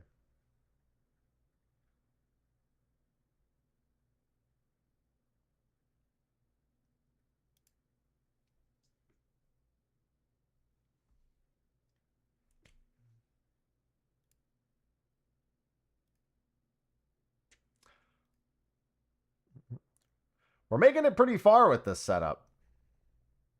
Yeah, I mean, here's the thing. What ends up happening is Bunny and Doretto take the first few hits, then everybody else CCs, and then we win.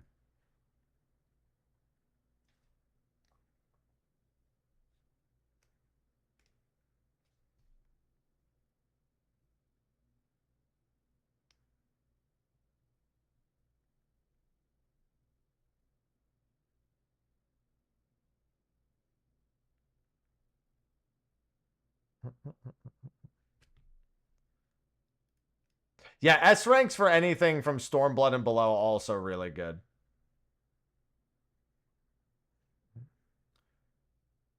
We do have 2 Go-Go's now.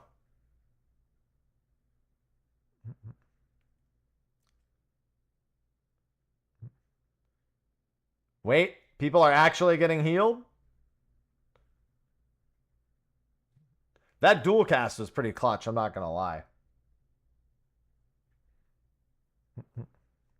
Go-Go and Go-Go-Go. It's this idle game. Yeah, it's like an idle chat game. Oh, Balthier is available for hire. Okay. Yeah, we were checking it out. It got recommended to me not too long ago. And Bunny's dead.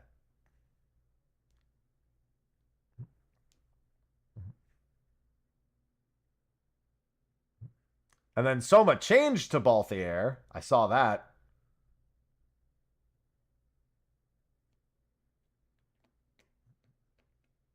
I think you won't change until the next one. Because I saw it say at the top that you changed.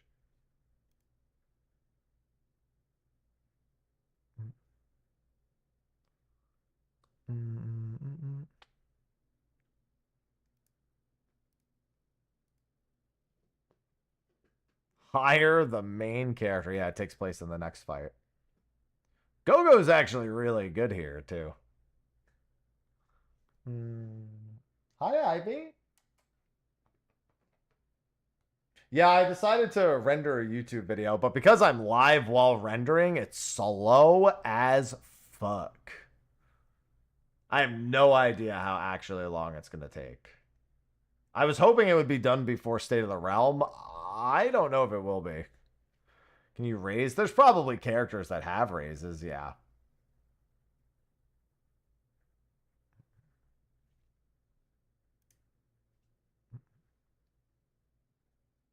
I think we've seen a few raises here or there.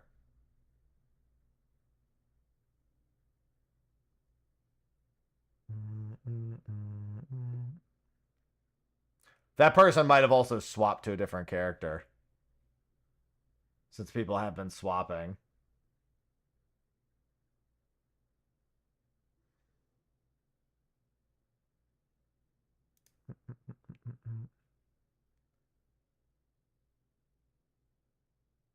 Okay, okay. Yeah, things are starting to get a little tougher. And also at the start of a round, people get rezzed.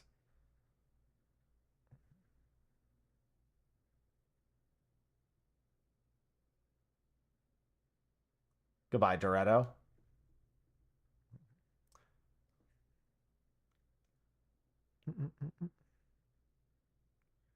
Oh, that's damage. All right, he's paralyzed.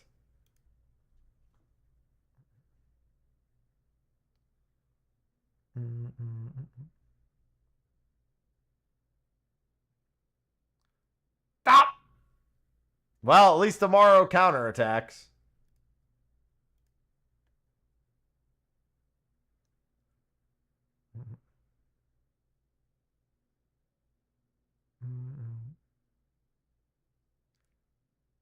SPL sounds like special. Oh, he just wiped out everyone except like 2 people. Right when he was almost dead, too. It's all right. The idea is that every time we start up, we get a little further. So wiping is not even that big a deal. Wow, you guys actually killed him, too.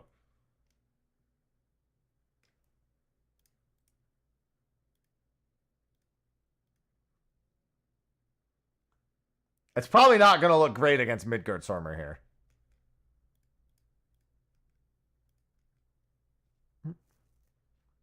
Not unless we get a paralysis very quickly.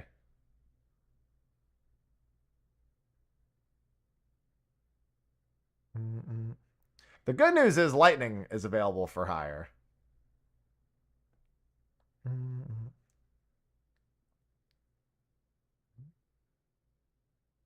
Oh, this, I don't know, it looks like a reskin of Ico. I guess Tranced Ico is the one who's doing the raises, because she just raised somebody.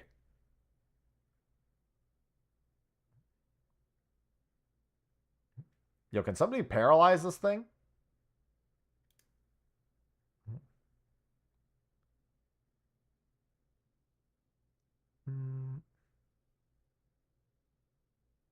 Nope. That's why I wanted it. Oh! The potency is affected by your SPI stat. Yeah, your special stat. It's okay, because now it starts over, and then chat can join again. Now it's based on people who chat again.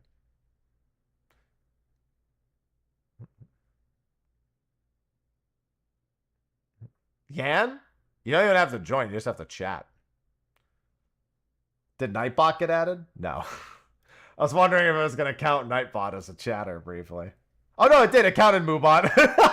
Moobot played an ad and became a character.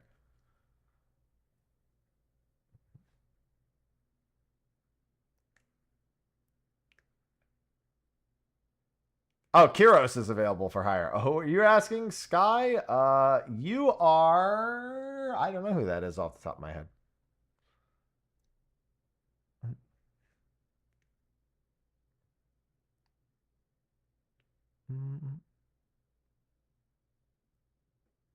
So now you guys will probably blast through this low level one. Chaos? Chaos?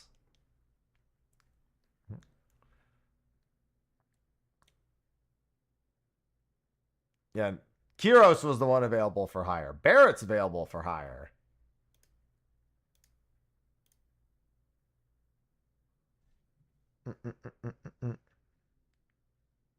It's our dedicated healer. Pop quiz. What ability in Final Fantasy IX is known for powering up each dragon? That's Dragon Crest. Exclamation mark answer. Is it Dragon or Dragon's Crest? Okay, it's Dragon Crest. There you go. I questioned the apostrophe. Oh, that's the Quizmaster from Final Fantasy IX. He gives you a giant boost of EXP. So whenever the Final Fantasy IX pop quiz guy pops up, then chat has to get the correct answer. And it gives everyone in chat a big bonus. I like it. I like it.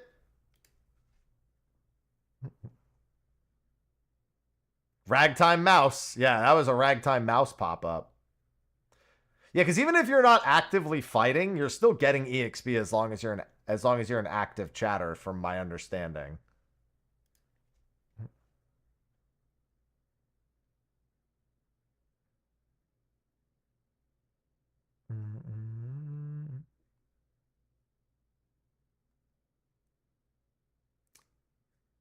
Yeah, Terra's available for hire. Generally, you still want to be hiring everyone, even if you're not changing to them immediately.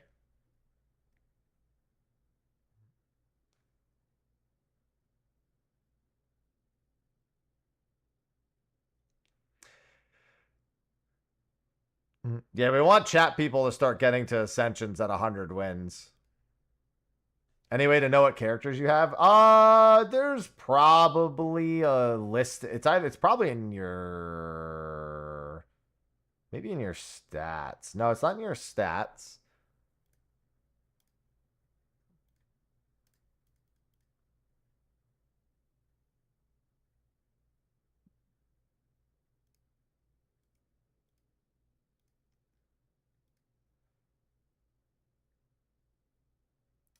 Oh, exclamation mark missing kind of gives you an idea of who you don't have.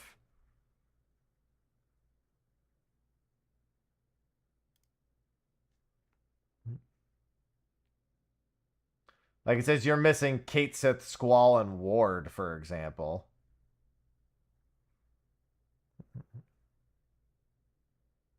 A better way to track characters? Okay, okay.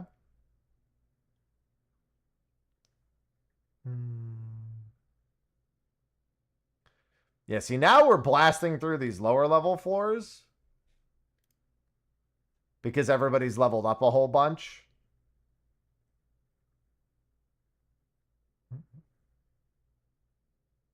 We don't have a whole lot of healing in this setup, but Barrett's pretty tanky, so...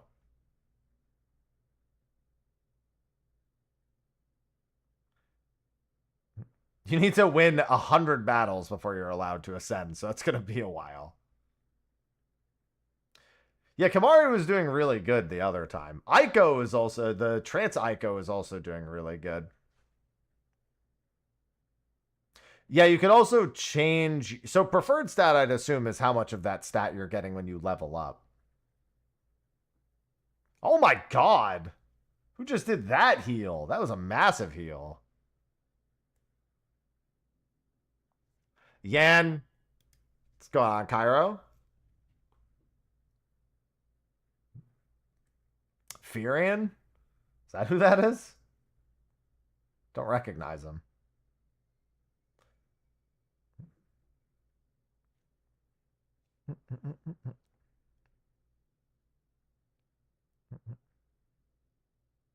Red 13's been very good also. The AoE. The AoE haste is quite nice. Ooh, nice, Cairo. Hope you're enjoying it. We have 2 tranced Terras in here now, too.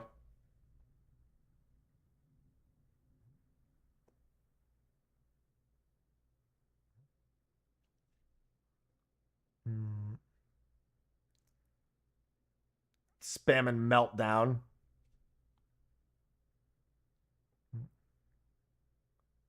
Ah, yeah, it is Furion's LB. Heals for like 200 something.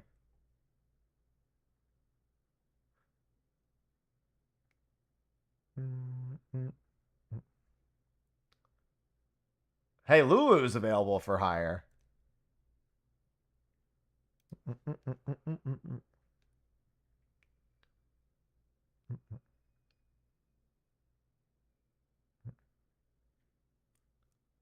The Lulu change.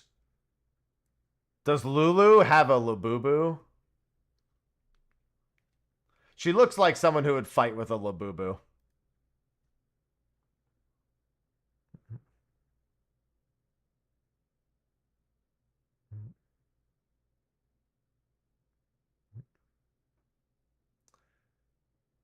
Absolutely. Absolutely.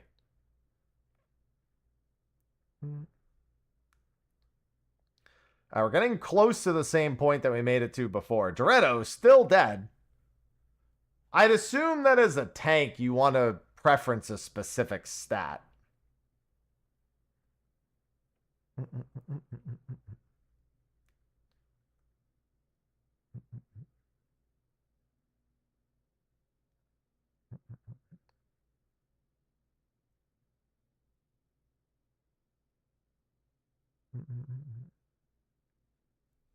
I mean, I assume it's almost any of them you want to preference a specific stat, but like to help staying alive specifically.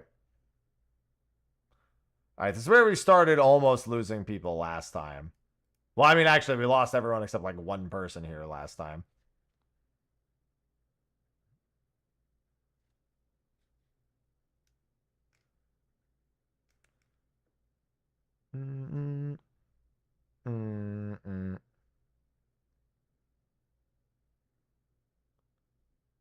Unfortunately, Sky is dead.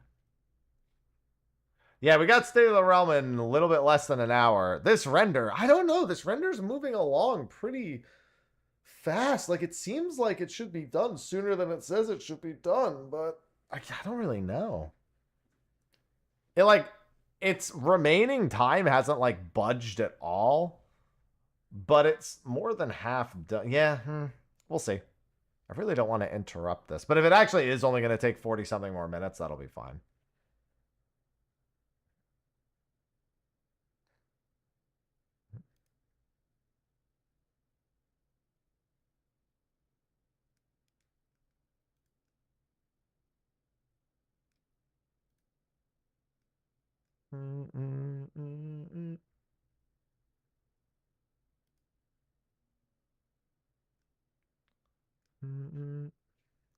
Do. All right, here's as far as we made it last time. He's paralyzed, however, so I think we're in the clear. Lulu also just nuked the shit out of him. All right, he's dead. Now we're moving forward. Selfie was, yeah, it's kind of cast at the end. Selfie is available for hire.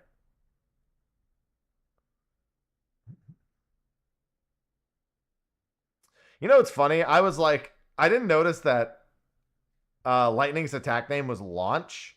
So I was like, why did she just hit him with the Sabin? Why'd she hit him with the suplex?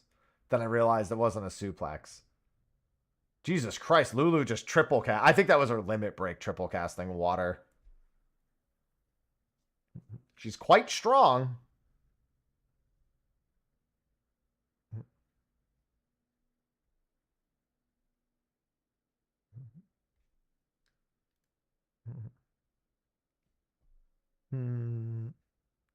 Her DPS is quite good.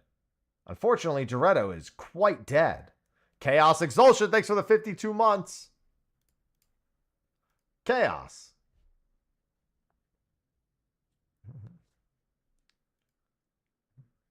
I always love a good Prime. I like a good any sub, to be fair. Marcus available for hire. Oh, Marcus. Actually, I think this is where we died last time. No, it just looks similar.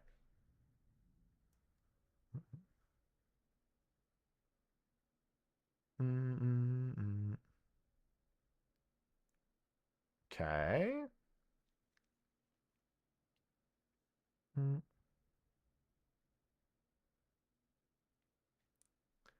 Hello, Genova.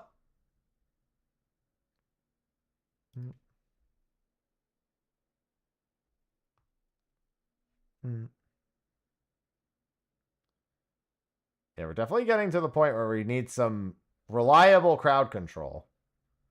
Everyone just got lasered. We have a few characters here who can paralyze. Fury, Blizzard times 3. Blizzard. Big AoE heal for 370. He just paralyzed Doretto. Hey, at least he's alive again.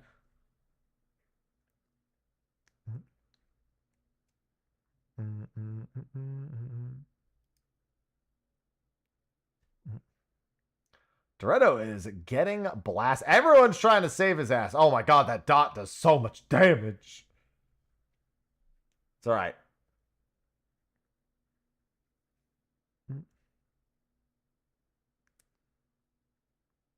Omaro for hire.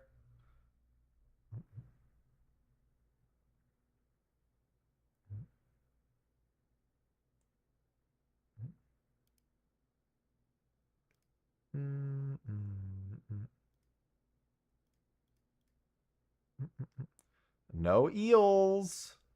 We've seen what happens to Omaro when it's not handled correctly.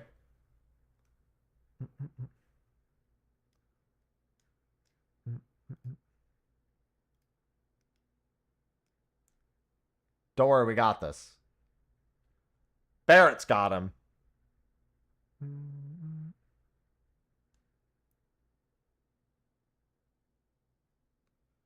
Solid paralysis. Love it. This combination's working pretty good. You guys are getting a lot further. Big shot. Root and Reno at the same time. Okay.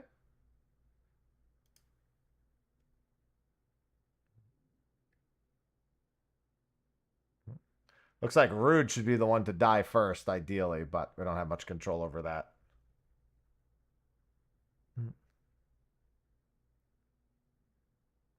He do be the healer. Chaos! Mubot is chaos.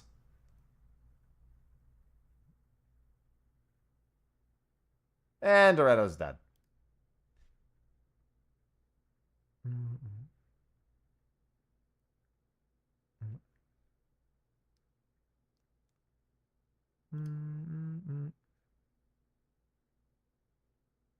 Chaos Saber?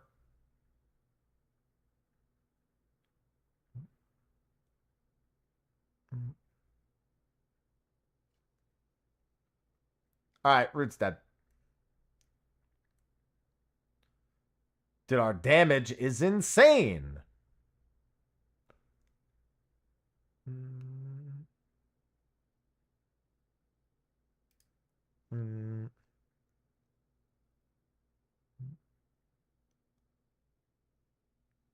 Alright, Doreto's already dead. Ico for hire again. We already have 2 Icos.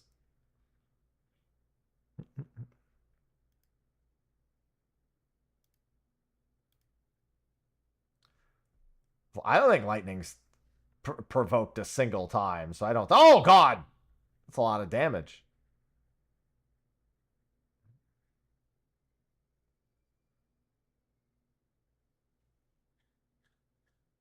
That's not looking so hot, guys.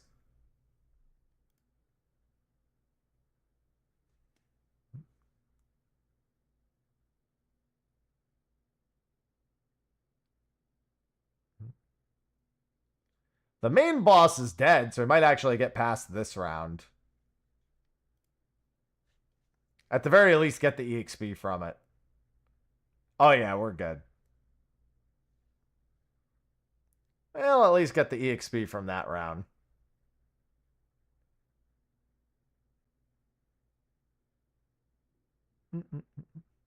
No new hires, unfortunately.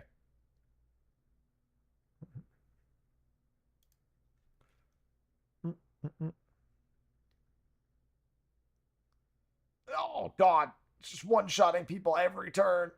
Ugh.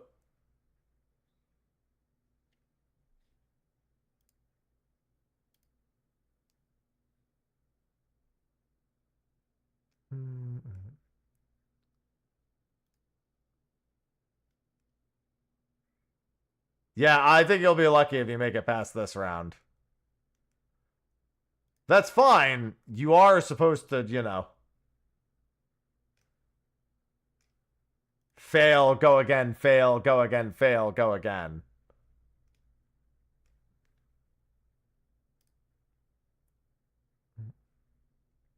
Unfortunately, we need some paralysis up in this bitch.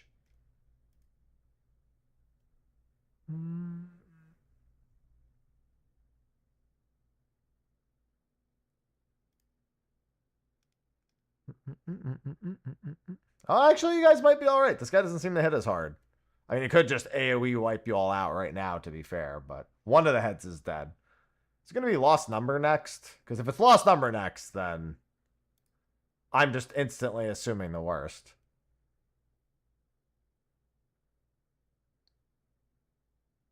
All right, there's probably a new hire. Barrett for hire again. Yep, it's lost number.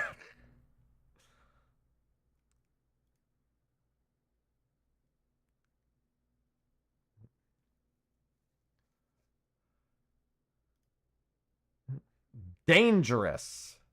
Very, very dangerous unless he CC'd for like the entire time.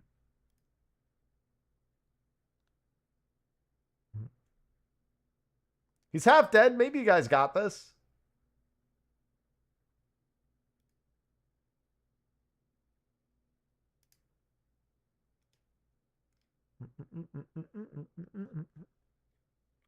Yeah, I don't know. You guys seem fine. I think you guys are doing all right. Unless he just insta-wipes everybody right now. Hopefully that doesn't happen. Look at that. Easy boss. Easy boss for babies.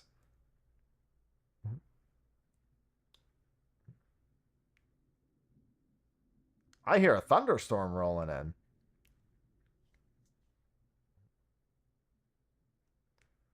in. We are just too strong. Burn lock. Interesting.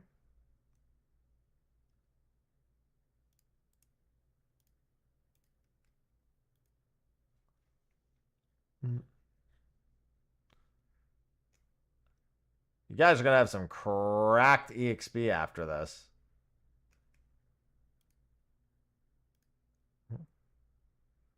Yeah, you guys probably have this one in the bag too. Oh, he cured. He was about to die to dot. Oh my god, he's cure spamming. We need some CC. There we go. Paralyzed. Get his ass. All right, he's dead.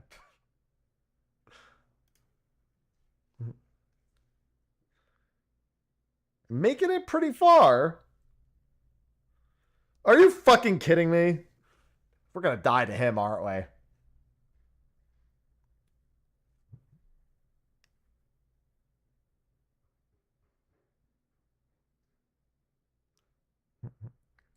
Yeah, it's done through Twitch chat, DJ.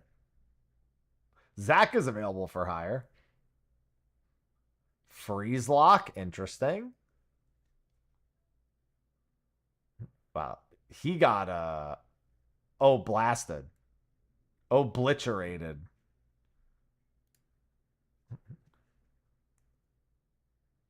I think chat's unstoppable. At this rate, we'll get to Ascensions in no time.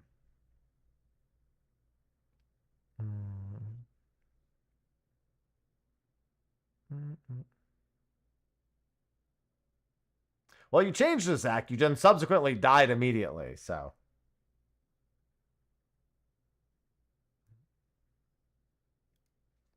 It's all right. You're just being character accurate. I understand.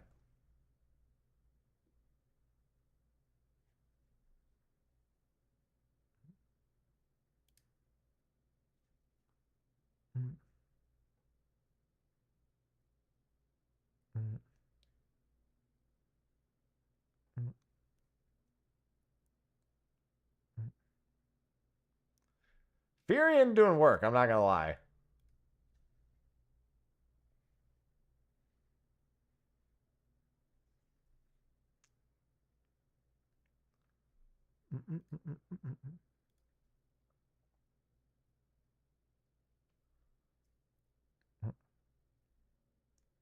Yeah, you might want to change stats to HP. Because keep in mind, you can change your stat per level up to be something different.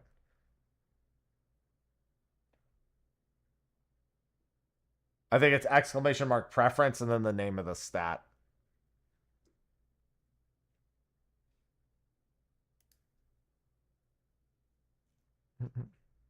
So like ATK, SPI, HP, or MAG. Pretty sure it's just HP. I don't see a defense option.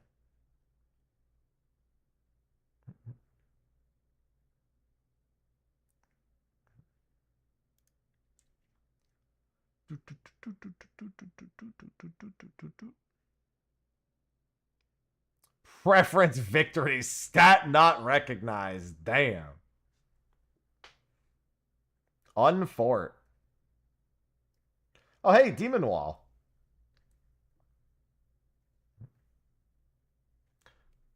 You got Rush Assault from your modulating phase and then instantly died.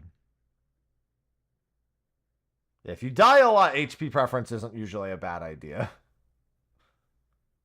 Unfortunately, Demon Wall appears to be resisting absolutely everything.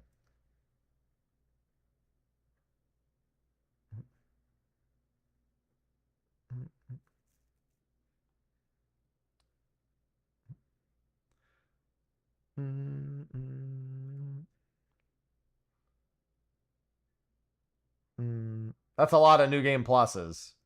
I guess it's between all the chats that are competing, specifically. Obviously, I've just started doing this, so that's not really a concern for me. Hey, Quistis is available for hire.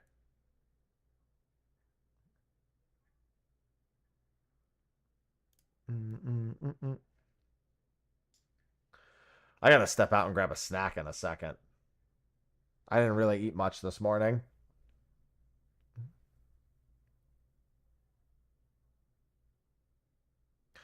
God damn, Furion. Just the full AoE heal on Herb Body. Hello, Chazir. What is this? It's just a thing for chat. It just like takes Twitch chatters and puts them in like an auto battler with leveling and progression and all that.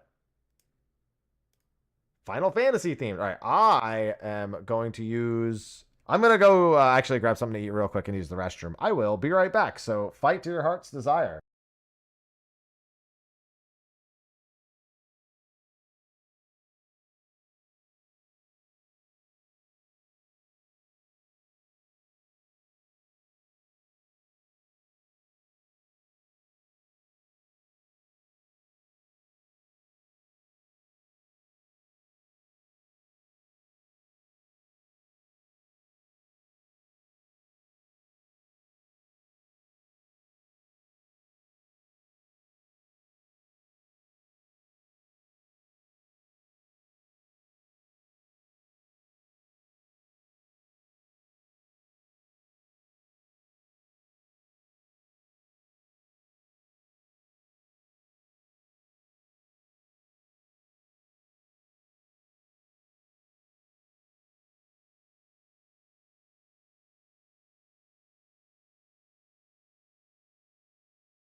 Oh, sorry, I forgot it was muted.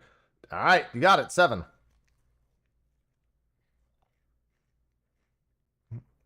Damn! Oh, a lot of EXP.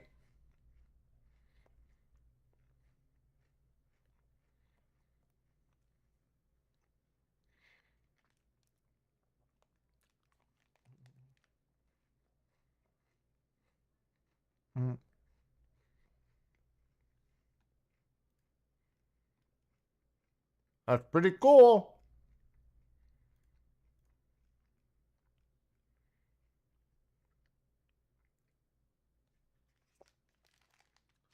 It is a magic spoon snack, correct?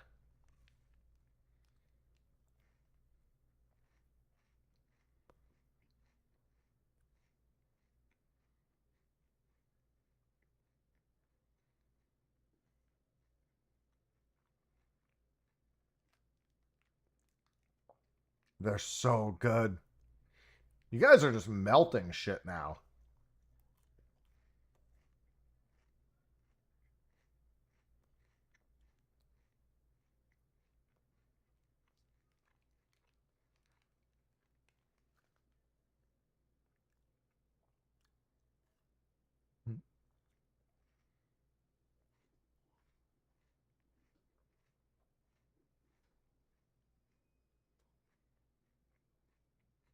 Mm.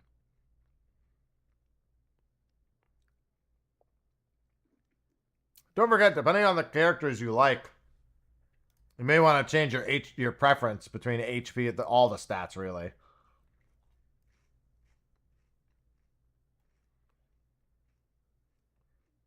Mm. Mm-mm.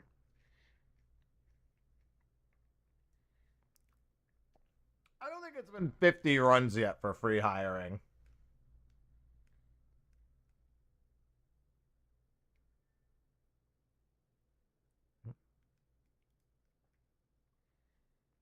It will be soon, however. It's actually only 5 wins away for some people.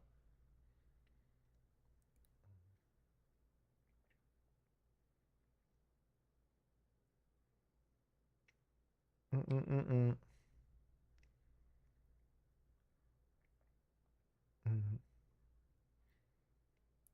Was attack the only... Yeah, attack is only physical attack. Magic is for magic attacks. MAG is magic. Mm.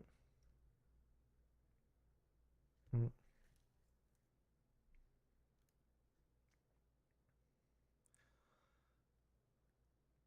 Oh.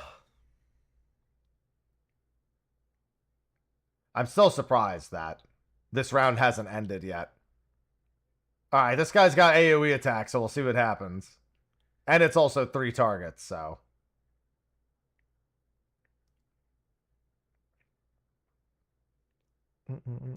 Everyone's at full health, so let's see what happens.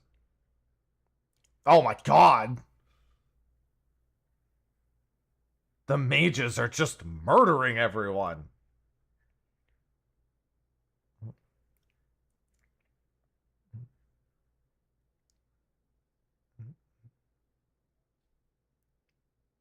As long as we don't get hit for like 800. Yan?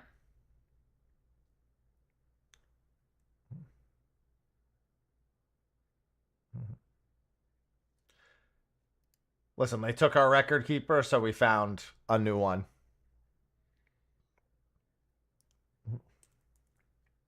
Yeah, it's a Twitch chat like idle-ish game. Twitch chat integrated game.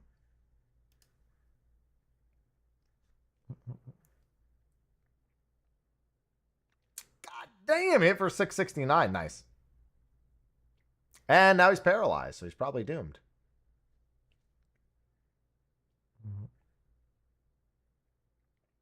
Never mind, he just cured for all the damage you just did.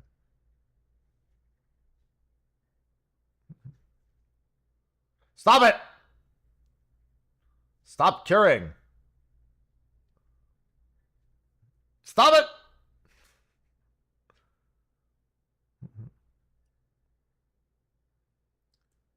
He needs to be stopped. Okay, paralysis is a stop. Oh, here we go. Big damage. Big damage.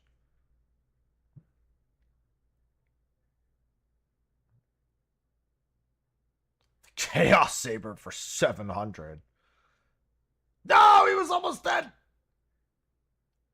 Finish him. Nice flare for 1,300, Tara. Jesus.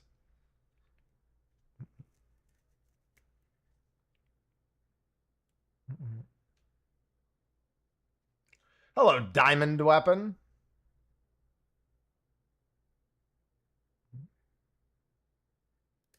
He's so large. Team's rolling through. This way, you might actually get out a new game.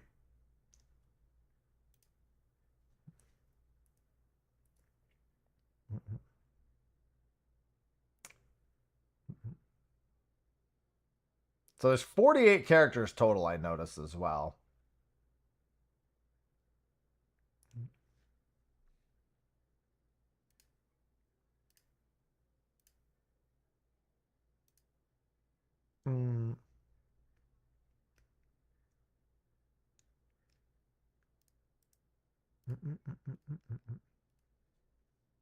I'm glad I decided to figure out how this worked today. Is there a command list? There's one that scrolls by on the screen, but I think also I probably just have to make a command that takes to the original page.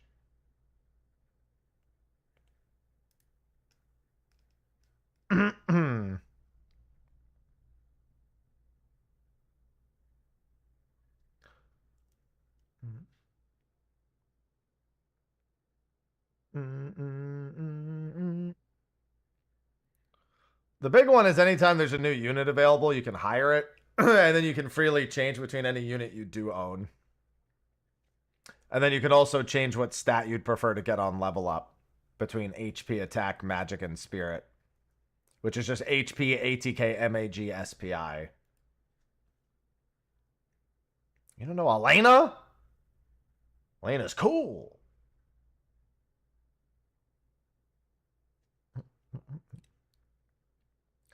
You guys might actually get through the entirety of New Game.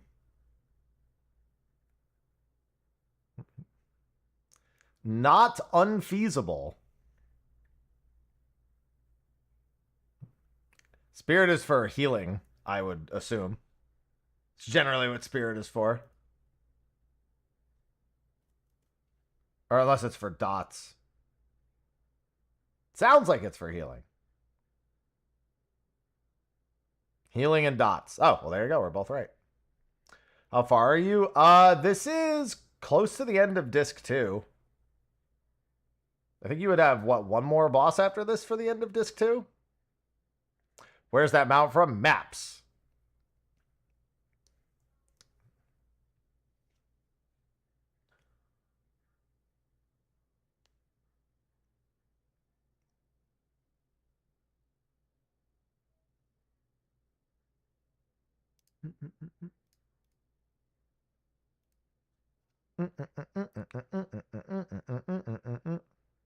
Well, I mean, no, it's going through Final Fantasy VII. But I'm saying this is disc 2.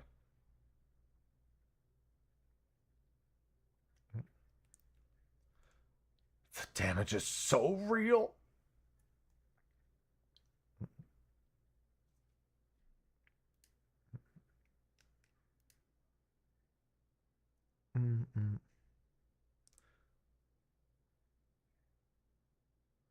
I gotta get set up for State of the Realm soon.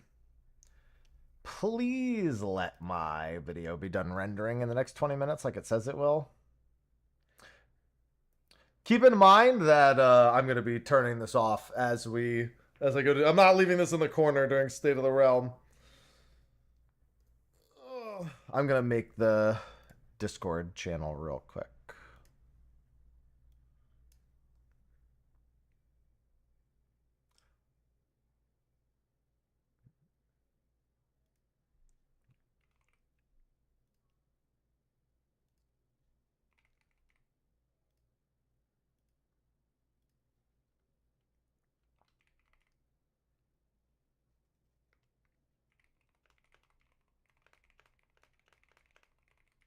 Let them know I'll be calling them in about 10 minutes. Uh-oh, that's not looking good. Hojo just ran through y'all. If you hit an enemy affected by sleep with a physical hit, they will wake up but suffer double the damage. All right, let's stop there then. Let me save. All right, I clicked save. I'm assuming that has worked.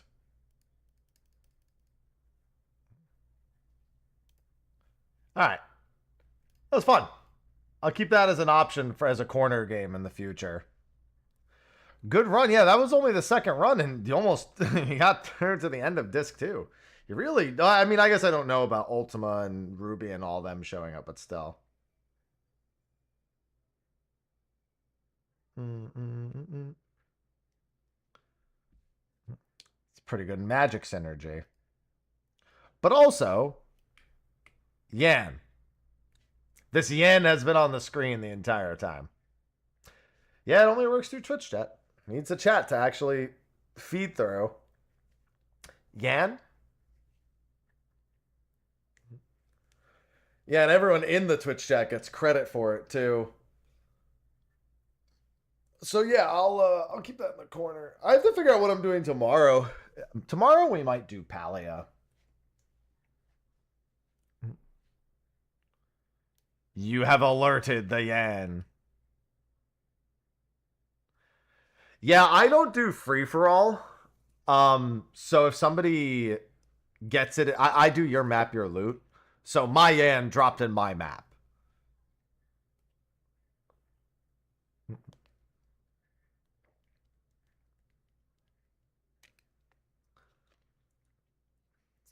I mean, yeah, it depends.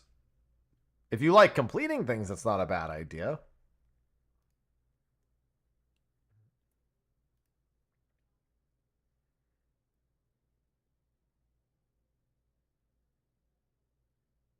I don't know what I don't know what you're talking. Unashamed attempt at. I thought that it was just on the Nintendo eShop, not that it had anything to. Just because it's on the eShop doesn't mean Nintendo had anything to do with it. It's funny that it's on the eShop because it had to get approved, but still. Oh, well, I mean, yeah, that's a whole different story. I mean, I would take free for all in that case, rough. I mean, there's ups and downs. Like Sophie does free for all because she gets bored when like she's done with her map, she just gets kind of bored, and it makes other people's maps not as exciting, or you know, you're not like, oh, it could drop. You're only excited for your own maps. Whereas I think about the disappointment of when your map is the one with the good shit, and then somebody else wins. In that moment, you wish that it was your mount, your loot. But then when it's not the case, it kind of just pendulums back the other way.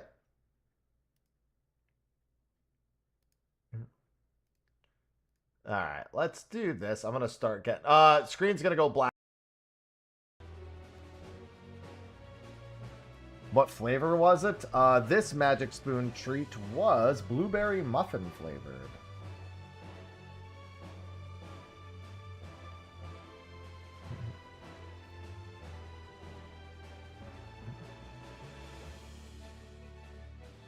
All right, let me fix that.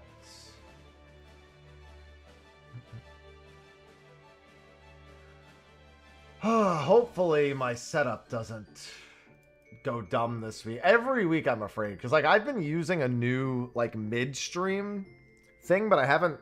I've been using a new midstream profile that doesn't crash, but I still have the profile that crashes. And that's set up to do like State of the Realm and everything. So I'm hoping that when I'm getting set up, nothing goes wrong.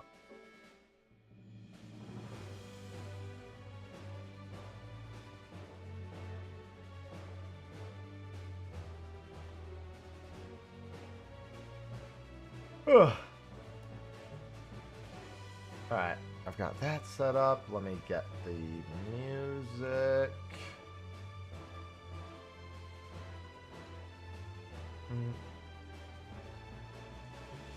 Oh, let me do this too.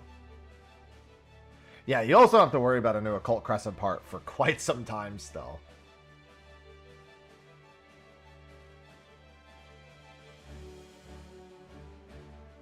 Yeah, the Magic's Moon stuff is great, Cairo. They also have granola. That's a pretty good treat.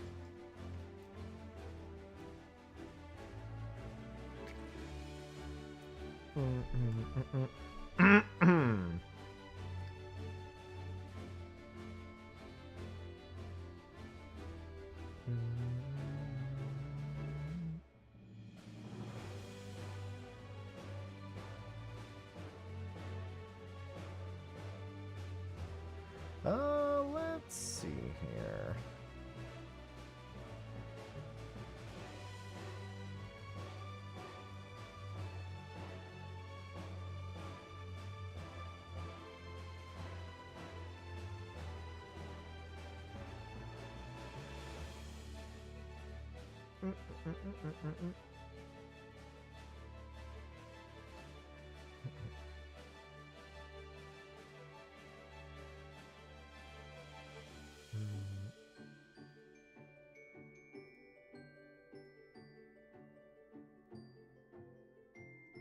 Alright, let me get off RuneScape while I'm at it, too.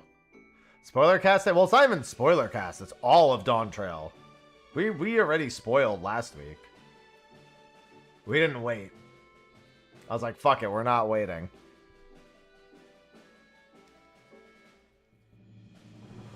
Alright, let me close this. And then let me... Oh my god. Hi, sausage. Scared the shit out of me.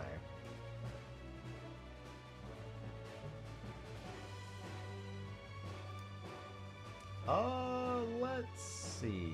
I need my background music. I think it's right here.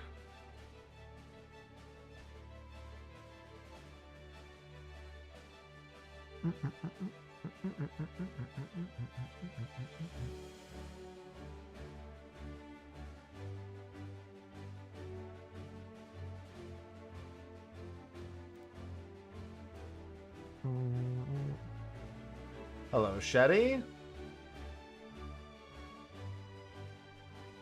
Yeah, here it is. Sorry, I need that for State of the Realm. Crank the volume up on that. All right, let me log out of 14. Let me get to a sanctuary first. I've just been on my Yan this entire time.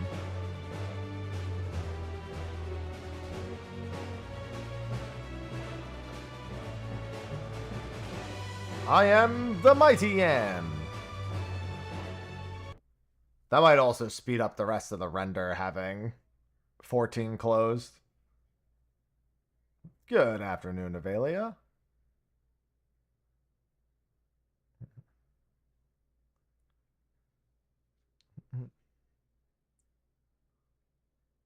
All right, let me change the title of all the streams.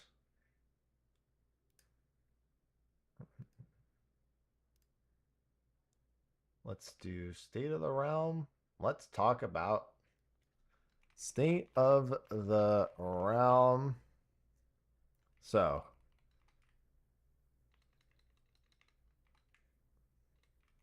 Dawntrail story.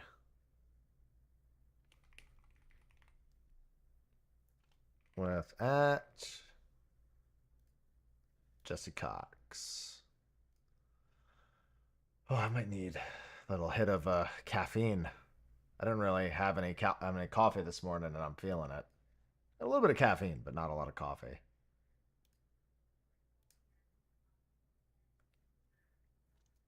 All right, Stay of the Realm, Dawntrail story discussion, blah blah. Okay.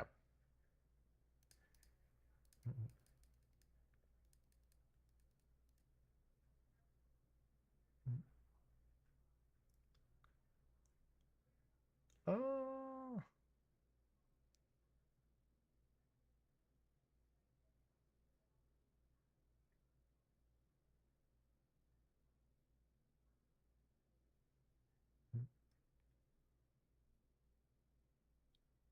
All right, I think it's time I gave them a little bit of a call. All good will be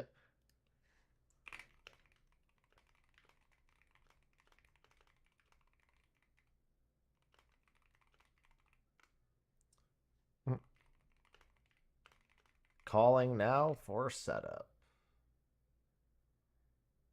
All right. Oh, actually, hold on. Let me do this so it doesn't break anything. Never mind. I didn't have to do that.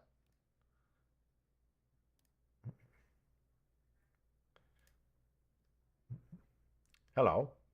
Hello. Howdy doody. Good. Let me get my Mic. shiz all set up for you. Yeah. My camera? There we go. I was like, what the hell is it even recording there? All right. Good to see you, boss. I hope you've been good. Hello. Oh. I've got a cold, so I'm making some tea right now. Yeah, go right ahead. Yeah, I saw you tweet that yesterday. I mean, I don't want to inconvenience you too much, so hopefully you're all right. No, I'm fine. Just my nose is stuffed up like crazy, which is it's like the worst kind of cold where I feel fine, but I just one part of my body's like, no, dude. It's like, oh, okay, cool. Yeah, that's about the only sickness that I can't stand. Is not being able to I'd breathe rather through just my be nose. down and out. At least I know I'm sick. Instead, I'm like, I can do things. I'm good. I'm great. But I'm like, hello. Yeah, What's going on? Sucks. you're only good enough to be awake, and that's because sleeping sucks with a stuffy nose. Yes. Thank God for modern medicine. Yeah, Just- no kidding there. The only problem is it dries you out so much that you have to talk, and you're like, hello. I'm on stream now. So thank God for tea. You know what? I'm just fixing one problem with another thing that makes another problem to be fixed. So cool. Yeah, that's like, it's kind of like when I was a kid. Even if I was legitimately sick and stayed home from school, I made no effort technically to get better. I'd do something just to have a normal, like, not at school day. Yeah. That's a free day. You get to play Yeah. games. Exactly. And then you're still sick the next day, and you're like, it's just another free day. I can't go to school, Mom. I need to stay home. You and Dad go to work. Forget about me. I'll be fine. Yeah. And then they're like, I'm not going to work today. Be like, Yeah, like I have to stay home and take care of you. And you're like, ugh. So you have to really ham it up and be like, don't come in my room. I'm so sick. I don't want to get you ill. What are those noises? It's not Zelda. Don't come in here. it's not name of game I literally rented last night inconspicuously. Don't worry about it, Mom. I'm trying to figure out if I want to. I'm just going to throw a simple tweet out. Sure.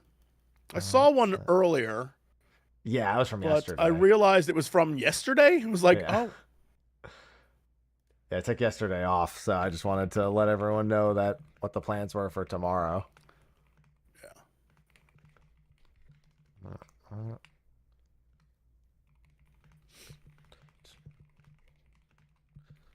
Dawntrail's story as a whole. As a Good. whole. Good, bad, disastrous? Question mark.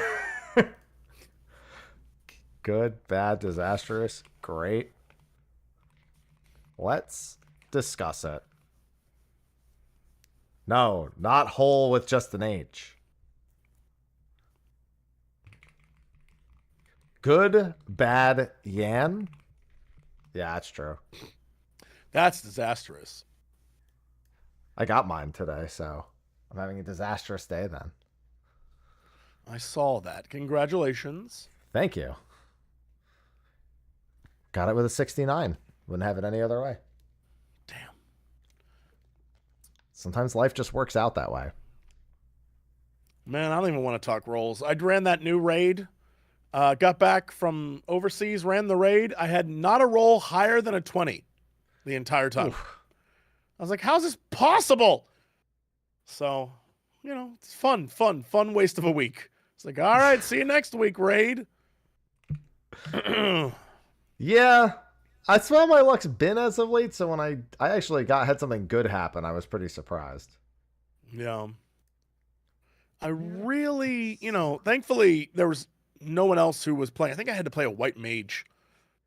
And I was like, fine, yeah, no, I'll do it. And so no one else was trying, but never again. I forgot where half the buttons were. I was like, what the hell is this thing do? So, yeah, I had the same thing happen to me on White Mage this week. Exact same thing. This is like, where are my White Mage? And never mind, we're good. No. Then Hello. I remember it's White Mage, and I'm like, it Hello. doesn't matter. Hi. Yeah. All right. I am getting us set up. There's the tweets. Okay, now I have to pray that OBS cooperates with me. Every week is a bit of a gamble because my OBS, there's something corrupted and I haven't been able to figure out what it is. So when I do too much window capture movement, sometimes it just breaks temporarily and then I have to do it again. And so I'm really hoping that doesn't happen right now while I'm getting set up. Because it would be bad. It hasn't happened in a while, but let's just say I'm expecting, because I'm going to kind of, oh, wait, no. Like, okay, I thought it broke. No, that's good. That's good. Not yet. Not yet. Okay, come on. Come on. Tease it in. Tease it. Peas and carrots. Peas and carrots. What's that from again? It's when they, in the background of scenes, the extras. So it looks like you're talking, you just go peas and carrots, peas and carrots, peas and carrots. I heard it referenced somewhere specific before, so I was thinking it's that. I mean, they were probably referencing that. I just didn't understand it. Yeah. I'm not all cultured. good. Peas and carrots. I'm unfortunately not cultured in most ways. In Appear to most be ways? real quick. Yeah, in most ways. You got it, Fly? Yeah, do your thing. Yeah, I consider myself uncultured. Uneducated in common cultural terms, I think is the better way to put it. Understood. Okay, that's 2 down. Now if Slice works. 12 to go. God, no. I already have such a simple setup for this. The fact that setting it up in any capacity ever breaks has always been mind-boggling to me. Yeah. Like, I don't do any fancy switches. I don't do... Like, my production's not super high. I'm just like, yeah, we're going to get on a Discord call and talk. The best way to do it. Keep it simple. Yeah, sometimes I think I should do something a little extra, and then I don't. That's about how it goes. Yeah. All right. I think it's good. Now I just need to do audio balancing, and everything should be good. Uh-oh. What's uh-oh? Audio balancing. It's the worst. Mine Discord lowers my audio even with the auto gain like thing turned off, like for some reason just capturing it through my stream just is worse for whatever reason. But every week it feels like I have to move user volume numbers around. That's usually the case, be it Windows updates or Discord changes or whatever the hell. It's always different. Always. Oh, I know. Why it like this? Why is it like this? Don't mind me. You're sick, and I'm low on caffeine today. Great. So It'll be what a flawless episode this will be. I just woke up and I was like, I don't want to make coffee. I'll have a Diet Coke that's got 30 milligrams of caffeine. That'll do. That's close enough. That's close to the 200 to 400 I usually have. Yeah. It's right there. Mm-hmm. Might as well have just eaten coffee grounds at that point. I've done that before. Yeah, I was about to say you could. There's no reason you couldn't. Other than the mental anguish of putting coffee grounds in your mouth. Yeah. You'd have a smile that kind of looked like cookies and cream ice cream, which would be pretty fun.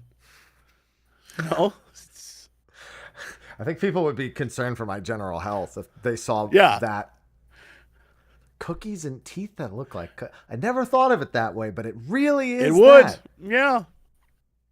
Like I just bought a Hershey's white chocolate bar. It would look just like that. Yeah, yeah. Like one of those cookies and cream white chocolate bars. True story. If That's you're one of the wondering, only- yes. That's one of the only items I ever stole as a youth from a CVS.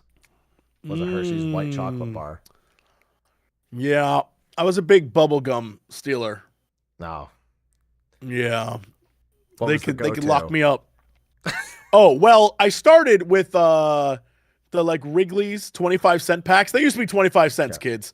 I would start there, and then I realized I hit the big leagues when I in fact stole a Stole big league Big League. chew. Yeah. Big And League I- Chew and then I is like felt- good shit. Yeah, I felt like a badass. Yeah. And that was as far as I went in my years of thievery. But yeah, please don't lock me up. What's the statute of limitations on that? Am I okay? You know what? I think you'll be fine, just barely. With literally The no legal system is designation of the harsh. number of years ago it was, I'm going to say that you're probably all right. You never know. Big league chew could come get me. This is the part where you leave on text-to-speech with like a tip and someone goes, crazy story. I was just working my job down at the CVS and somebody stole all the Big League Chew. I can't wait to find out who it was. Yep. Yeah. The real secret is I never stopped. To this day, I'm the big league bandit. Your CVS is no CVS is safe. Your CVS had my CVS did not. Maybe, well, not at the front, I guess. Like I guess if you went over to the candy aisle, mine one would have had it, but not at the front. Yeah, it was mostly 7-Eleven or, Stop and Go or those places that had it. Yeah. And now none of them do. Yeah, so not a thing. I Rip. don't know. I haven't seen Big League Chew in a while. Whenever I go. Neither have I. I have no idea what happened to that. I assume because it was like, they're teaching kids to eat chaw. Like, maybe, I guess. Like, sure. It's too bad the actual baseball players weren't using Big League Chew. It was just tobacco. Right, it's just tobacco. Yeah. Could have been But I imagine it went the same way as candy cigarettes or something. But the idea of having little strips of bubble gum, that was great. You just be like, you could have as much or as little as you wanted. It was fantastic. That was me with What a bubble time. tape. Yes. No. Yeah. Or the less bubblegum version, Fruit by the Foot, rip Fruit by the Foot, wherever that's Yeah. at. And fruit roll-ups, of course. Oh, yeah. Yep. Mm-hmm. Gushers are to this day still a favorite. If somebody puts Gushers in front of me, I'm like, all right, my You got to eat childhood. the Gushers. Yeah. Yeah. The only problem with Gushers is half the time, one of them exploded in the pack. And so the pack was like the goopiest, grossest mess there ever was. Yeah. Yeah, but my gluttonous ass that didn't matter. Oh, yeah. No, you dump it in. Also, Oh, I'm so glad the camera's not on for yeah. that. Yeah. I just realized, oh, God. Don't worry, I was only screen capping it. I'll. Oh, well. Yeah. If it's I'll for have the your GIF use, that's posted fine. later. Yeah. Yeah. Have fun with it. Slice just sat down like, what did I miss? No, I heard Nothing. everything. I was. Yeah, but you I didn't heard see everything. Yeah, you missed the hand Okay. gesture, which was a whole other thing. Yeah. Yeah. Certainly would have been used against me and things put in my hands. That would be so weird if that happened. Just seasoning in my cast iron skillet. I'm hearing about thievery. Yo, what are you making with the cast iron skillet? Yeah, I just had to Oh, making some steak tonight. Making Nice. some steak. So yeah. So, but I had to just re-season because it was getting about that time. yup. I love About that. time. Yeah. Now you're reminding now me. I'm kinda I haven't like- eaten much today. Yeah, now didn't even have breakfast. Now I'm like, should I get a steak? Is it okay to eat steak if you're sick? I'm doing this. Yeah, I made a Costco run yesterday. So last night I had catfish. Today I'm having steak. Oh, damn. Okay. Eating good. In the neighborhood. Yes, I am. Meanwhile, Somewhere sorry. No, I was going to say Applebee's or TGI Fridays. I don't remember which one's coming for you. One of them's coming for you. Applebee's. It's Applebee's. Yeah. What you got there, Sly? Some OGD 114. Oh, Yeah, he's a bourbon aficionado. I love that. He's got just bourbon, blind bourbon tastings and things on stream and whatnot. He works through a whole bunch of stuff. Oh, do you have, there's like a blind box of bourbons. Have you seen this where every month they send you, or every 2 months they send you 4 little ones? Yeah. There are a few companies who do that. Yeah, like I haven't done it personally myself. I mean, I just go to a liquor store and just get whatever I feel. The easier version. Yeah. The less expensive, easier version. Sure. Yes. Yeah. I don't know if it's less expensive, but I don't know how big the bottles are in the blind box, so. I mean, not big. It depends on the monthly, the monthly costs, I guess. And I guess you can pay for the ones that you actually like, is what I'm guessing, for the blind box. Yeah. You get like a whole thing and they give you a chart and it shows you kind of what the flavor profile is of each one. And then you taste it. And sometimes they have a link to a video where it's like a guy walking you through it or whatever. And then you can order more if you want. But it's one of those things where you don't necessarily know what you're going to get. So it could be really high quality or like trash. And so I would rather just go to the store, to be honest. Yeah. Fair. All right. With that, it is 3:00. So if you gentlemen are ready, we can. No, I'm not started. ready. No. Yeah, No. No. Talk about Dawntrail. All right. You've only been on once before, Jesse. As a reminder, it's just everyone just be just as quiet until I introduce. That's it. Simple as that. All right. With that, let's get started.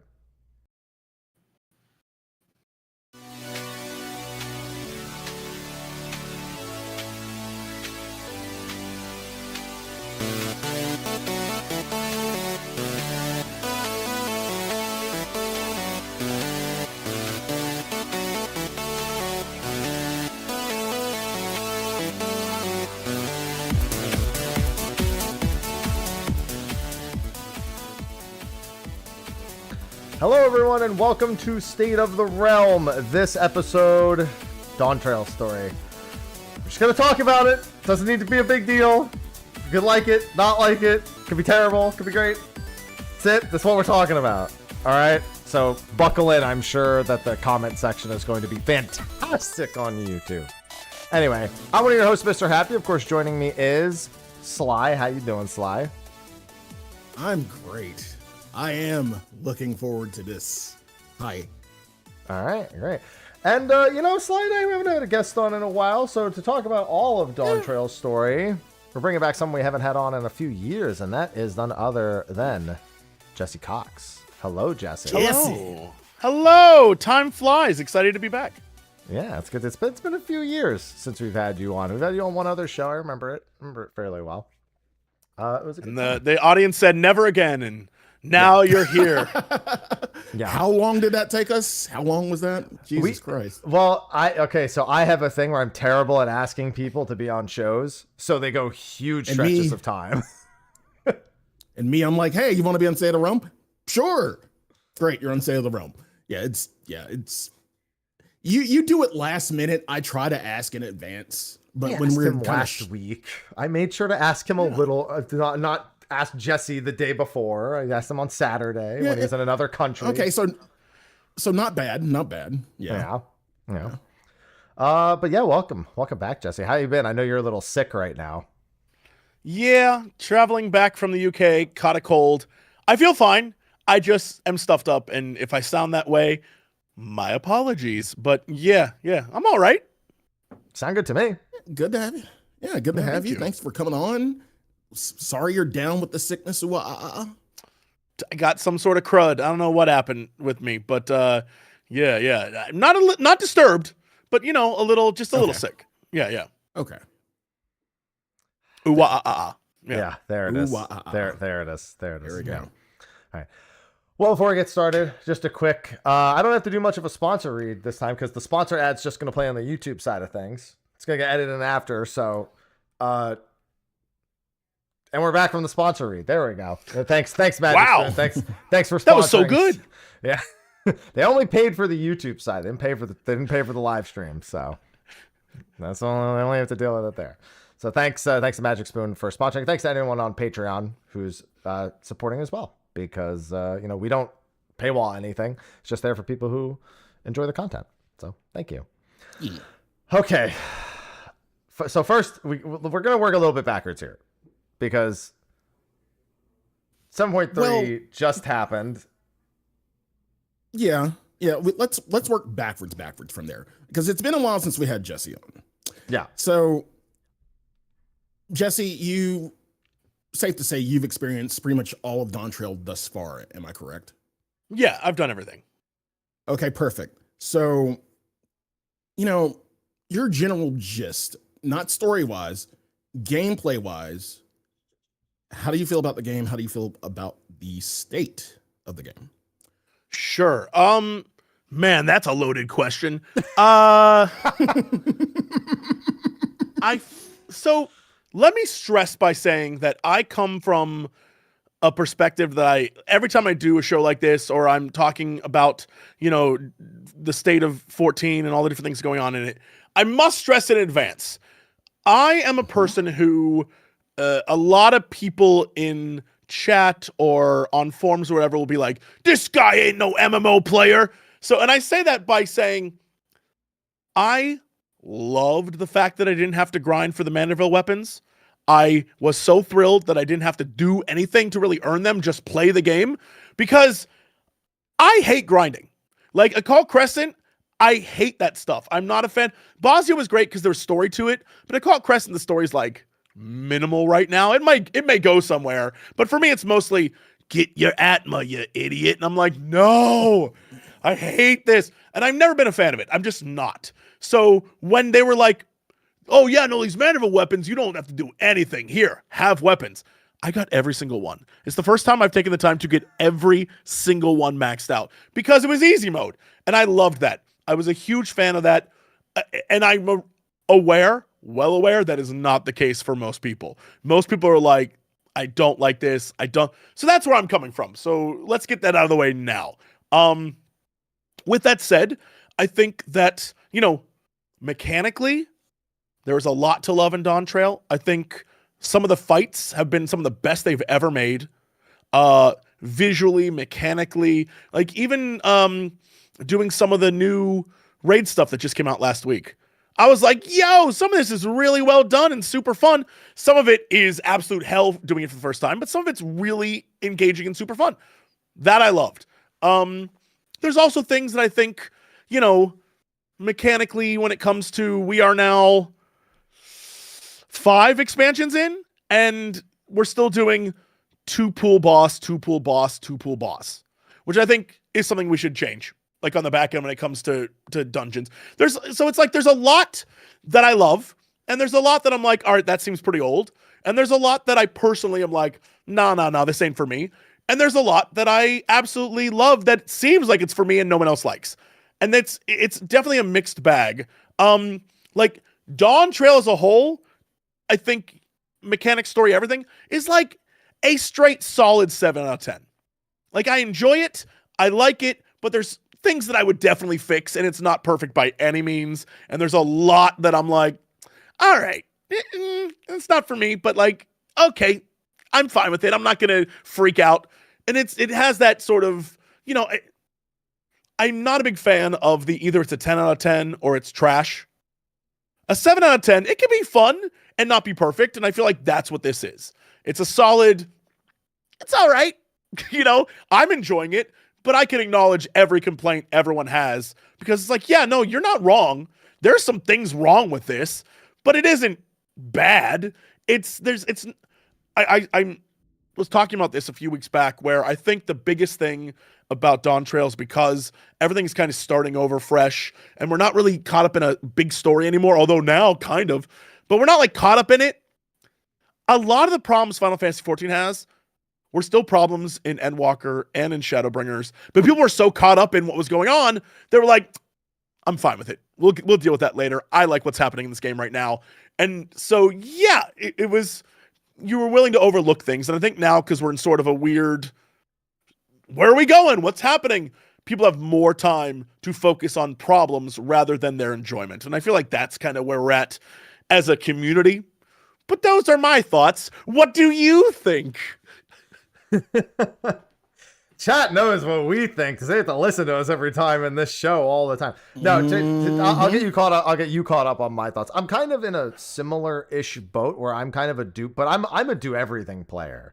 Where I love the hardcore raids, but I spent 2 weeks in Occult Crescent and I spent a week and a half in Cosmic Exploration. I explored big fishing for a week, and like I can easily like kind of create my own fun by just expanding what I like actually spend my time doing in game. Which means that I tend to be less of the I don't have anything to do, and more it's like, do I want to play right now or not? And that can be relative to like another game coming out. Like I'm waiting on Guild Wars 2 with Visions, and I started playing OSRS and a handful of other things. And I know there's a lot of stuff coming up, so it's easy to think about things like Tactics, Trails in the Sky, you know, just all sorts of titles. But it's I've been here since 1.0, and I've seen the worst of the worst of everything. And when I look at Dawntrail, I'm like, this is okay, but they should really like actually fix some of these things that because at the beginning of the expansion, I was like, no, seriously, fix the friends list, please. I can't do this anymore. I need a functional social system in this game, for the love of God. Stop making fellowships. Stop making whatever the hell other like socialists, just tie them all together somehow, make something neat and clean, because that needs to change. Been complaining about gearing system, complaining about reward structure, things I talked about all throughout Endwalker, and Dawntrail has done better in some categories, not done better in other categories. And it's just been a lot of okay with some downs and some ups generally. Which is something not a lot of people share. Well, I guess maybe not a lot, but a lot of people don't share that kind of levelness and acceptance of like things, of systems that have continued to exist while I still actually play. I don't want to see the words duty recorder in the chat. Stop. I'm making a video about it like next week. Stop. I get mad every time it pops up in the patch notes. I'm like, oh great, yeah. Look at that. Juno is duty recorder. That's so great for the Junos there. I love that. But yeah, a lot of just not, like you said, 10 out of 10 or trash. Yeah. I'm not a fan of that. I feel like it's okay to call something a 5 or 6 or 7 out of 10. Like in a real world, 5 out of 10 is like, it's a middle of the road. Fine. It's okay. And we should be there, but everyone hears 5 out of 10 and it's like, fail, worst game ever made. Yeah, that's which is rough. The education system doing that, because we were raised to be like a 50 out of 100 is bro. That's an F. You're getting held back. Yep. Sly? Oh, I guess it is my turn. Again, I agree with you. Like, 7 out of 10 above the halfway point. It's good. Like, hell, even when I rank bourbon, I'm like, 5 out of 10 is not bad. Right. Like, going off of grading, 5 out of 10 is, there's a lot of good 5 out of 10 bourbons out there. When anything probably less than a 3 is probably just don't pick it up. But in regards to the game, I agree that, games kind of have these fan bases where it's there are a lot of glaring things wrong with the game, but because the game at the time is good, you kind of get to ignore it. I'd say Fallout is one of those games where it's just, naturally good, but it has so much shit wrong and it's so glaring, but you kind of ignore it because everything around it is actually pretty fucking decent. And it's been the same with Final Fantasy for the longest time. And I feel like it's a combination of that and a combination of, let's just say, time. Because you got to consider, I want to say, let's call it the heyday, 2020, we ain't have shit to do. So what else do we have to do? Play games. And that's pretty much what the majority of us did. And because all of us were playing games, we were having fun. It was the funnest thing we could do because we couldn't fucking go outside. So naturally, we kind of needed a distraction. And I feel like Final Fantasy was one of the biggest distractions out there. And it, at the time, at around those expansions, was kind of at its peak in terms of player base, in terms of gameplay and everything. Everything was so good. Was there still, glaring things wrong about the game? Yes. But we were okay with it because we didn't have a shit else to do. So I want to say it's a combination of, the game itself and just the matter of time and the environment. It's a combination of that. Dawntrail is good. Not great. Not fucking terrible, as some people say. If you say it's terrible, that's your opinion. Everybody's got an asshole and an opinion. Like, that's fine. But to me, in my humblest of opinions, it's not bad. Can it be better? Way better. Yes, absolutely. But I'm enjoying the time I have with it. I'm enjoying this year-long summer vacation. Hell of a summer vacation. What will be 2 years. I will also say that Dawntrail, I attribute a lot of the more recent disdain as actually, I'm not going to say it's not because of Dawntrail, but Endwalker had a lot of issues that carried into Dawntrail and didn't improve. So Dawntrail is like, if you have a 7 out of 10, great. But if you're 7 out of 10 for this long, people start to see a straight line as a downward slope. You know what I mean? And so when it comes to like system structure, support, and a lot of long-standing issues, this is like, no, but seriously, like, how has it been this for so long? It's never done this even a single time with some of those things. And that definitely it affects things a lot as well. I mean, we go through with the biggest kind of recency bias kind of thing where we kind of, for the longest time, like every time, and it happens every expansion, we get the new, and we kind of, we don't pay attention to the problems of the past. And you're right. We've had these problems for, hell, even longer than Endwalker. These are some problems that have existed since, Realm Reborn, Heaven's Ward. We've just ignored them. And it's like we get little distractions. We get a little bit of content that just makes us say, okay, you know what? I can bear with this. But now, like you said, with Endwalker and Dawntrail, it's kind of been a flat line, a plateau of, glaring issues. So we kind of have to address it.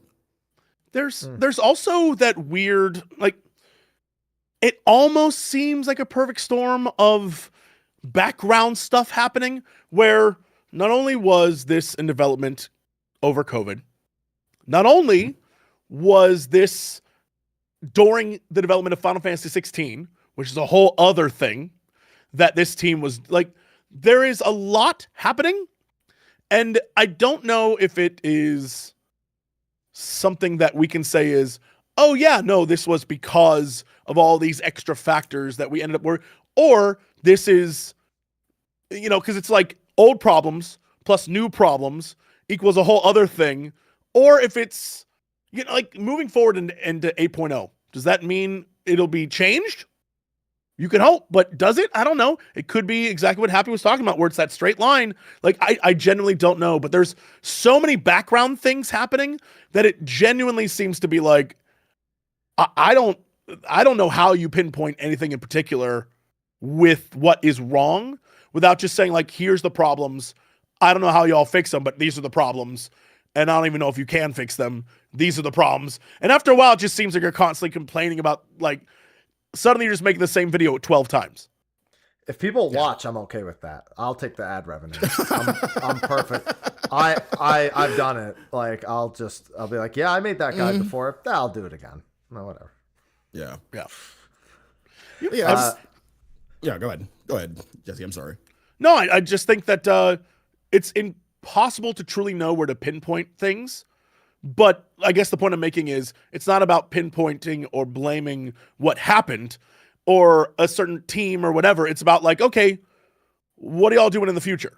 Because, like, the past is the past. The game's already out. 7.3 exists. We already had Dawntrail. You can litigate it a million times whether you liked it or not or what you didn't like. It's like, okay, what does the future bring? What are we doing now as we move forward? And I think that's the most important thing to think about when you talk about, all right, where are we going? Not just in story, but also in like mechanically, what are we doing now? And, you know, I think that's tough for a lot of people because it means you have to be like, all right, I accept what we had. And sometimes accepting things is like a problem. Yeah.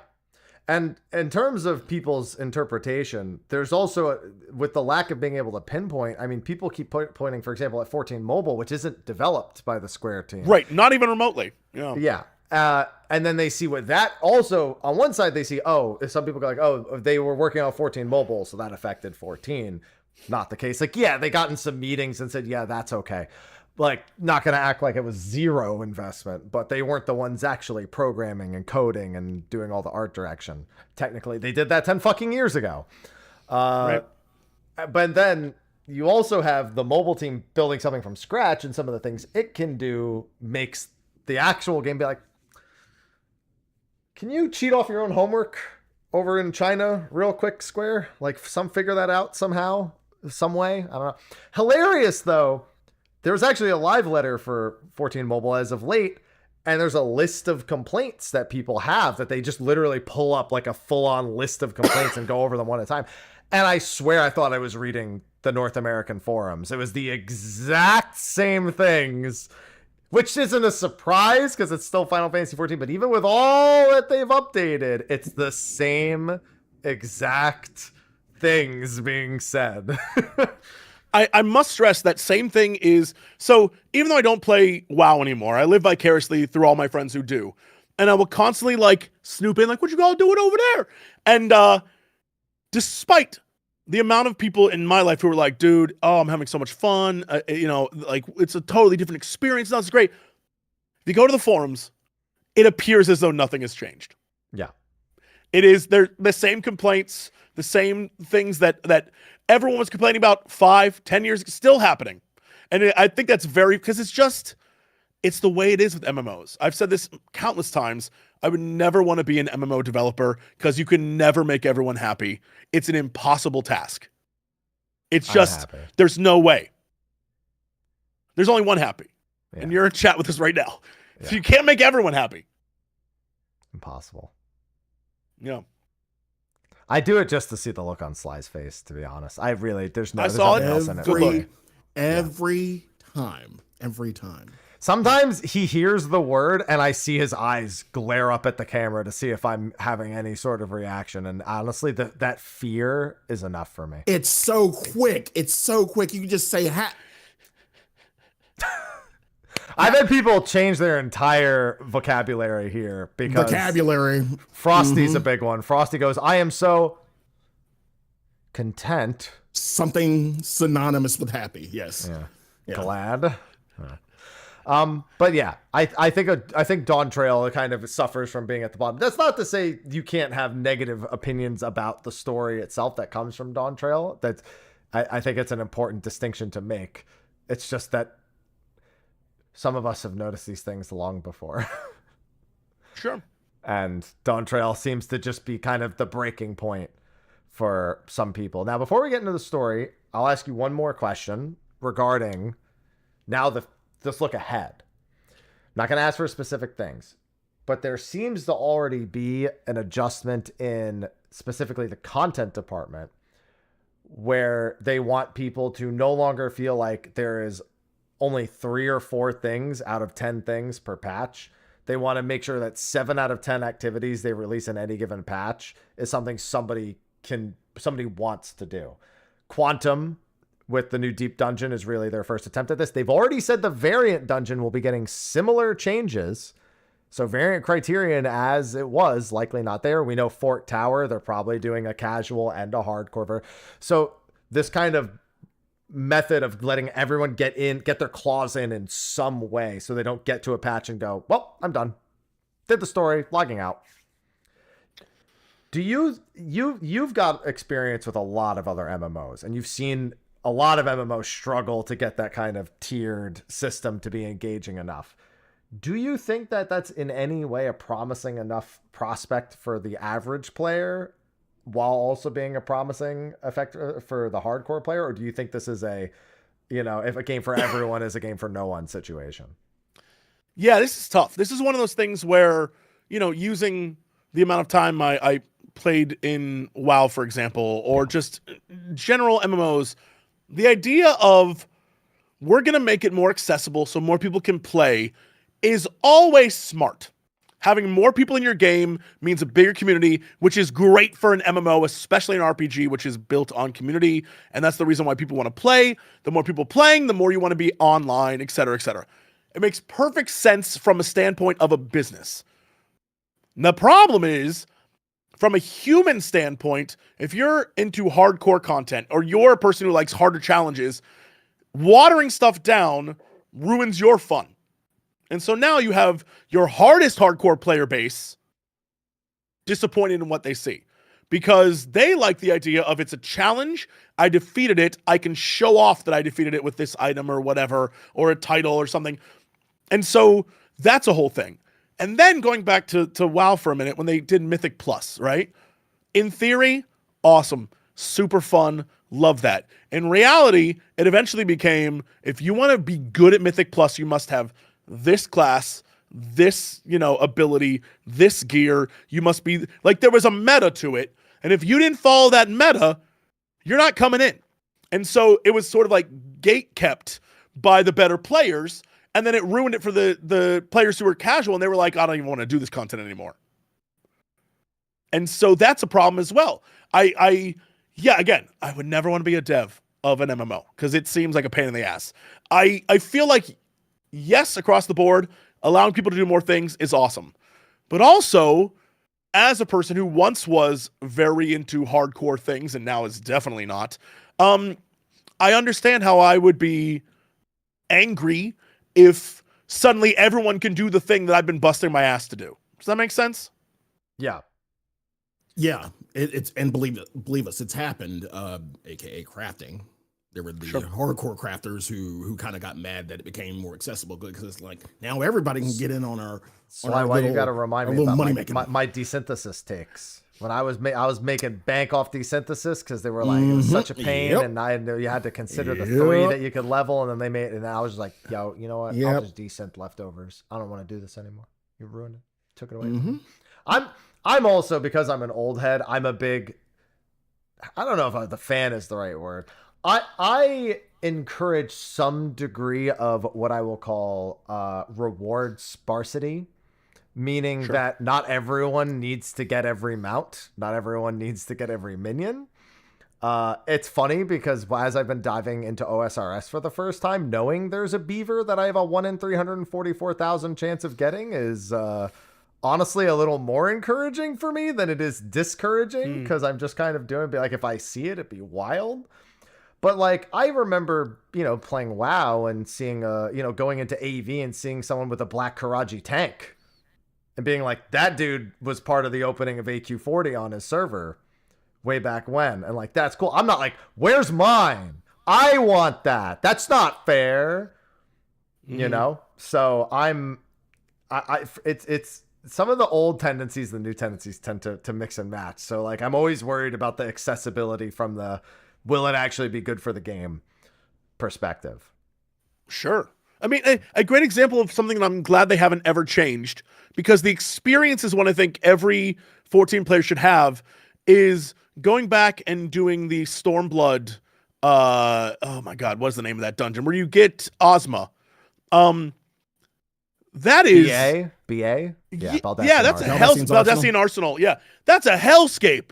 But when you come out the other side and you've earned that mount, you feel like a badass, and it is a blast to do.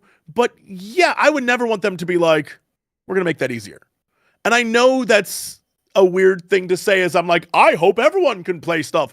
But there's some things that I think should be difficult for the purpose of being difficult, and there's some things I think should be open to more people. It's just, that's the balance of an MMO that, again, I don't want to ever have to do. I think time is usually the best way to make something more accessible. For example, like you can eventually go back and unsync the raids and get the mounts that you haven't had for years. You know what I mean? Right. Like, BA has gotten easier over time. Time has made it accessible versus it wasn't made in the most accessible manner. Right. And so, yeah, I think that's a big thing. But to get back on point, I guess my concern is I look at this whole quantum idea and I see people will do quantum 40 or not do it at all, probably. So then does it actually serve the purpose of being the scale difficulty that people can ease into? Are people motivated to try it on the easier bits? Is the reward structure going to work? Not just, oh, that's cool, but like, I don't care if it's cool if it's not functional. You know what I mean? It's like, I think anything under Q40 is not going to be used, but the deep dungeon will probably be used more than it was before.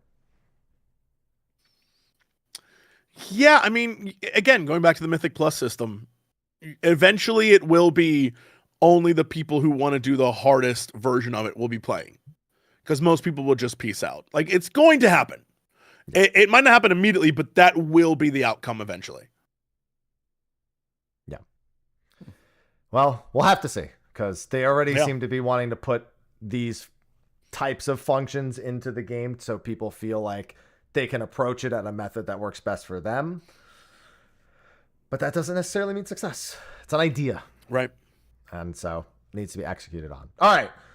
So that's Dawntrail. That's the state of the game as a whole. But we're here for Dawntrail's MSQ because it's been by far the most divisive piece of Dawntrail collectively. It's now come to its end, in a sense, where we have hit the kind of apex point of Dawntrail's characters. They are now set in stone. We know what Wuklamot's responsibilities are. We know what's happening with Sphene, with Gululja. These characters have bounded themselves, same as when Lys bounded herself to Alamigo, for example. And so we kind of have to think back on what we liked, what we didn't like, and where we want to see it go. So let's jump back into base game Dawntrail. I'm going to just say it. How much of it do you really remember? And answer honestly. Don't think too hard.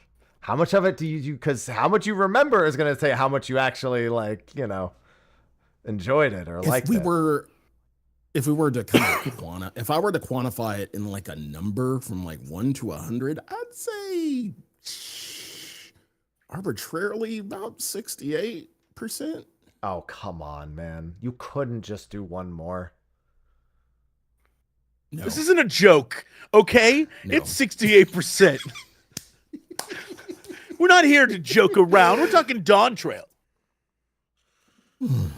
I would say like 80%. I remember a lot of the story, but mostly not for good reasons, if that makes any sense. Yeah. A lot of what I remember is kind of like, oof. But yeah, I remember most of it. Okay. Yeah, I'd say I'm probably at about the 75% mark. There's definitely bits and pieces where if you ask me to remember it, there's no way I would. Sure. But I would say I remember all of the general themes of each zone and what they were trying to accomplish with any given progressive piece of the story. Which has always made me want, because I've always said I enjoy kind of exploring video game worlds and learning about them. And that's kind of what this entire, like the entire first half is basically that mixed in with a bit of character foundation laying and growth. Those parts I remember thinking about and liking, but when I thought about it more, I was like, I don't really remember what they were saying, but I remember what was happening and why it was happening. Yeah. So, Jesse, would you say your problems were more with what was being done versus how it was being done, or did you just think that it just didn't stick at all in any way? I think the what is fine. The idea of this succession and Wuklamot's character going around and learning about the people that she eventually is going to have to rule is totally fine. I think the how is the bigger issue. Like, there's a lot of hills I will die on when it comes to... So, for example, I die on the hill that the Scions should not have been there. I think they should have been, like, still taking care of the rest of the world, and the only Scions we should have had were Kryl and Estinian, because Estinian should be everywhere, and Kryl's part of the story. Other than that, the twins shouldn't need to be there. We didn't need the dads. I get mechanically because we need them for dungeons and or raids to have the characters available. But like, unnecessary. They added nothing to the plot, really. They were just there to comment on things and to be around. It would have been more impactful had we got to that halfway point in the game where robot soldiers are attacking the city and we're like, oh no, what do we do? And then we're like, hold up, boop, boop, boop, boop, bring the squad. And then they all showed up and saved the day. That would have been 1,000 times cooler than they're just around and then are just like, don't worry, we're here too. I don't know. It just felt like unnecessary to have them because, again, Kryle's story didn't really pick up till the second half. And Estinian kind of just showed up and did some goofs and was like, all right, I'm out, bye. And I would have loved to have more of him. And, Ernville had a story that didn't really kick off until the second half. And it felt like, why are all these characters present? I get it because people love the Scions. They want their besties there. But it was unnecessary to the story they were trying to tell, at least in the first half. Like, if we're trying to learn about Kona and Waklamot and, all the lizard people and this rivalry between, like, the lizard... Like, we had a whole dead baby arc. Like, that happened. And so we didn't need Scions present. This was supposed to be our vacation. We could have been like, y'all do what you do. We're going on vacation. And that could have been a thing for us. I feel like the how of them telling the story, there were a lot of things they felt like they had to shoehorn in rather than just like, let's tell a story and let's tell a good story. It was, let's tell a story, but also think mechanically about how we fit 8 other characters or 7 other characters into a trial. And so they had to plan around moving people. They could have done it differently. And that's my big issue there, is it just seemed like there was a lot of extra when they really could have streamlined a lot of this expansion. I'll be one to say, I think they need to be a little bit more creative about fitting 4 or 8 characters into dungeons or trials with the trial. We have a stone that lets us call Warriors of Light. Can we not just call NPC Warriors of Light? Some sort of I mean, don't for some dungeons we actually get just regular NPCs, regular dudes. Yeah. They could have done that for these they absolutely could have done that. So you're right. Or even just like NPCs from Tuliolal, like some like high ranking Serpent's Guard or something like that. Yeah, I mean, to be clear, I love the Scions. I'm here for the Scions. In this story, at least for the first half, it made no sense to have them here because we're trying to learn about other characters. Give us more time with the other characters. Give more lines to these characters to talk and discuss with us and learn about them because we're there for their experience. And instead, we got kind of like the streamlined version of meeting them. And I feel like a lot of characters we didn't have time with. Like, for those of you who don't remember, there was a whole plot point about like 2 villainous lizard dudes, and one of them we forgave. He saved the town once. You're good, buddy. We're best friends. Like, there was no growth in his character. And it upsets me because, like, there is a way, even the overall villain, our big lizard bad guy, if we had more time with him as a character to learn that he is it's there in the game, right? It's there. It's just not greatly told, where he is a guy who's been told all of his life you were the chosen one. You are the best version of your dad. You are going to succeed. You're going to be like, you're the greatest warrior there ever lived.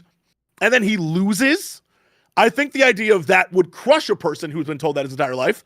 And that's supposedly what happens, but it happens off screen in a 30-year time jump where he goes insane in a different reality and then comes back and he's like, I'm here to seek revenge. We got no time with that. And we should have had time with that, where we get to learn, we should have had our like Emmett-esque moments where he's just on his own being like, those sons of bitches, they stole everything from me. Oh, I'm going to get revenge on my sister. We got none of that. And it could have been there and they told us it was there. It just didn't really happen, which is upsetting because it's like, I know what you were trying to do and bless you for trying, but we had all these other things happening that we just didn't get to it, which kind of sucks. Yeah, I think a moment that shines is, you mentioned, where they just kind of show up to save the day. I remember a highlight portion was seeing the armies all be deployed, and then Estinian and Vritra just fucking blast everything out of the sky, and I'm like, that was awesome. Yeah. Yeah. That was like I was like, see, Zoral Jaw doesn't know. Yeah. He doesn't know. We've got some shit in our back pocket. And Estinian, he's a big one. So yeah, like moments like that are better when you don't see it coming a mile away. And it's not laid out as if the answer is going to always be there. Because as soon as you know all the signs, you're like, oh, well, I mean, they'll just all, they'll all do whatever. Yeah. Like, there's a really good way to do that foreshadowing, which I think if you did the variant dungeons and you did the whole Malala storyline, the fact that when we got hit with, we end up in the weird cube cave and they're like, wow, this seems so weird. Immediately I was like scrolling through all the text documents you got doing the island storyline. It was like, yo, it's here. Like, this is what's happening. And then when you end up in, memory and they have the volcano thing, I'm like, remember when Azim went to the volcano and saved those people during that stuff? I'm like, they clearly set things up. This is the Final Fantasy XIV I love. Very good job on this. But at the same time, they're rushing through other plot points. And I'm like, my heart, why can't we just have all the good stuff? Like, it's there. There's some cool stuff. And that's what, at least for me, kept me pushing through the story for things that I didn't like, was the things that I did like. It was like, what are we doing? Where is this story going? They're clearly cooking something. Where are we headed, folks? That I loved. But yeah, a lot of the path to get there was rough. I was like, okay. All right, let's just forge ahead. Or one expansion past Forge Ahead. We're never past Forge Ahead. I'm just forging. Got to keep going. Keep forging. Vacation is on the other side of this hill, I believe. So I haven't heard you talk in a while. What's going through your head over there? One kind of key thing about this, and this has been kind of the opinion of many, has been the polarizing opinion has been where it's about us, the Warrior of Light. We are the hero. We save the day, and it's been like that for a while. You got to remember, in Stormblood, it really wasn't about us. We were helping Yeah, it was Lise. We were helping liberate Alamigo. People didn't like that expansion, in case you don't remember, by the way. Yeah. Yeah. Again, like, we've had that expansion where it really hasn't been about us. And that's why I was okay with that, because like in the past, it has not been about us. We've helped. We were there. We were supporting, but we weren't the central focus. No, Lise was the central focus. Wow. She... Until Xenos saw how big our dick was and was like, I need that. Yeah. Mm-hmm. Yeah. Mm-hmm. But when it came to Dawntrail, and like I kind of saw that we weren't the central focus, I'm like, okay, great. Shit, it don't have to be about me. There's no real big bad yet that I have to really focus on. I can just go have some margaritas, eat some fucking tacos, just fight some shit in the process and be okay. And maybe help out in the interim, sure. But it's not about me. And it doesn't have to always be about fucking you. Yeah, I get that, like last expansion, you had that big, post Xenos, Metal Gear fist fight. You had that big, and the Warrior of Light in your name. Yeah, that was kind of a big dick moment, and we all loved it. Everybody took a snapshot except me. I didn't give a fuck. Everybody took the snapshot. Like, you got your name and everything, and you loved it. Great. Here, I just want to fucking relax and just fucking make some tacos, eat some tacos, and have a margarita, and then maybe go fight shit. And that's kind of what we did. Now, yes, one thing I will agree with you with, Jesse, is how the scions were utilized. One thing in particular is how they pitted us against each other. The false, enemies of our dads. Like, really? I mean, yeah, I kind of saw that as like cheap, in my opinion. Like, it was really, really cheap. Oh God, who are like all the scions are against each other now? No, they're not. We're family. when you hear your family. Like the way the Scions were utilized in this, yes, I will agree. They can take a backseat sometimes. Yes, they can be off doing what shit. Let the twins go back to fucking Garlemald. There's a lot of shit for them to do there. Let them stay there. They have plenty of shit to do. They don't need to be here. This is our vacation, bitch. No, leave us the fuck alone. Let us get the tacos. They don't need tacos. Yeah, it only made sense, honestly, for Kryle. And yeah, I'll give you Estinian. Aaronville is just his own separate. He's not a Scion. He can do whatever he wants. He's not a Scion. Yeah, he can do whatever the fuck he wants. But yeah, Kryle made sense. Kryle made the most sense. It was more about her than any of the Scions. Like nobody else had any reason to go. Like we're big boys and girls. We can handle ourselves. We dealt with universe ending entities, so we can't deal with a usurper of a nation. Just one. We dealt with the Endsinger. We can't deal with a lizard man usurper of the nation. Come on. Yeah. There's also oh, sorry.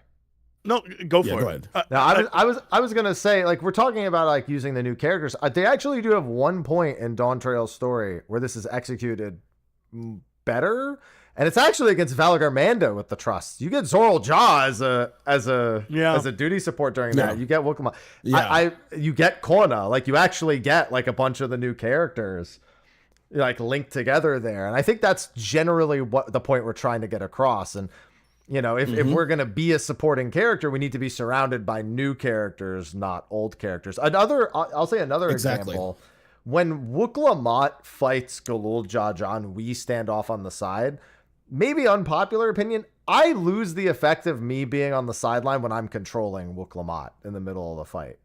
I like as the player, like even though I understand my character's not the one doing it, I'm still doing. So being in that supportive role, I'd rather have been on the outside, actually just giving her direction about what to do against Galul Jaja if she really needed like a supportive structure, and maybe just a small bit against ads, than actually being in control of her during that sequence. So moments like that also I think need to improve. Like there actually is a really fun way they could have. There's a really fun way they could have done that fight where, because of what's going on, it's her versus like her brother, and there's this crazy fight going on. But instead, it could have been in the background, my boy, Jaja Jafar. I love him to death. Best villain, hands down. If he was trying to manipulate the fight and we had to stop him from doing that, we could have our own side thing while they're fighting in the background. That could have been like a really cool moment of like, we're not going to interfere with that fight.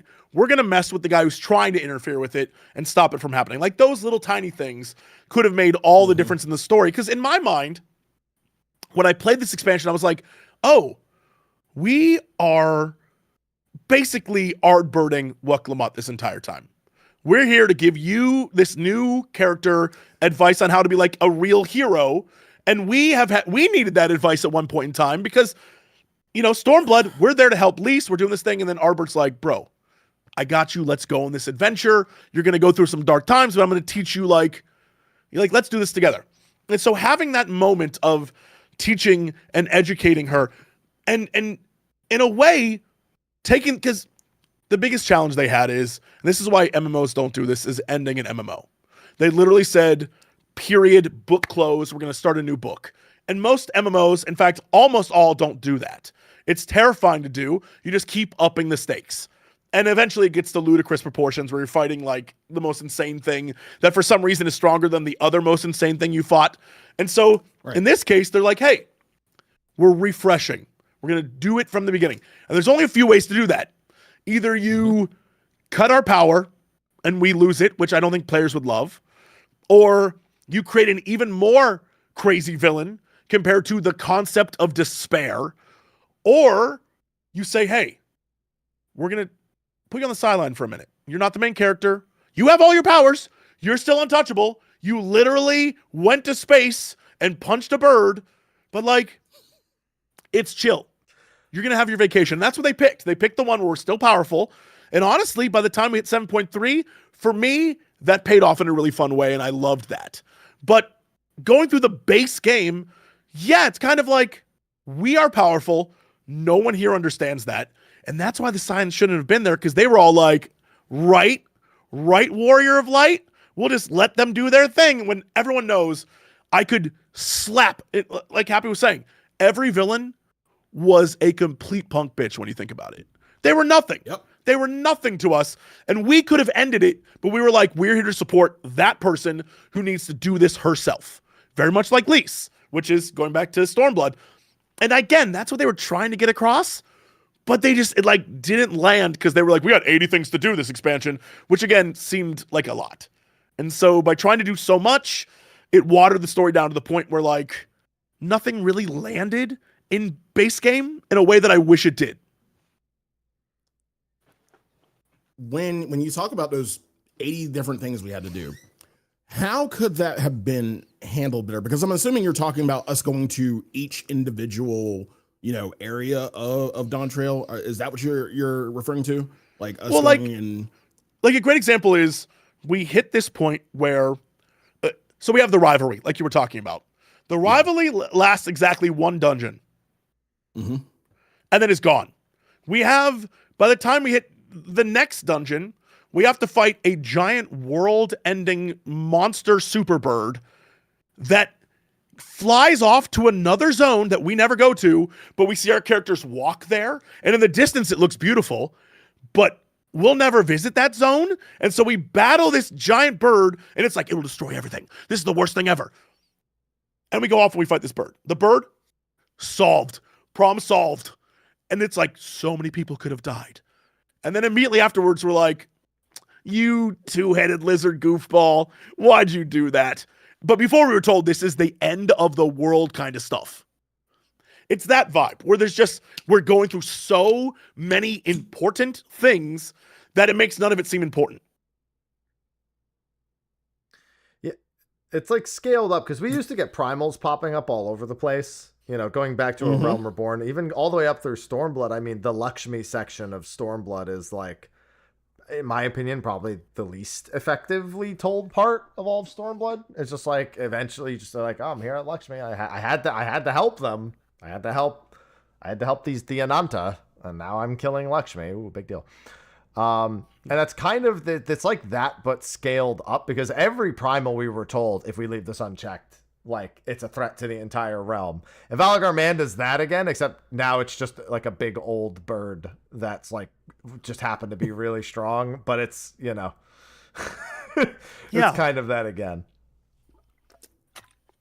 I wish we had more time, is what I'm saying. Like, overall, the pacing just seemed very quick, because we had to get through a succession story into a multi-dimensional time travel story, into introducing the second half of the game, introduces more characters. Like, that's crazy to think about, that they were like, well, there's a little boy, there's Otis, we got a new queen that we have to, like, what's that about? Like, there's so much happening in this expansion that it just is like a lot. When you talk about the rivalries, I will compare. There is a game that kind of handled a similar situation. I'll say better. I won't ruin it. I'll say the name. Cold Steel 4. Now, and Happy, you will hopefully eventually get to this if you speed through all the fucking trails after first. But Cold Steel 4, I won't spoil the story, but had a similar situation. It wasn't a succession story, but there was a rivalry that encompassed 1, 2, 3, 4, 5. I want to say maybe 6 or 7? 7. And it handled it so perfectly, because everybody got their shine. Like, nothing was diluted. And then when you get to the latter part of it, like near the end, where everything is about to fucking, end of Zamoria type shit, that was paced quicker than the first part. And I feel like that's what the second half should have been, like the whole Alexandria, but like it was kind of 50-50 with the Succession and then Alexandria. Whereas, the rivalry, like everybody got their shine, and then once it came to end of the universe type shit, we were in and out. Like we were at that point, we had fought everything. And we can handle fucking anything. We can handle fucking demons. We can handle fucking anything. What do you mean, end of the universe? We're the fucking Avengers. Literally, it was the Avengers. Literally. I mean, and basically at the point before, like at the point where like we summoned the entire realm, that was Avengers. That should have been end.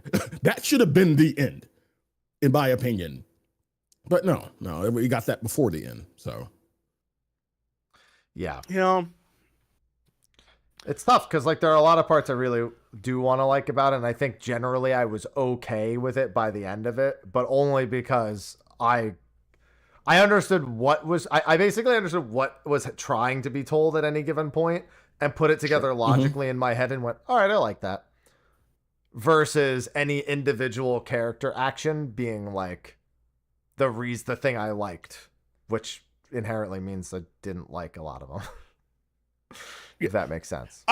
This is a weird way to describe it, but for me, 7.0 has the exact same vibe as international smash hit sensation movie Jupiter Ascending, which is, it's not a good movie, but I enjoyed it. No, it's not. Yeah, no. It's not good at all. I'm However, glad you enjoyed it. I enjoyed it. And it mostly because it's so insane. Like there's some things where I'm like, why are we doing this? But I enjoy it because they went for things. And the things that they went for that really landed for me. Like the fight on the train, I loved. Right? The last bit with the battle against, like Super Sphinx, I thought that was super fun. There's like good stuff here. But there's also things where I don't understand why the choices were made. So in the last 10 years, and this is me having recently caught up because I only started playing in 2020. I am like, so I've been really catching up with a lot of stuff. And the thing that I noticed, and they did this in Endwalker and in Shadowbringers, when it comes to point 1, point 2, point 3, it's all very, we're going to expound upon the story we told in the base game. But the base game is the base game. In this one, for some reason, they left a lot on the table in the base game. And then they did things like, so a great example is there was that huge plot line between the like Mamook people and the people in, I don't remember the name of the village, but like the Xbox, I believe. Yeah. Xbox, yeah. And their relationship and how truly tense it was and how they went to war and it was a complete mess. And you find out literally they tried to assassinate Wuklamut as a baby. Like that's a plot line that was happening. And then it kind of just stops until you do the Alliance, the like Alliance Beast Tribe quest line where that is the plot line of like, it starts out like we're making food. Everything is good. Let's craft and farm or whatever. And then at the end, it's like, hey, the whole point of this was to end that plot line. Which is a crazy way to fit that in because you're like the Gathering storyline is the plot line of these two people that hate each other, which I thought was a wild swing. But like, all right, I got my answers, I guess, but it's weird they put it there. And that's not something they usually do. And so I don't know what the decision-making process for this was, but they do a lot of that in this where it's like, we're going to not finish the story, but do it in a post-patch thing that is not necessarily a thing you need to do. Which isn't the way they, like, if you did the Endwalker tribal quests, all they did was expound upon things.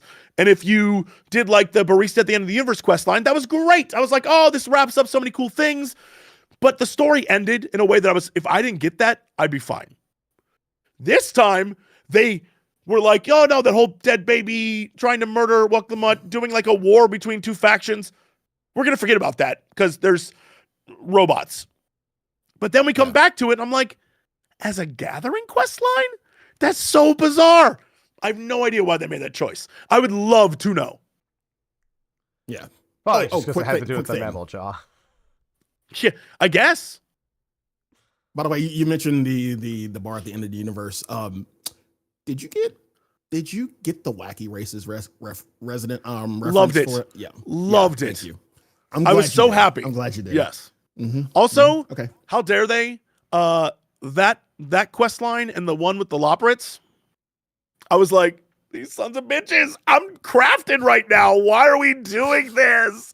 Yeah, they got me. And that Because that we would need really therapy. Yeah, I guess. I guess I need a little rabbit to be like, tell me about your childhood. Yeah. Yeah, there's a lot. There's a lot going on. Yeah. And it's hard to know if some of that's being done that way because they feel like they can't put all their cards on the table as much, because we are comparing it to experiences where the idea entirely was closure. Endwalker is literally full of nothing but quest lines that offer closure. Myths of the Realm, closure to age-old question about who the 12 actually are and related to the Convocation and the original. Even Pandemonium offers closure about both La Habrea and, grants you one last look into Elidibus's thoughts about everything that you're doing. Omega in 6.1, if you had done the original story and had been keeping up with all the new locations they had been adding across the expansion, it was effectively an expansion of payoffs. But Dawntrail is not meant to be an expansion of payoffs. It's meant to be an expansion of questions almost. Yeah. But when you're just being told if you're just being told, oh, have questions, it's like, Then I do have questions. Like, why are we being told that? Yeah. Yeah, and Endwalker asked all those questions. It was Emmett Selk who asked those questions. What about the bounty? What about this? What about that? Have you seen this? Have you seen that? Like, no. I guess we have our plot point for the next fucking 10 years then, don't we? Thanks, Emmett Selk. And so far, there's only 2 things missing, which is pretty great. I went through last night and was like, all right, yeah. We still got 2 things to go, but we've done everything else, and I think that's really cool. I'm like, all right, Emmett. Good work, bud. Which means, obviously, we're going to Mericidia next so we can have... This was a Realm Reborn 2.0. Now we need Heaven's Ward 2.0, so Mericidia is just the logical. Yeah. Yeah, I mean, they also hit us with the, name drop of a new faction at the end, and I was like, oh, that seems very interesting. Is that in any way related to the fact that they were like, the Frozen North, did you go there? And you're like, no, Emmett, not yet. No. And it's like, maybe we will. Yeah, they definitely are doing a lot of cool stuff, and I'm here for it.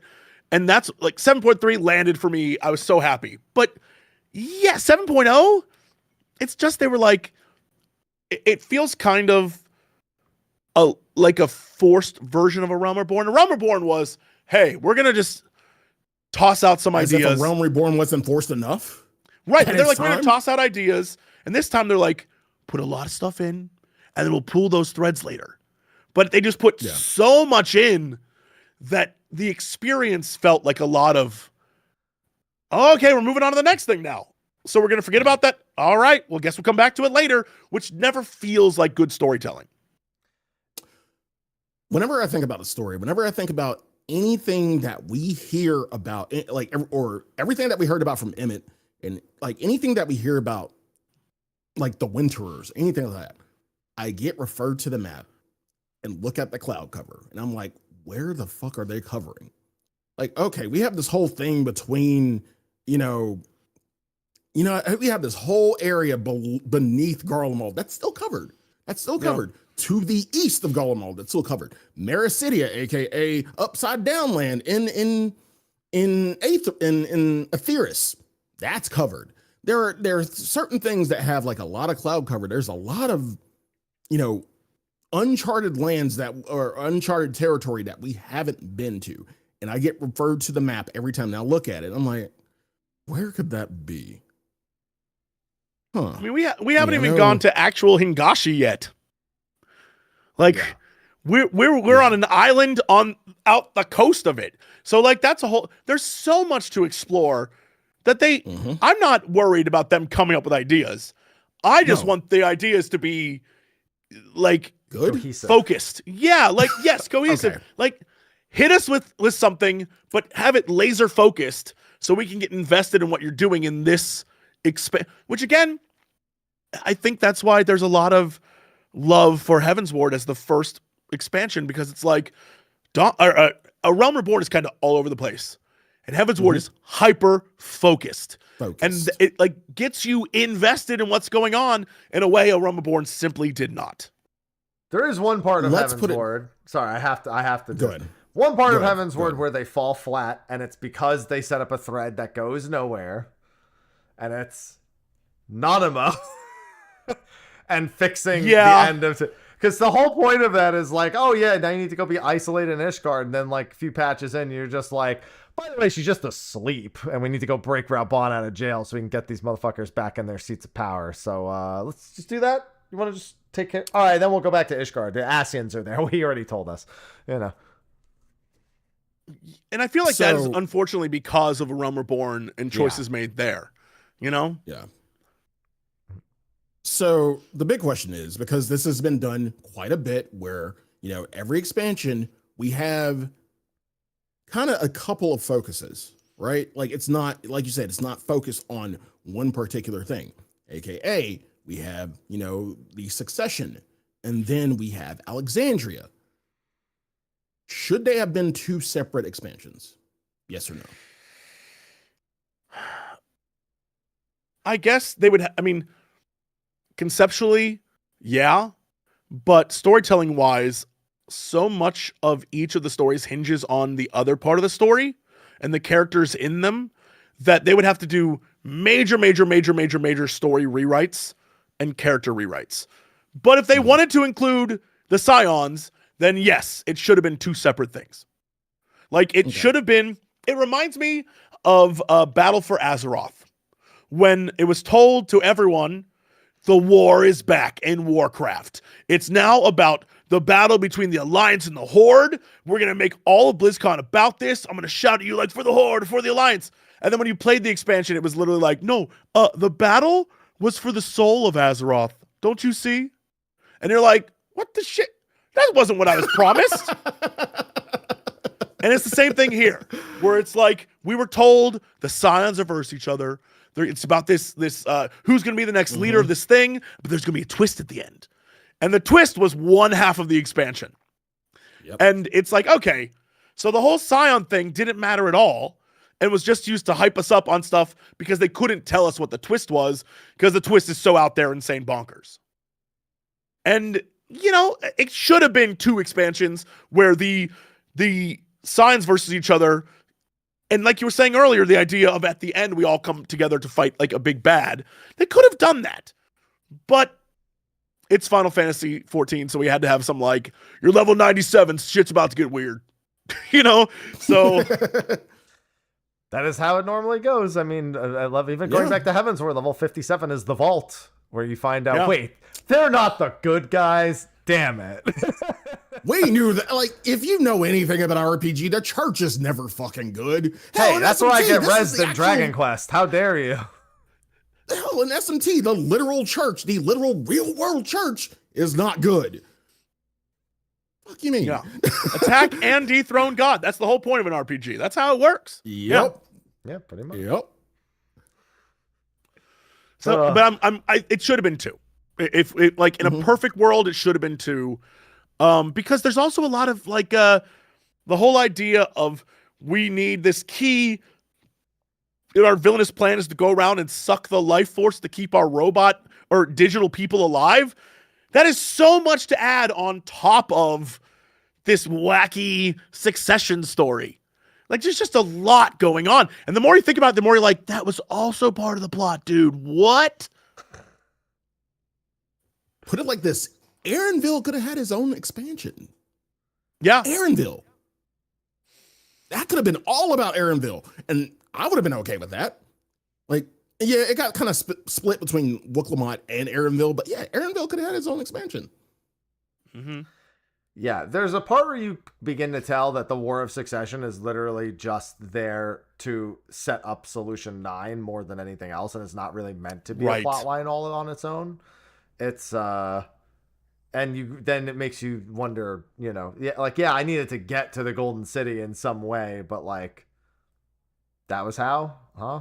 Because like all the post patches aren't about Tuliolol at all. Like, yeah, Nope. you go there, but there's no, it doesn't care anymore. It's kind of like in Stormblood, like the 0.1 patch is kind of about All Amigo, but then they're just like, okay, no, but seriously, we're going back to Doma now. And it's just, clearly the entire, like, the Tsukuyomi thing is the Atsuyu plotline is really the main way that they wanted to go with it. So it's like, it's kind of the same here, which I'll be frank, we have to get onto it at some point. 7.1 through 7.3 was a decent bit more focused and thus landed a lot better for me than the base story. I thoroughly enjoyed 0.1 to 0.3. Just you go through a lot to get to the point where there is a point. Yeah, exactly. I'm completely with you on the same page. 0.1, 0.2, 0.3. It progressively kept landing more and more and more for me. So by the time we hit the end of 0.3, I was like, yeah, all right. I like that. I really enjoyed the way the story ended. I was like, okay, yes, we wrapped up. We're good. What happens next? I'm excited to see where this goes.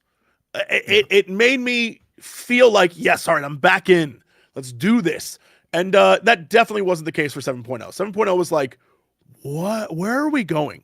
What is this story now? I have no clue. And now it definitely seems like we're focused on some stuff's about to, like some weird stuff's about to happen. I'm here for it. Yeah. And usually in the past, like they're like, I would say with Stormblood, what was our thing? Our main thing was, Xenos. Whereas we had the Succession, we had Alexandria, and then from here on in, it's been focused on Alexandria. That's why I say Alexandria should have been its own thing. But from 7.0 on, it's been strictly Alexandria. Like there's nothing really going on in Tuliolol. Not like you said, it's a means to an end. It's almost like the 13th now. Like but there is the whole cow part of 7.1 with Kona and everything. That does happen there. But I'm not going to give that credit and say that, because that feels like very similar to the first half of 7.0, where it's like it's there to establish like the characters and like what they actually should be doing in their home state, but doesn't actually move the plot forward in any reasonable way. But other than that, it's a lot of Alexandria focus. Again, a lot of what Shadowbringers got right, even though there were different areas within the 13th that we went to and we kind of solved situations there. It was about the 13th. Yeah. It was about one central location, one shard. Now, I'm not saying that every expansion has to be about a new shard, and hell, we might even go to another shard eventually. But it was, like you said, the key word is focus. It was focused on the 13th. This is focused on two different areas on the source. Two different areas. And one got more shine in the successive patches than the other. Yeah, you mean you're talking about Shadowbringers, you're talking about the first, not the third. The 13th would have been 6.1 to 6.5. I'm sorry, excuse me. Yeah.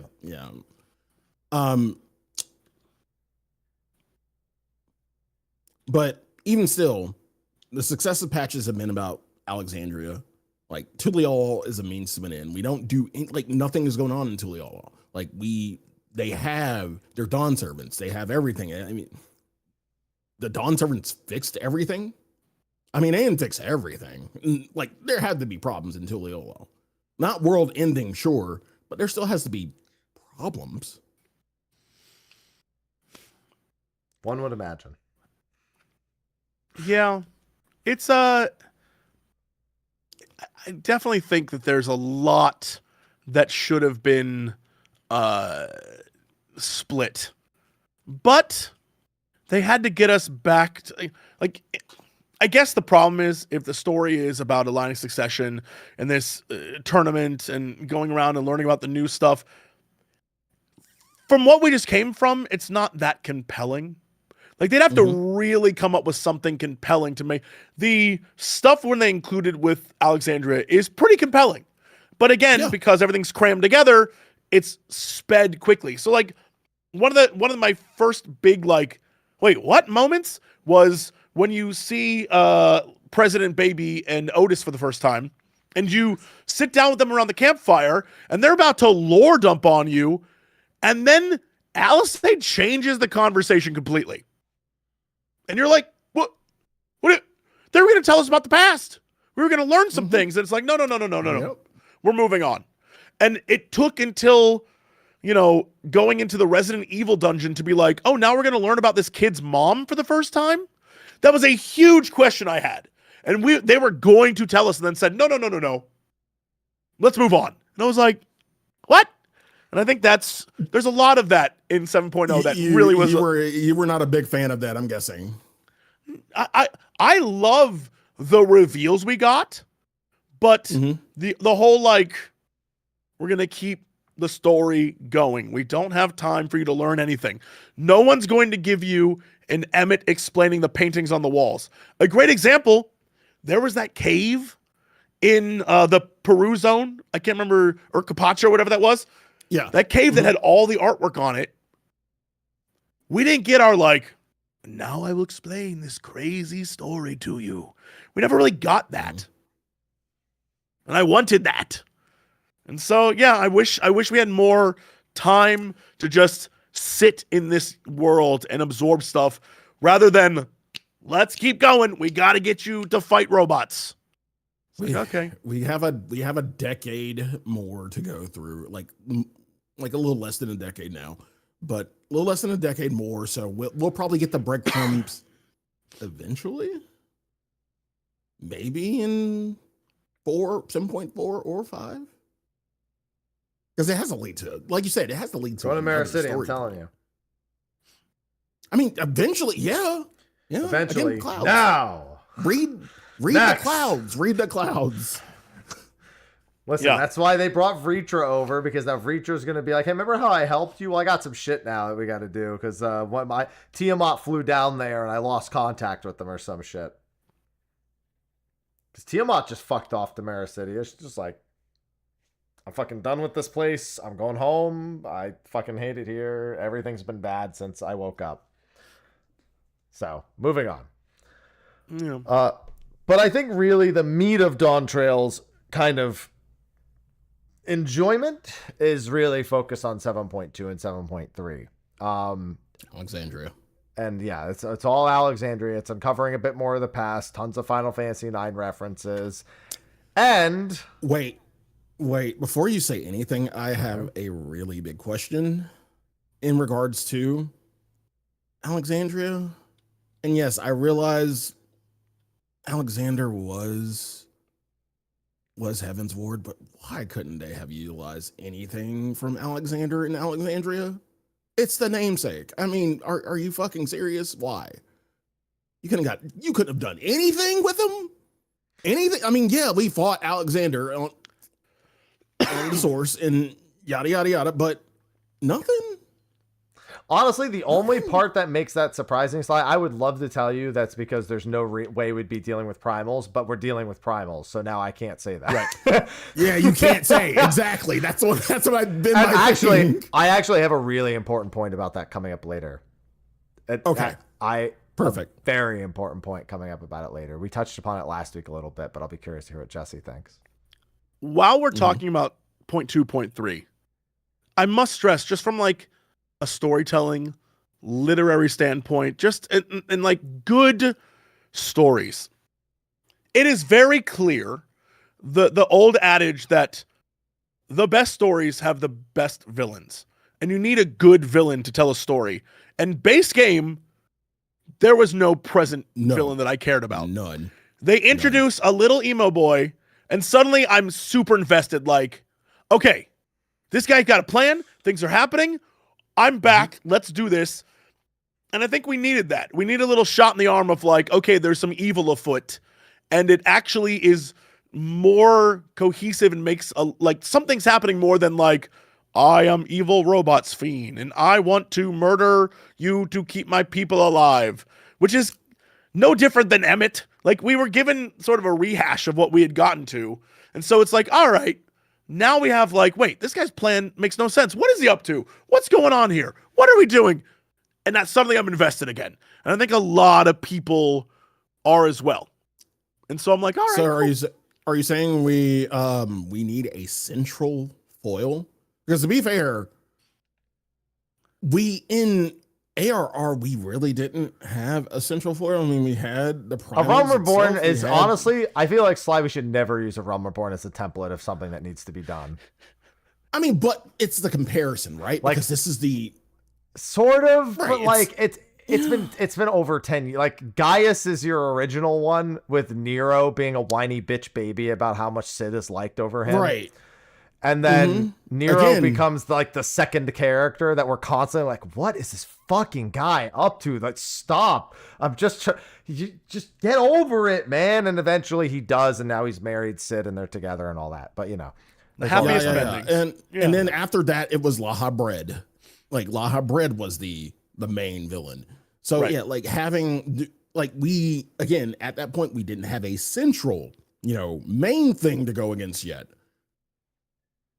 Is that the formula for a perfect story? Do we need a just central foil, one particular thing to go against, rather than 3 or 4?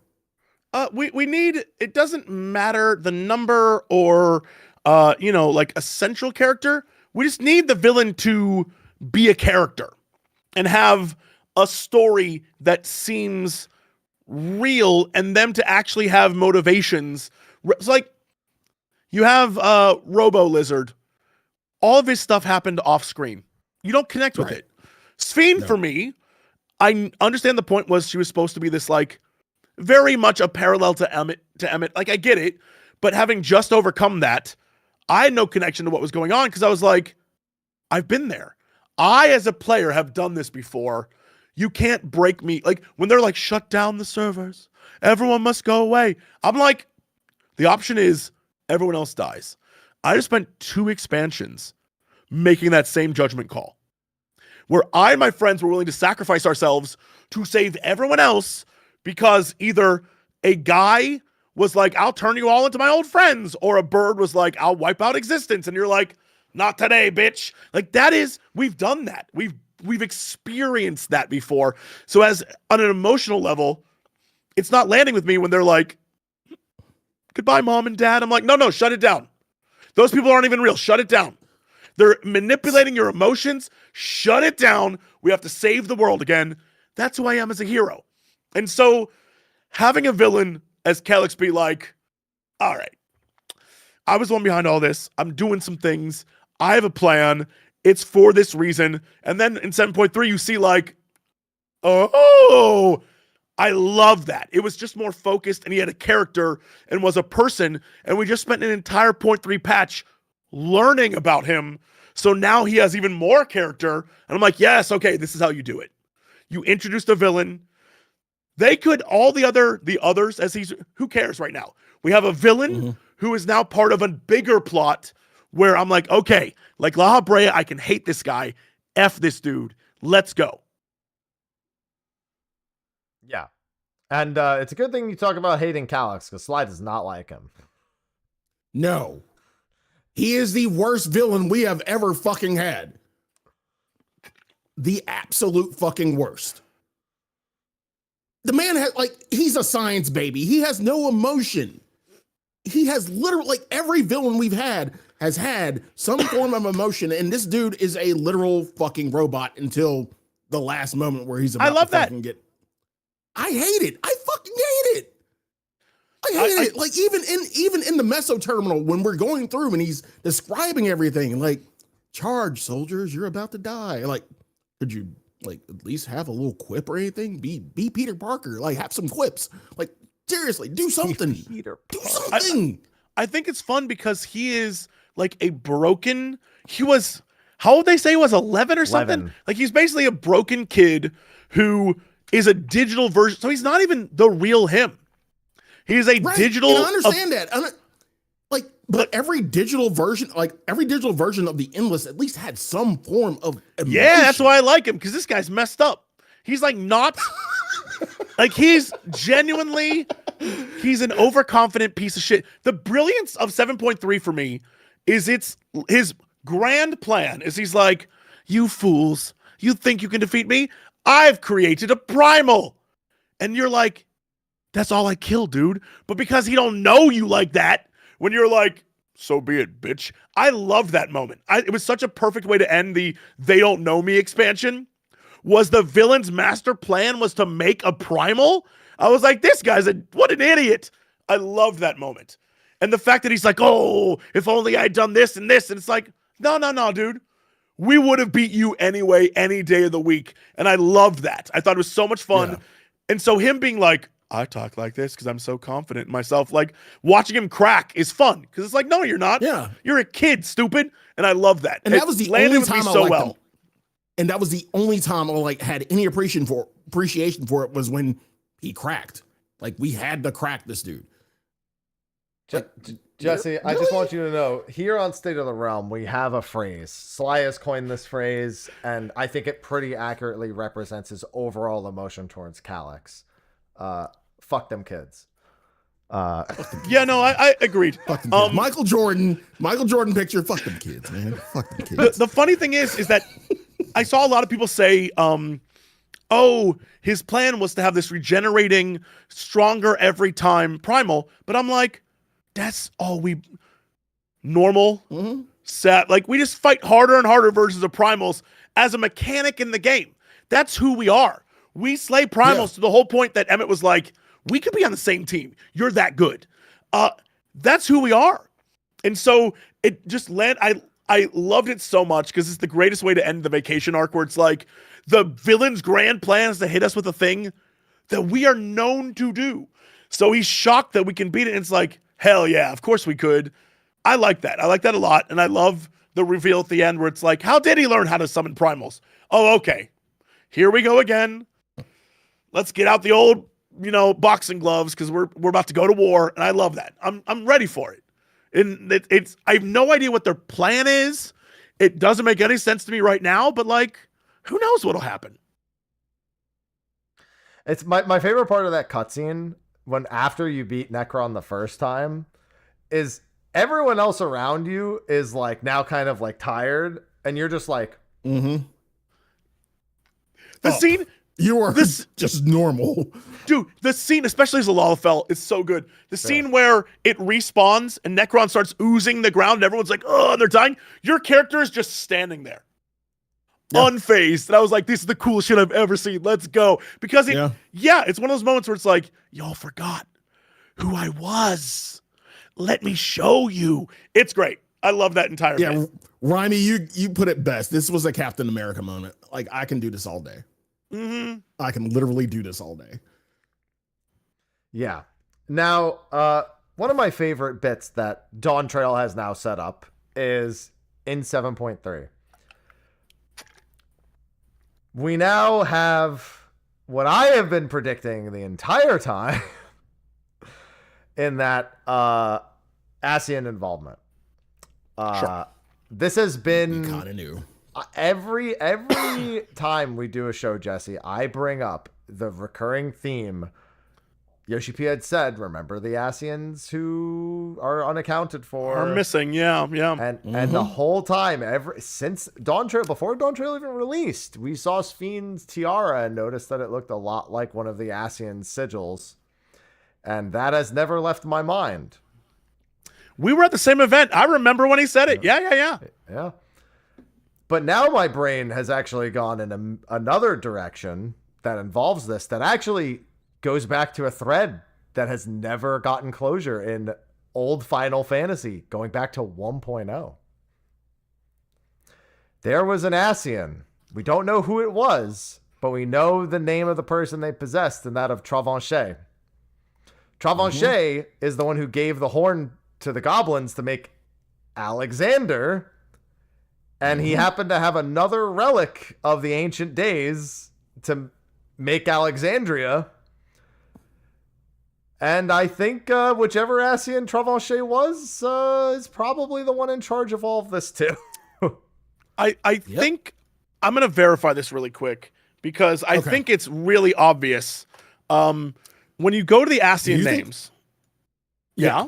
And we have all of them. Yeah, you're right. We do. Except the one that makes the most sense to me is we just spent an entire expansion talking about preservation, and Pasturat is the guy in charge of preserving discipline and order. Yeah. And that's one of the missing ones. So like that could be a real easy through line. the only issue is, and yes, we know the names. We know the names of all the ones who are kind of left. Pasturat, Ameriloth, Dudalafon. Those are the ones who are left. I mean, you can. Those are ones that are. Two of them are full mystery. One of them's a question mark, if I recall. Yeah. And maybe Altima, although I assume killed by guys. That's what I was alluding to. Like Altima, So, yeah, these are the ones we have. The problem, again, the issue is we know about them. Hell, you learn about them in academia.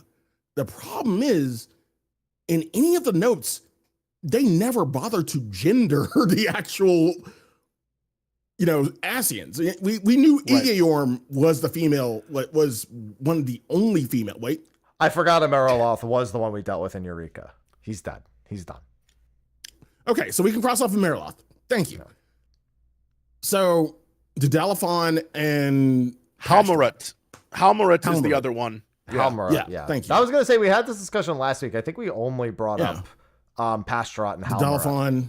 I don't know. And, I don't think we brought up Dudalafon last week because I'm remembering. No, I brought him up at the last possible second because you were talking about I was like, oh yeah, Dudalafon. That's the last one. But yeah, when you go into Academia Anidor and you read all the notes, they don't gender the Asians at all. So we don't know who their ancient counterparts were or anything like that. We don't know what they kind of did or anything. I mean, we can kind of go off the 13th a little, off the 13 a little bit. But the big question is like, where were they? What were they up to? Like, there's last night I got in an argument with chat because I was like, the 9th.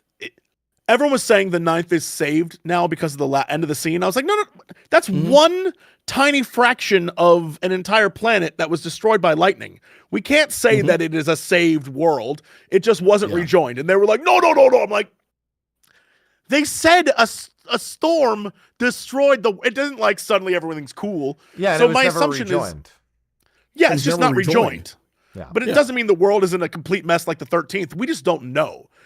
Just because one little fraction of memory is fine, we don't even know like the context of any of that. Like we don't have enough answers. But for the most part, Alexandria could be the only part of the 9th. Right. Like who knows? Was preserved. Yeah. But for the most part, the 4th, the 8th, and the 11th are still around doing whatever. We just don't know. And we have at least 3 Asians who are up to no good, who could be doing whatever. But the thing that I don't get, and this is what I'm really curious about, is the big dogs are gone. And we saw when they were killed, Van Daniel went absolutely bonkers and was like, finally, let's go cuckoo. And so the other ones, they're not complete, whole, unsundered. They were literally, as far as I'm aware, the main three raised up randoms and were like, let me give you some memories of the past. Go be our evil minions. And so these are just like 3 people who they're not gonna try to reconnect they could care less, I would imagine.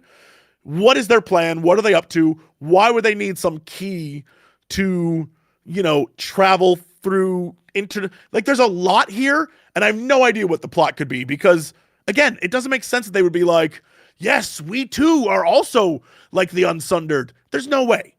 They have to have their own motivation and do their own thing. Now, I bring up gender because I have a prediction for one of these Asians.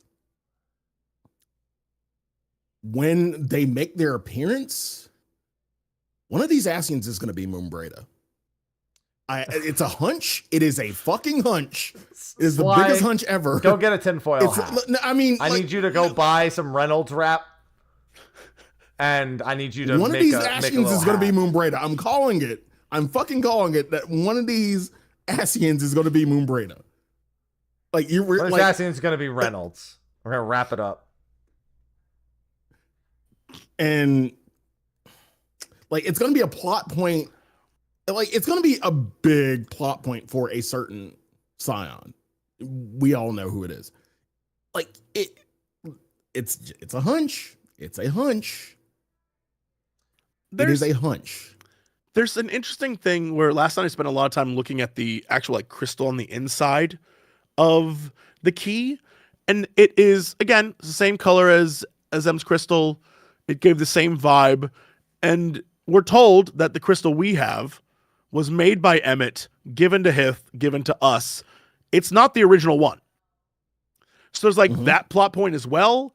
In my perfect world, I would love it. It doesn't mean this is where it has to end, but I'd love if we went on some world shard universe adventure where in order to solve problem A, whatever that is, we must follow in the footsteps of our previous self to like get more information on that. I'm totally cool. I've been saying this for a while now. I'm down for this. The other us's on other shards, we should make some sort of a Zemgers team. A Zemgers assemble. Yeah. Let's do it. That'd be badass. And I'd also, because of time dilation, love the idea of one of them, after the expansion's over and we all split up and go back our own way, one of them gets so full of himself that one of the villains in the end is an evil version of an us. Like bad guy. You know what I mean? Like that I am you, but you gotta follow the Star Trek version. Persona. Where yeah, like Kirk travels through time, kills God, and then the best one, he fights himself. Those are the rules. The Star Trek rules apply for Final Fantasy. We have to fight ourselves at some point, and it needs to be like the evil version of ourselves that is equally as powerful and can kick our ass. Like that's the only thing left as a big bad, because we are too powerful. I am thou, thou art I. Yeah. Yeah, it's sounding a lot like Persona. Oh my god. But like, I guess go for it. I was gonna say, I guess the only question is, if it's one of the other Sundered, which I think that's the running theory, a Pastrat or whatever, the character that we saw, if obviously they're seeing that returning things to the old way doesn't work, and the current course of humanity doesn't work, so they're trying to find eternal solutions to that. Reminder that Alexander is meant to be a paradise that everyone inside can essentially live forever, perpetually, control over time, absorb, just completely infinite resources absorbed from the land, of course, but that's what Alexandria did as well. Alexandria is trying to absorb all the ether from the land to create a utopia. So this idea, it's a question of, do we think an evil version of us would have lost so much faith in humanity afterwards that their entire goal would be to create a utopia that everyone can live in eternally, and that's all? I think they should, the way to do it is to Darth Vader it, where his whole thing was, if I control the universe, I will establish order where there is none.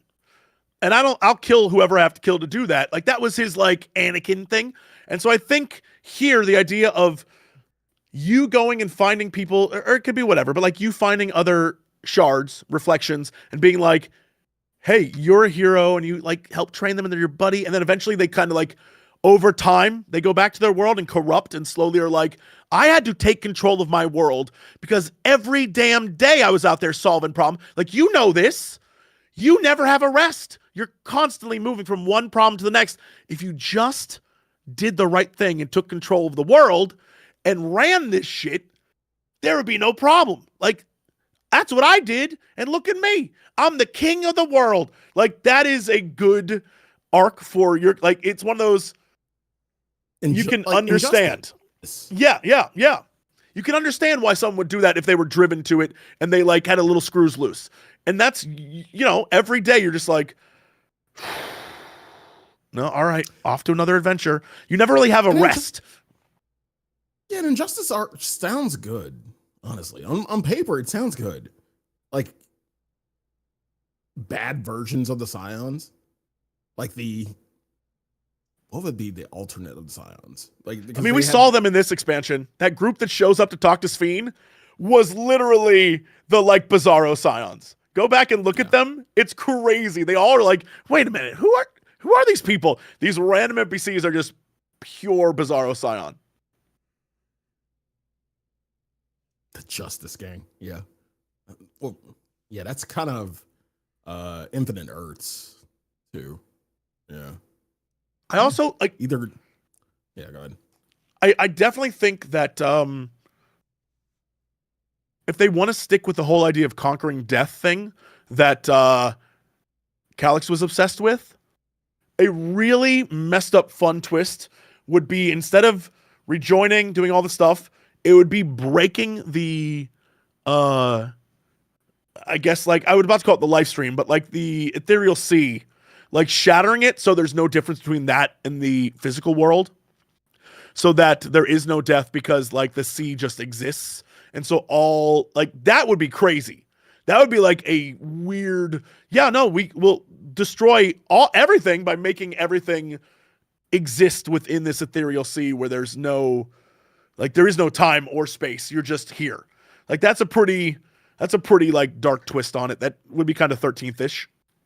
The chat said what I was thinking. I was like, you're hurting me only because it's making me think of Shadowlands, and I don't want to do that. Agreed. Well, here's the thing. I don't think that they would spend the time creating factions and an overlord structure for the Ethereal Sea. I don't think like, in my mind, you're not spending expansions within it. The plan is to make it explode into the real world, and you're dealing with real, like, we could talk about how I was like, who cares about who runs what faction of what part of the Shadowlands? Not a fan of that. Yeah. But conceptually, the idea of like a villain focused on ending death would be like, well, if I can't end it by doing this, I'll end it by doing this, which is a fun way to do it. I don't know. Then you can get your Moonbreed to come back because she's there in the Ethereal Sea. Yeah. Yeah. Yeah. That's what I'm saying. The question is, do we see Calyx come back kind of in some form or fashion? Kind of like what Asahi was to Xenos? Do we see Calyx come back for the I mean, you've seen his locker, Sly. That's inevitable.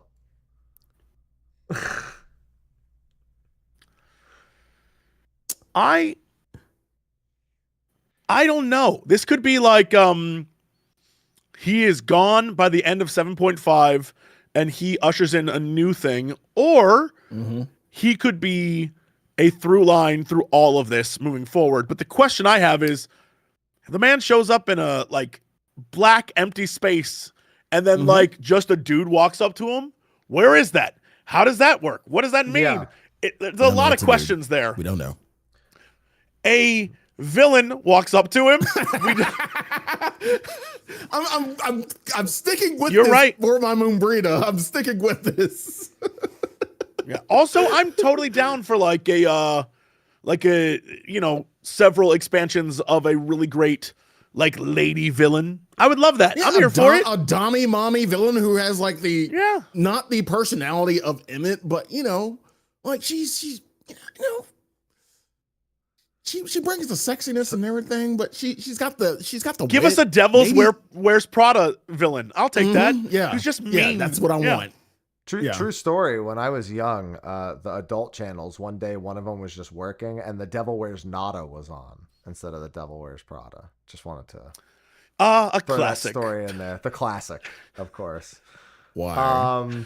But so it's so funny because chat's like, Sly, this is your moon moment. Remember for literally 4 expansions, I went, we're going to the moon, man. It's inevitable. Yeah. And then the trailer for first shot, the trailer. Yeah. I am curious if it's going to be that. Go ahead. I wonder if the whole space exploration thing will lead somewhere. Like, we're doing it. We have bunnies in space. So if we're going to other planets, does that equal anything long term for us?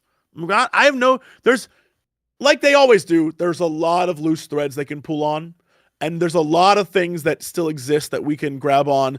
Even though chat really wants Genova for some reason, I don't think we'll ever get that because they love keeping Final Fantasy VII its own thing. But with that said, maybe we had Meteor. We already had Meteor. Yeah, Nail is meant to be Dalamud. Sephiroth. He even has, in 1.0, Yeah. Nail has a moment where he walks through flames, for example. Yeah. Mm-hmm. And yeah, it's meant to be literally exactly that. Yeah, we've already had Meteor, so I mean, they've kind of played that card. They couldn't play it anymore. They can play it as many times as they want, Sly. We just probably shouldn't expect it. Yeah. The biggest one we haven't had yet is fucking Sin, which I've We been had, kind of Bismarck. predicting. No. No. He's a whale. Sin and Bismarck Sin's are a two whale. different Come on. things. No. Sin will be I feel like Sin will be kind of like not universe ending, but kind of world ending entity for Bless you. a shard. Bless you. Maybe a shard, maybe not this shard, maybe not a Theris, but Sin is eventually going to come up. Eventually. I would actually genuinely love if they did we meet a character, they're a main character for like 2 expansions, and then that character was dead the entire time. I would genuinely love that. Sixth Sense. Yeah. Like they were there, everyone saw, but like, it was one of those we were talking to ourselves the entire time. well, I don't know about that, but I mean, like, then they're like, I'm free now to go not be alive anymore. Because they were brought back for whatever reason. I think that'd be a lot of fun. More than just Arbert, which was only we can see him. I mean, like a character who is important, who is part of I think that'd be a lot of fun. But no. They could play I feel like the writers could do it. They could like string us along the entire time. And then, they do the animations where all of the people in a certain cutscene are looking at the person, but you're right there next to them, so they're looking at you, and like they could play that along the entire time and say, "Hey, this person was dead the entire time. Who were you talking to?" Wait, what? What do you mean? Who was I talking to? Honestly, never mind. If we're gonna do that, I want it to be Xenos. Xenos returns. Xenos returns, and we're like, "What the hell?" And he's like, "I'm here to help you," or whatever. And then at the end, they're like, "He was never there, dude. It was just Xenos was with us the entire time." That would be incredibly insane. I'd love every minute of that. That'd make me so happy. No, I was thinking more like Auron or like Tidus, or like thinking that line of it's a character, it's a real person, but like for story purposes, this is a person that when the story ends would be that. Auron would definitely be that. Yeah. I think can see it. Yeah, it's not like a Frey. It's not like an Arbert situation where only we can see them. It's a character that exists, but is brought back for a reason. And then when the story arc ends, they're like, bye, and they fade away. Yeah. I'd enjoy Auron, that. So you want him to be why are like you not getting zombied? Patrick Swayze? Yeah. Yes, I want a pot making mini game where he puts his arms around you and you're like, Yep. My darling. If we're gonna steal from the movie Ghost, we need those creepy shadow guys who pull people into the void. That shit was awesome. That needs to be in the game if we're gonna do anything. Okay. Hey, Auron, why aren't you getting zombied in this mechanic? What's going on? Don't ask that questions. has to be a thing. That has to be a thing in Oh, a fight. let me tell you, he gets zombied against Unalesca. I can promise you that. Yeah, he does. Yeah. More than familiar enough with that. Which was Just did stupid. Nosphere I'm not long like, wait, ago, was that an oversight? I was like, even when I was playing, was that an oversight? No, they just didn't How want are you to be you able to zombied? skip an entire mechanic, Sly, or auto die to it. That's gameplay over sense, Sly. Yeah. Bullshit. I mean, it was bullshit. I was like, even after I finished 10, I'm like, why was Auron still getting zombied? The fuck? Man's a ghost. Sly, at that point, No, you might no, as well no. ask why curing him works. Or anything. If I give him a Phoenix down, why doesn't he just disappear? Yeah. all in all, Man. Oh, what were you gonna say? Go ahead. Go Oh, I ahead. was gonna say there's I mean, also there's still a whole like we haven't touched on the job that is just missing yet. Like that's a Beastmaster? thing that hasn't happened. That's a whole storyline that could go somewhere. Maybe there's Which one? Beastmaster. yeah, our Beastmaster. We just Technically, we already got the start of its story. We already know a decent bit about Beastmaster. technically Yeah. Yeah, But, like, you're we don't right. know. Yeah, technically, yeah, you're right. We have met a bunch of them, and we know that the Chief Beastmaster is alive out there somewhere.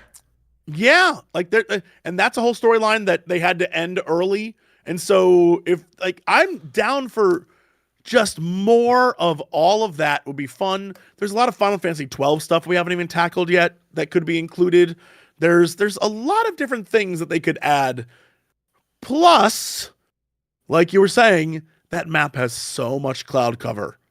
There's so many other stories to tell and so many other things Yep. like I'm not Who's even that concerned big about the dude future. in the northeast. Who was that fucking Walking big through dude? the yeah. Yeah, like who the fuck is that? And I've been wanting to ask Koji that for the longest time. Like, Atlas. yo, Koji, what's the Is that who that's supposed to be? No. What do you mean, no? No. Why would it be Atlas? In case you're wondering, I'm only saying Atlas and not Titan because in fight he reminds me of Final Fantasy 13's Titan, but Atlas is the swap of Titan. Yeah. So Yeah. No. just saying, you know, I mean, could be Atlas. This reminds me of when we were going to Stormblood and I saw the 4 lords there, and I'm like, see them? yeah. On the map? You're fucking right. I'm the Final Fantasy 11 fan of me. Lock that shit in immediately. Yeah, Yeah, there's. I'm just looking at them right now. Every other map location has something that features stuff from that part of the expansion or part of the story. Yep. And then just outside of Garlemald is this dude who's This bigger than the dude. cloud cover, chilling. Yeah, I have no idea what that's about. I've been Fuck wondering that Atlas. since like God knows how long since I've seen that map. I have my cloth map still. I'm like, yo, who the fuck is that dude? He's on summer every vacation. time I look at it. The actual summer vacation. Yeah, there's a bunch of stuff on that map that's not fully known or explored yet as far as I know. Mhm. But yeah, it's leaves a lot to listen, it just means there's a lot of places they can go. But I think at the very least, from my assessment of our discussion here, that while Dawntrail fumbled to get the ball rolling initially, the ball's rolling now. Yeah, I kind of feel like that. Yeah, we're in a place where the ball is rolling and we can kind of do things now. The question is, you know, one, where are we going? And two, how are we going to get there? Not in terms of the literal how, but more so, what are the breadcrumbs that are going to get left for us to get there? Like, it's the RPG thing. We need breadcrumbs to kind of get there. We need something to kind of lead us in a path. And right now, it's not going to be Emmett. I really don't think it's going to be Emmett. Like, Emmett was usually our, hey, have you heard about this? Have you heard about that? What are you going to do next? We can't have 2 summer vacations. We need to get back to fucking work. We need to actually do shit. So what do? I think the Emmett stuff is, and the way they'll kind of, not necessarily retcon, but like fill out this information, is him saying, check these things out. Yeah. Are the breadcrumbs we need to move to the next thing. And so I think Meracidia, Blind Frost, all that stuff isn't Yeah. necessarily the goal. It is things along the line of little breadcrumbs leading to what is actually happening in the background. There's something else going on that story, whatever the Meracidia story is, right? For example, that is just one tiny portion of the next big thing that there is a plan. So like, yeah, you'll go there and you'll hang out with the dragons again or whatever. or you'll meet centaurs or tree people or whatever the hell's going on there. But like, for the most part, you will. That's like a thing that will lead us to something bigger. And just like how Heaven's Ward and Stormblood were stepping stones to get to the penultimate story of like, this is actually what's going on. And everything you just did was a fraction of the grand scheme of things. And now you know what it is. And then we went into, Endwalker. This is like, okay, we're on a path to where? Who knows? But the adventure right now is going to be the journey getting there. And so don't expect any answers or major revelations yet. For everyone to answer, expect 2 questions was how it was for quite some years. Yeah. So we now have somewhat tangible questions. We just didn't have that for a few patches. Actually, no, that's not true. We just, why?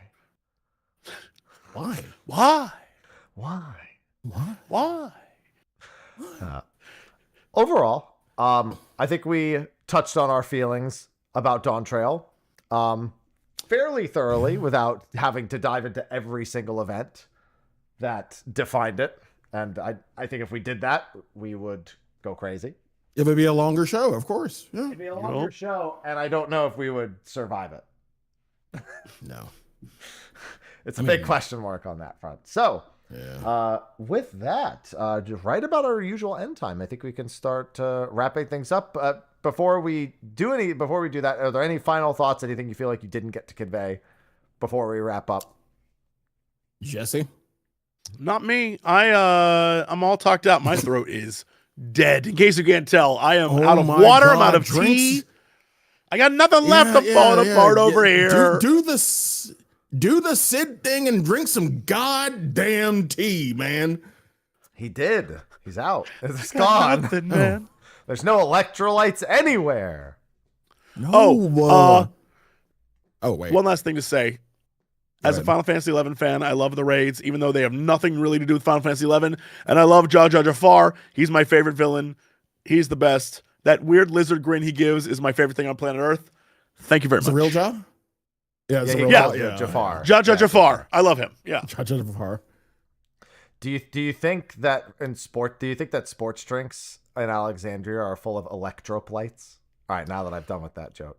That's great. That was actually a good, that was a good one. No, I don't care what that was a good joke. That was a good joke. Don't co-sign on that, Jesse. No. That was a good joke. Solid dad joke. Love it. The damn energy drinks from the maps. Yeah. The ones that turn you into to Rainbow Super Saiyan. Yeah. High in electroplates. Electrope does have many uses after all.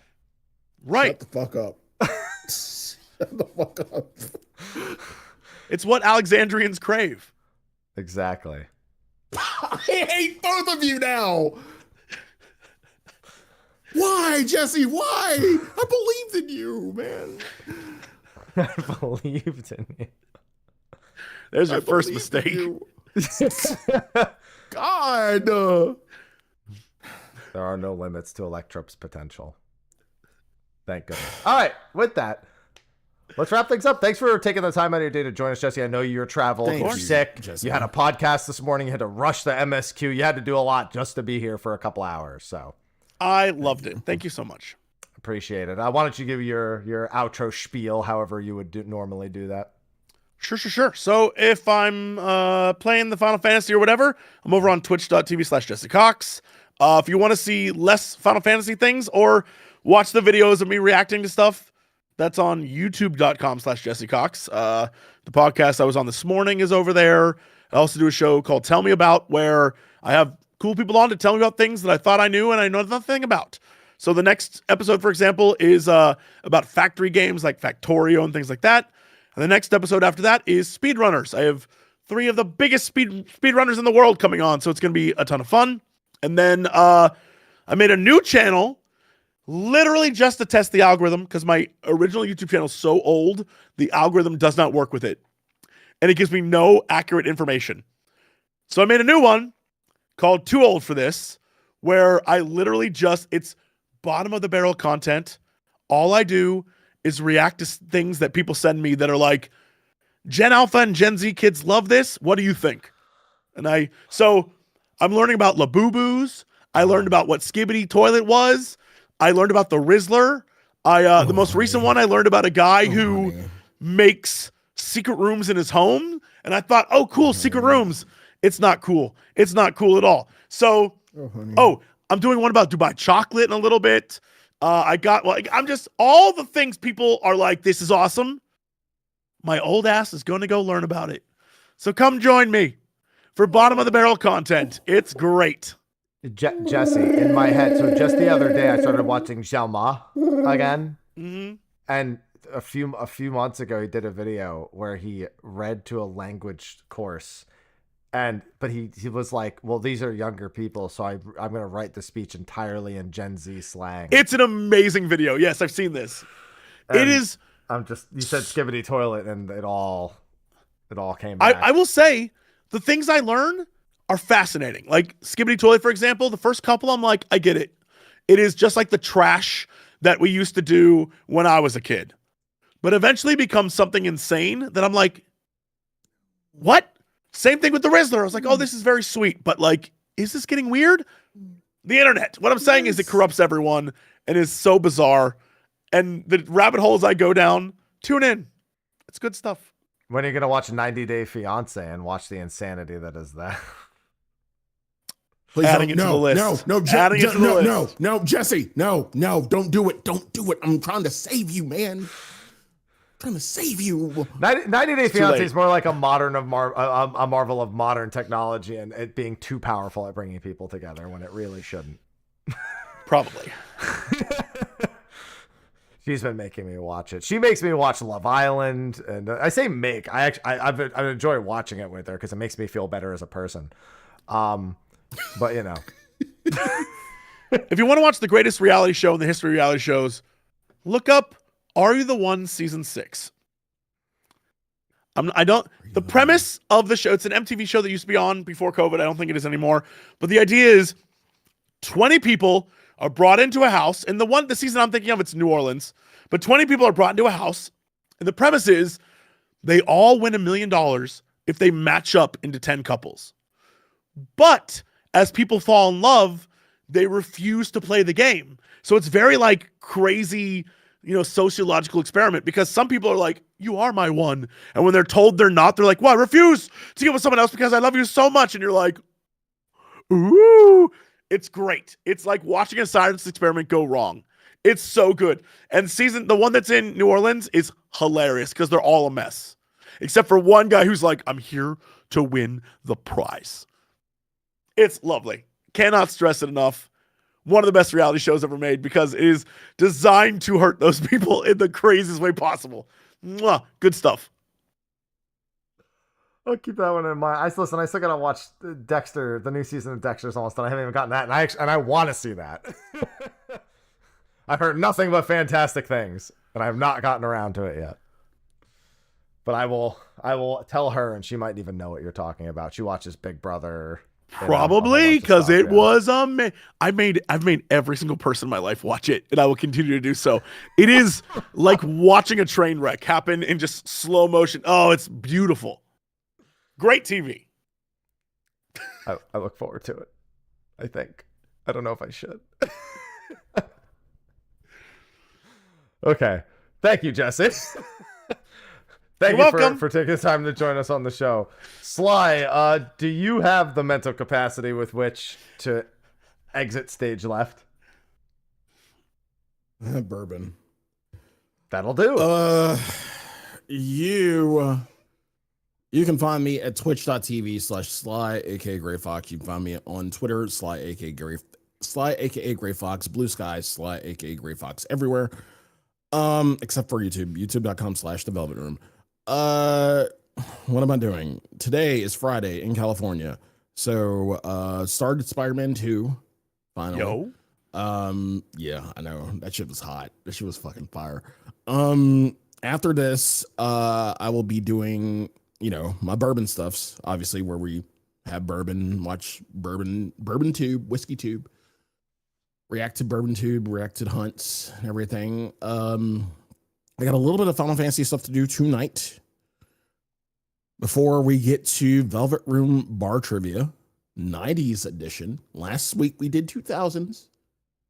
This week we're doing the 90s. So again, TV, cartoons, video games, and anime. Name that theme. So, you know, like your DuckTales. local bar trivia. Darkwing Duck. The problem is, nope, we can't use those because you got to realize for every Disney theme and most 90s cartoon themes, they say the name in the theme. Ooh, Ooey Killer Tofu. Solid Doug reference. Yeah. I mean, I already used Doug for one of them, so yeah, I can't use Doug again. Okay. But yeah. This week is 90s. I kind of picked some good ones for the 90s tonight. And the person who's going to be grading y'all said, like, yeah, Sly, you got to pick some good ones. Yeah, I know.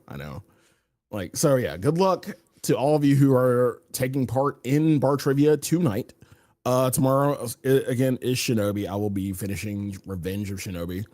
God, that game, like, I didn't remember that game being hard. Maybe I was just fucking goated. A Shinobi game being hard? Crazy. No.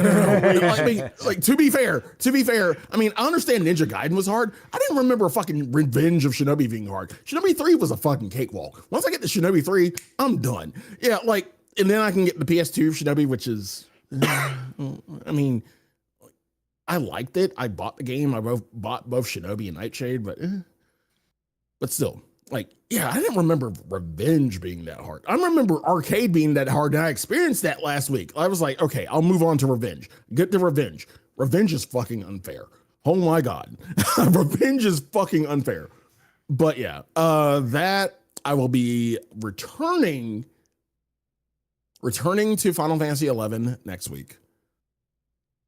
And then, of course, the following week, next week the 26th, or no? The following week, I'll be doing Fru. Oh, I was even bribed. Imagine that. Well, no, I got bribed by Bourbon. I was bribed to do Fru by Bourbon. Yeah. So I'll be doing Fru. Imagine that. So yeah. And then, of course, at the end of the month, I got to take a break from 11 and go back to Shinobi Art of Vengeance, the new one coming out, which if you haven't played the demo, fucking amazing.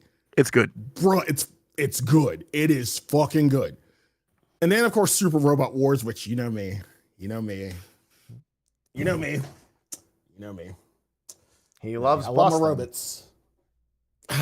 Bustin' makes me feel good, and Gunbuster is not in Y, unfortunately, until maybe DLC, but yeah. Played a demo for SRWY, which is on consoles but not on Steam. So if you have PS5, 4, or Switch, you can play the demo for Super Robot Wars Y, and it can converts to your full game. And it is a meaty demo. It is a 4-hour demo, so have fun. It is good. The story is actually really fucking good. And like in comparison to VX and T and 30, it is really good. Like Lelouch is a central part of the fucking story. Boy. But yeah, that's all I have going on. Oh, that's it. Okay. Happy? So What about not you? much. That's it. Okay. Yeah. Hey, I'm Mr. Happy 1227. I love the numbers. Right now I'm hopping between a handful of things. I was doing a bit of OSRS on stream, but that's more largely moved to the background. I'll be getting ready for Guild Wars 2 Visions expansion, which will be in October. We have Final Fantasy Tactics next month. We have Trails on the Sky first chapter next month. We have a few 14 updates. I have a group for Quantum World Prog. We have the relics and we have cosmic exploration stuff in just about like a week and a half or something like that. So there's a lot happening, and that's not even the half of it. I mean, I still have to decide Borderlands 4. I still have to decide if I'm gonna pop up and I need to pull up a list because there's too many fucking things. What? Play Super Robots. That's not happening.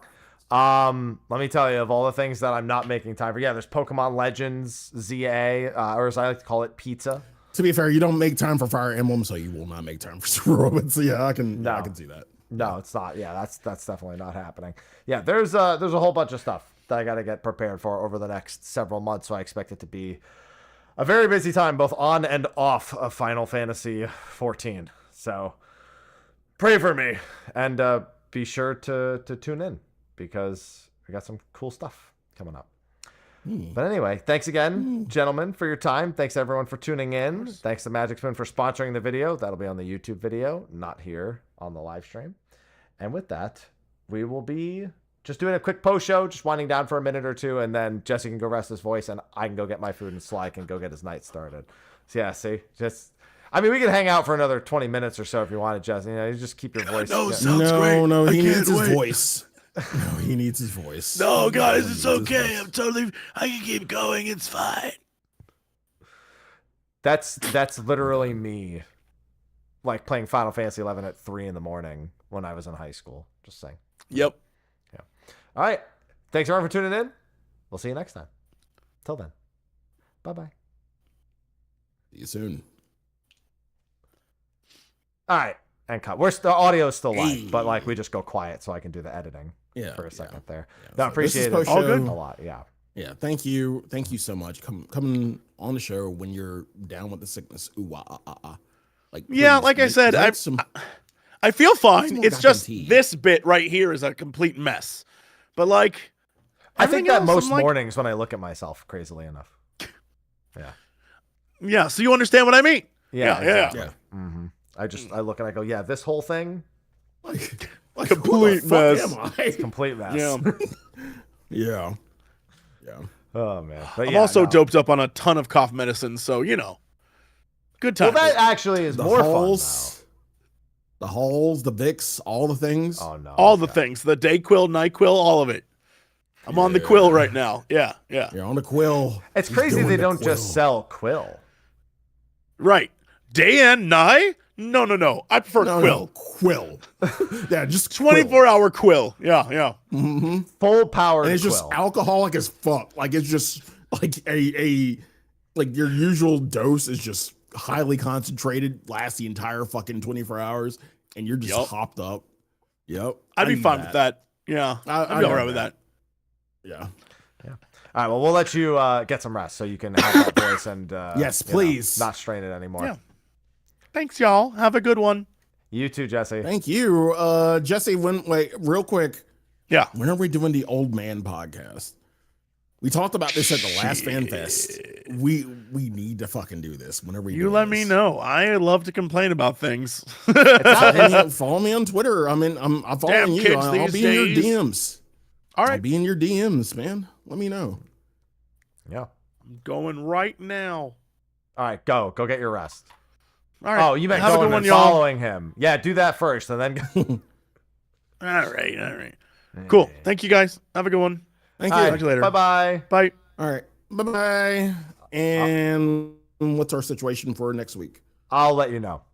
We should. Please do. I should be able to organize something, but I'll let you know what we're doing. Yeah.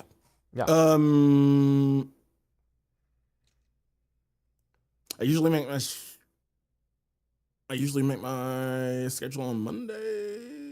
So yeah, I'll try to have something locked in for Monday then. We'll see. All right. Okay. Sounds good. Alrighty then. Enjoy your evening, sir. I am starving. Actually, I'm happy, but I'm also go get feeling food. Go get good food. I will. Go get All food. right. Good food.